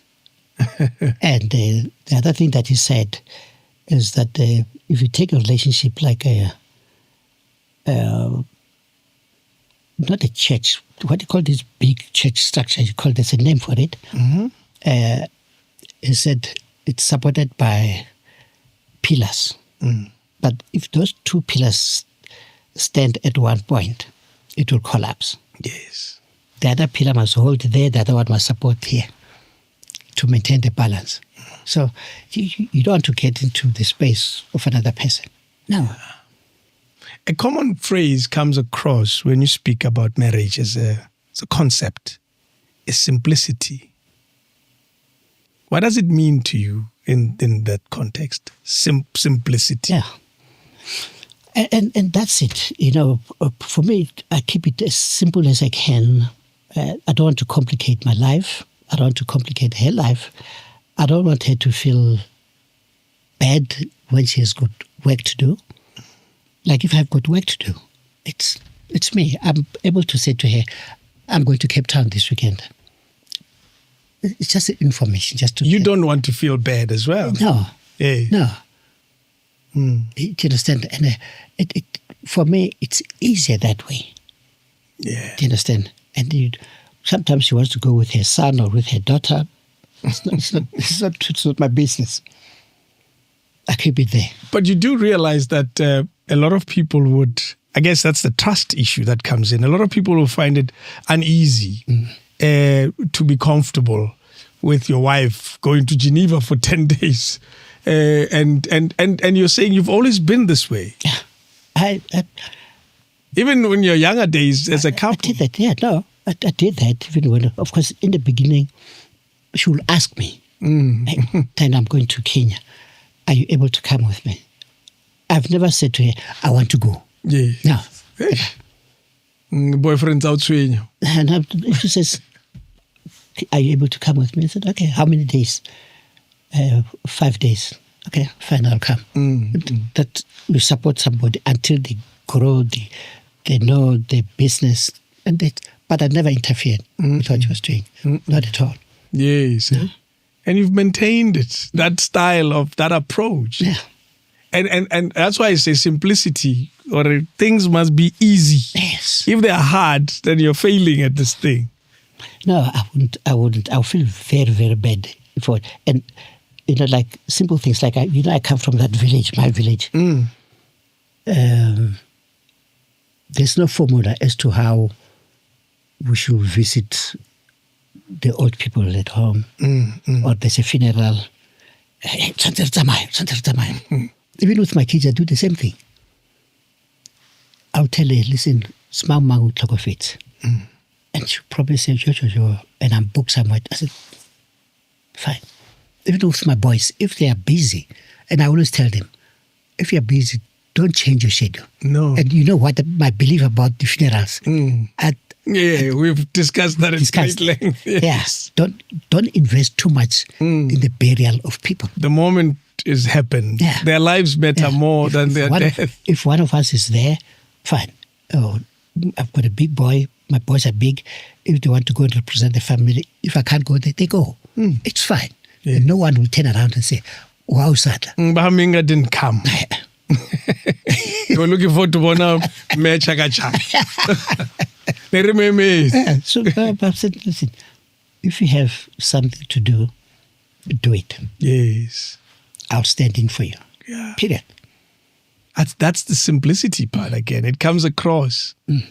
Things mustn't be too complicated. Do you think then we overburden our expectations of people? Of course. I think, and I've discussed this with other people who have come to my office, we discuss. You find a partner says, finding a KwaZulu-Natal, but I didn't want to go. So that's not a nice trip. No. Even the trip is one thing. Even the moments building up to the trip, yes, you are unhappy. Yeah, under pressure. And then I'll say, but why do you have to go? He says, sure. If I don't go, of course, I'm not looking. I said, hey, man, come on, guys. How do you live? What kind of relationship is this? Can't your husband go and represent the family, or you go represent the family? Simple. Maybe somebody else, not even the two of you. Yes. And maybe because I don't invest too much, like I told you, in the burial, mentally, in the death of people, even of myself. What I've signed up for when I die, it's so simple. Yes. And I hope they don't change it when I've closed my eyes. Oh, you've instructed? I've instructed them. Yeah. Simple. Simple. Keep it simple, boys. Yeah. Wow. You know? That's incredible. And also raising boys, surely that takes a different head, a different approach to life. Oh, yes. Because you're able to sit down and chat. And sometimes the mistake we make as parents is to, if one of them has strayed a little bit, and whether they're still young or as big boys, you want to deal with the problem now. Come home. Let's meet Saturday. Let's talk. No. For me, it's a no. How would you rather it's done? No, I will wait. Yes. After a week, he will call. And I'll say, you want to come to my office or at home? Okay, I'll come to your office, Dad. We talk like adults. Yes. And it's not a reprimand. No. Yeah. I mean, we had an incident this weekend. One of my last born is based in Saudi. Mm-hmm. And you know how strict those guys are with their laws and things like that. Alcohol, you name it. That's right. Yeah. And he's staying in a very beautiful place, which is like a compound for embassies. So it's strict, very strict place. And as a black person, young boy, they see him coming back. And you stand out because you're different. Yes. Yes. So they ask him questions, where your documents and this and this. He shows them, I don't believe. They don't believe it. They lock him up. So the whole of Saturday, he's not contacting anybody. 24 hours. He can't. He can't. Yes. I'm not sure. They did the background check, found that what he was telling them was right. Yes. You know? But I can tell you, the uneasiness that my wife went through and everybody else. Of course. Hey, let's reclining. I said, what are you going to do? Wait first. And I'm sure we'll get reports. Yeah. The embassy will help us. That's their work. And this thing will be solved. And it turned up it was just a mistake from their part. Yeah. They could have read and said, it's you, but don't do this thing. Yes. We don't agree with it. So it happened on Saturday. And he sends a message, Dad, I'm fine. I'm back at the hotel. I said, fine. I didn't say, let's talk. No. And then the mother asked me on Monday, did you talk to him? I said, no. I just, if you spoke to him, I said, nah. Until he called last night. He calls me. But we're just having a chat. Simple chat. All that I did was to say, listen, you must always remember that you're in a foreign country. Yeah. Their laws are their laws. You don't make them, they make their laws. For you, it's just to abide by them. If you can't, you get into trouble. Yeah. The same thing happens here. It happens in America. If you're a dark-skinned person like this, and just they ask you 3 questions, you don't answer them properly, they can pump bullets into your chest. To your chest. Yes. And you're dead. Yes. And there's no accountability. So just remember, you're in somebody's territory. Just respect them. That's all I said to him. And this is how you raise them. Yes. Because it makes them realize they are accountable to their own action. And they will deal with it. Yeah. But if we can, when it's still hot and I'm confused and getting with an accusation, all the aunts were phoning. I said, let me get out. I just went to go play golf on Sunday. Phone at the minister, phone at the embassy. But then it makes the news. Then it's a disaster. It's a disaster. Nah. And I'm thankful to God because if there's one thing that God gave me, it's never to panic. Yes. I don't panic. I got a call without saying names because then this person won't like it. And the call was, please check your WhatsApp messages. I go to my phone. The message is, hi, I've been arrested. And that's what I'm realizing about myself. That same thing. I didn't know that I'm like that. I called to say why. And I was drinking. Got okay. I put the phone down. And then I then had to deal with it. By going to the police station and all of that and go through the entire process until 5 in the morning. And when this person got released, very embarrassed, and I'm having a chat with the policeman about football because there was a game playing and that I'm missing. So I'm frustrated about the game I'm missing.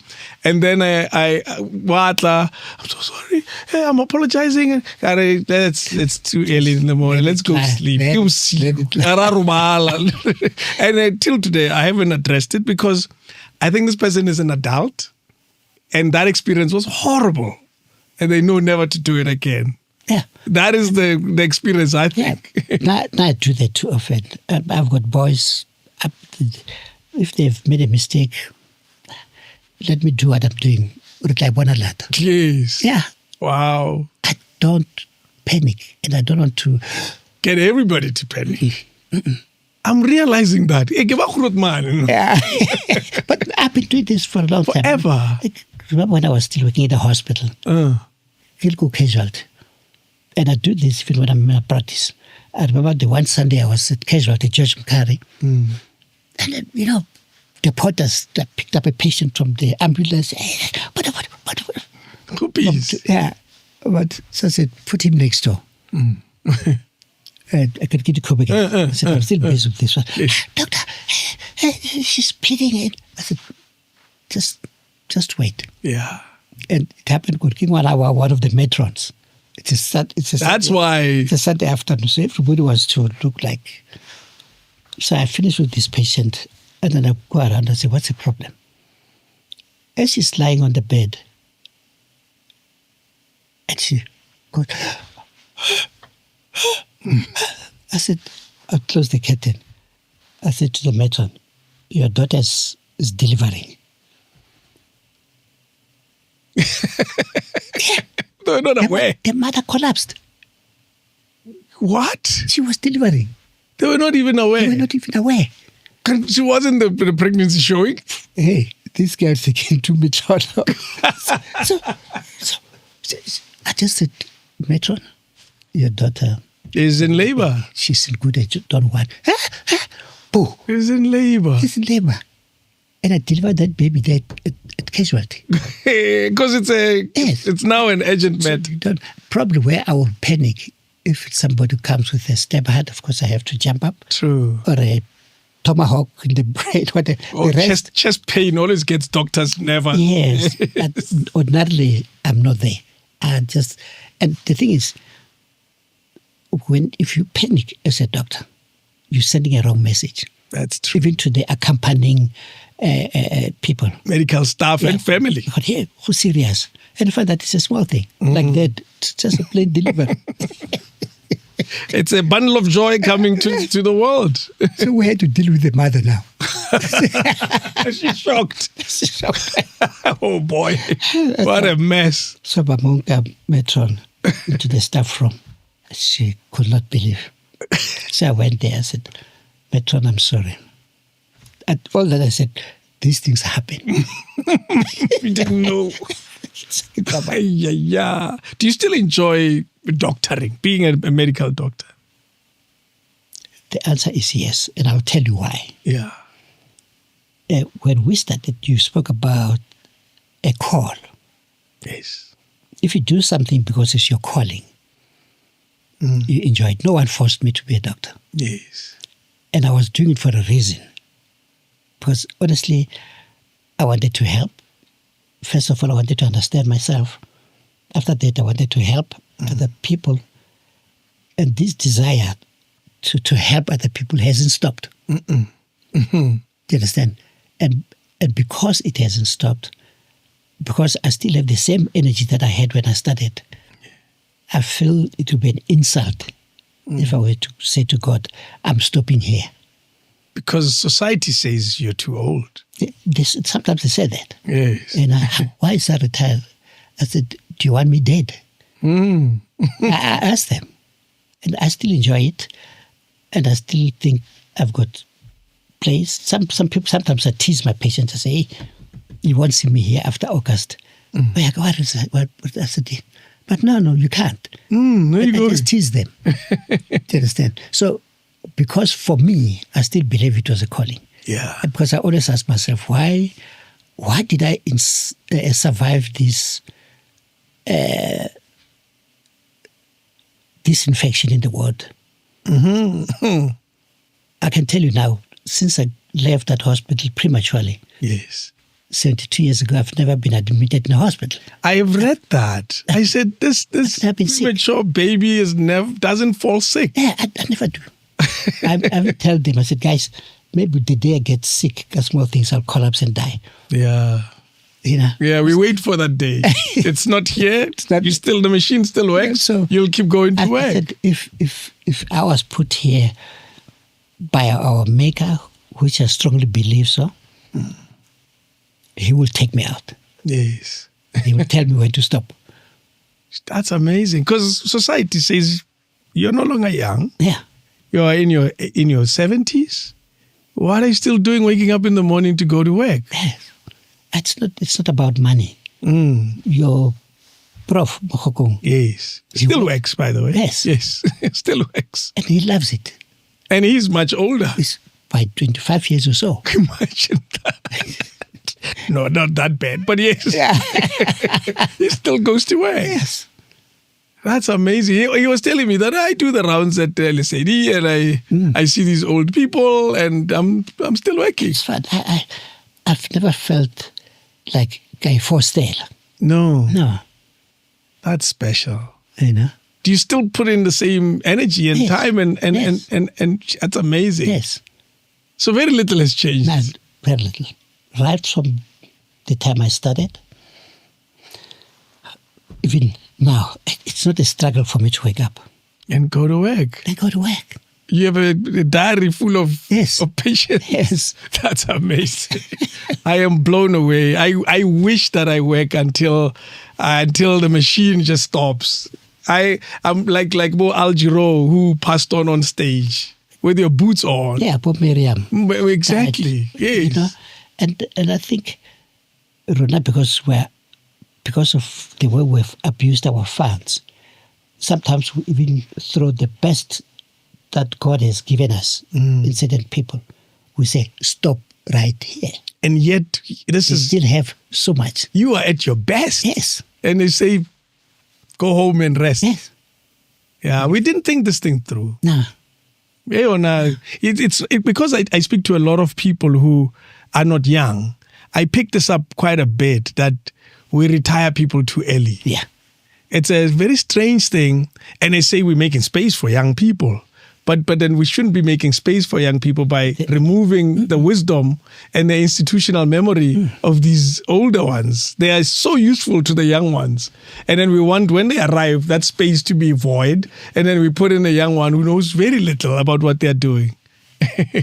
You know, and this is happening all the time. Yeah.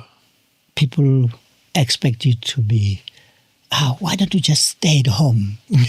Do what? But at the same time, what are you doing here? You came to see me. Why are you coming to see me? So you still see value in me, but you're saying I must stay home and rest and read a book and watch Madlanga Commission the whole day. And you know, your muscles and your brain works more or less in the same way. You had a fracture. No, it was not a fracture. It's yes. What is it again? But I suspect they had put a plaster. No. They put I had a brace on. They put a sling. Okay. However, I had to be on the sling for quite a bit. Right. Yes. But see a person who's got a broken arm. 6 weeks. Plaster it. Yes. On a cast. Yeah. And see him 2 days, within the first 3 days after they've removed the cast. What do you see? You tell me. What is it? The hand is small. Oh, yes. Almost. And then it goes back. Yes. Yes, it does get smaller. That's right. We call it disuse atrophy. If you don't use a muscle, it atrophies, it grows smaller because of lack of activity, innovation and activity. Okay. So it grows small. Same thing that you see with a person who's got polio. Their legs are small because of lack of use. Yes. Yeah. Same thing happens to your brain. The moment you take away the focus and the projection and the planning, and it feels that I don't have to think about anything. It gets smaller. If I do a scan on you, after I have stopped everything that you're doing here, you find there's a gap between your skull and the brain. And it's full of water here. It atrophies, becomes smaller. The gap is bigger than when my brain was busy. Yes. Your brain is supposed to remain like this, almost touching the skull. Yes. Yes. Yes. Oh, boy. So the moment you take that away, or So how to negotiate lobola, limahadi. That's all. You're killing yourself. That's your new thing. We call you to say, Hey. babu, nyashat. I heard of a story where this guy, to negotiate. It's old. Oshela, I derail so badly.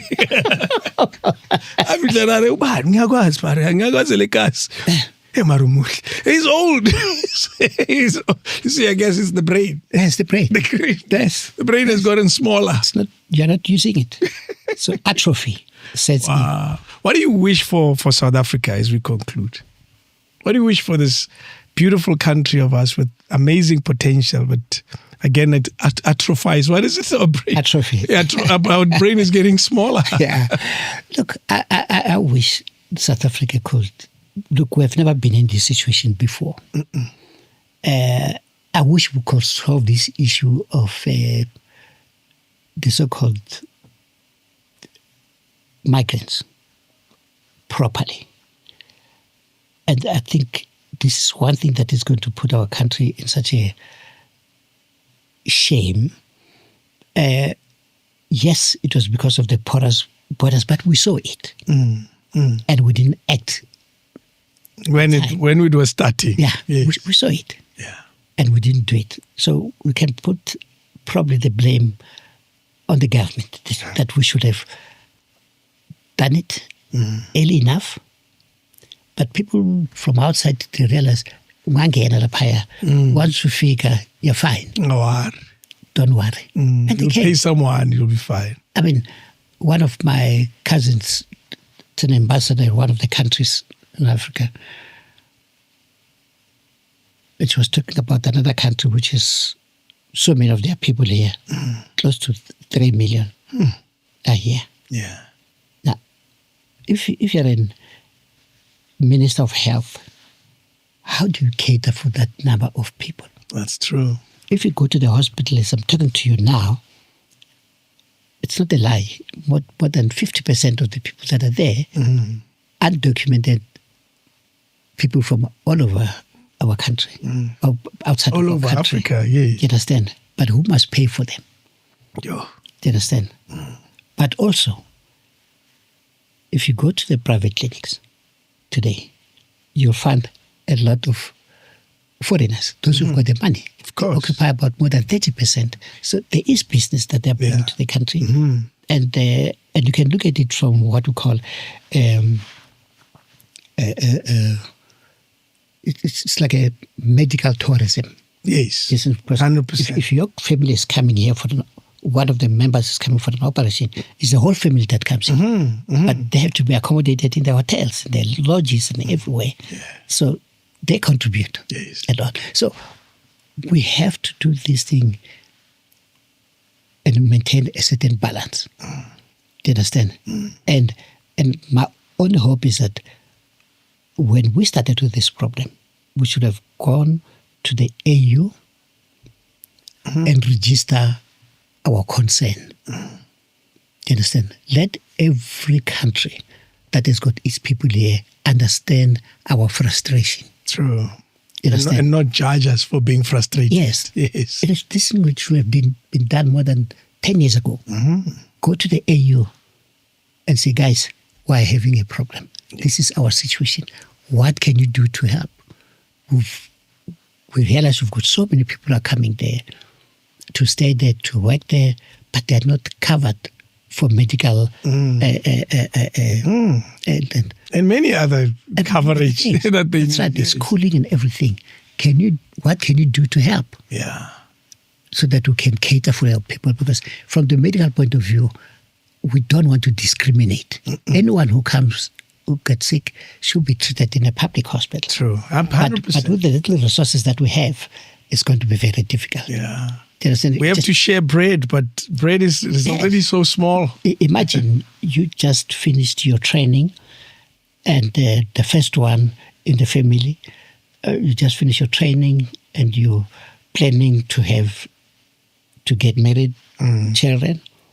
But all your uncles and aunts, they send all their children to come and live with you. What are they going to do? Yeah. It's already a problem. It's a big problem. Yeah. You can start your life. No, you can't. So that's what's happening to us. We should have gone and we shouldn't have tried to solve this problem on our own. So we tried to look smart and be very accepting. We should have gone to the AU or to the region, as it is, Southern region, and say, guys, we've got a problem. I get we carry the burden of the past, of they helped us, so we can't be seen to be difficult. The uncle took you to school, paid for your university. So now you're here. We are bringing all the cousins to come and live with you. But it was not, the magnitude is totally different. 100%. But nobody understands that and wants to understand it. I get it. They said, no, man. They helped you. Yeah. Your reparation is on their back. Yeah. But it was, look, people who went out of the country who were in exile, there was, at any stage, there was not 1 million people all over Africa. No. It wasn't. No, or at least, or concentrated in one country. Never. Yes. I went to Uganda, I went to Tanzania, I went to Zambia, I went to Maputo. Even the immediate neighboring Swaziland and Lesotho. The number was not that much. It was manageable.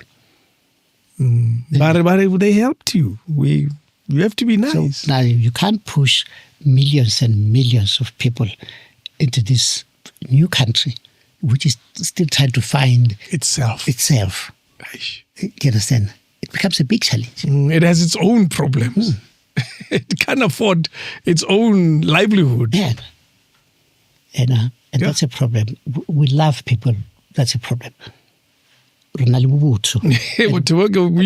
putting us into... Do you know what Tommy Lega 1962? I guess 1652. Yeah. We allowed them to come here. Yeah. And then they said, it's ours, this thing. Look at us now. Yeah, so I don't know how we're going to reverse this. Yeah. Because our image is messed up throughout the continent. I could hear the utterances today from the president's office rebutting what the Ghanaian president has said. He's fighting hard, the Ghanaian president. And there's no reason for him to fail to understand actually what is happening. I say be careful when you give people free things out of your kindness, because the day you stop giving them, they'll think you're a horrible person. They would have forgotten all the free gifts you've once given them. They will remember this moment and say, he is the worst in the world. You've never seen anything like him. He is horrible. And they don't remember anything you've ever done for them. So always be careful when you give free things. And we've given free things for so long. And we continue to do that even to our own people, by the way, where everything is free. And the day you say we can't afford it anymore, genuinely, yeah, people won't understand that. No. How come? Maga. Exactly. And that's the problem that we find ourselves in. Dr. Mhinga, I realize you and I can speak forever and ever. I'm going to stop here. It's 4 hours and 52 minutes. I see this. Almost 5 hours. Thank you again. I've enjoyed it. It's been so enlightening. It's long overdue. I love your perspective on funerals. I wish you win. It's a difficult task. 100%. That's why I sincerely wish you win. Our people will never understand you. Because I'm saying this because recently just buried my mom. I think celebrated my mom's life when she was alive. I don't doubt what we did to make sure that she lives a decent life. I remember on the day of the funeral, there were a lot of contributions to her funeral. People just wanting to help and wanting to thank her for the contribution she may have done in their lives. And people just gave us all sorts of things, from 100 rands to 5,000 rands, just as gifts. And most of it was used to bury her, if not all of it. And I remember on the day of the funeral, 2 or 3 people came and said, "You gave her such a dignified burial. How special." And I remember thinking, Ghana, what did we do? They said, "The coffin is beautiful." Do you get where we are? I know. That's us. I can tell you now that coffin was terribly expensive. I know. Oh. And in hindsight, when you have a conversation with someone who's as sober-minded on the subject as you are, you realize that maybe that was not a wise spend. Do you understand that? Yeah. That's why actually I tell some people, I said, of all the things that you've ever paid money for, this is the one item that you're going to look at for less than 12 hours. And it goes. And it'll be so costly. You won't see it again. Because you first see it as a picture, but do you want this one? Yes. And then yes. And then you see it when they bring the remains to the home the night before the funeral. And then in the morning it goes. Within a few hours it's gone. And it's worth between 50 and 100,000. What kind of investment is that? And usually that such is followed by unveiling, which is equally expensive. Yeah. We were wise enough to make it one event, but I hear you. I hear you 100%. Wow, what wisdom. Thank you so much, King David Studio Podcast.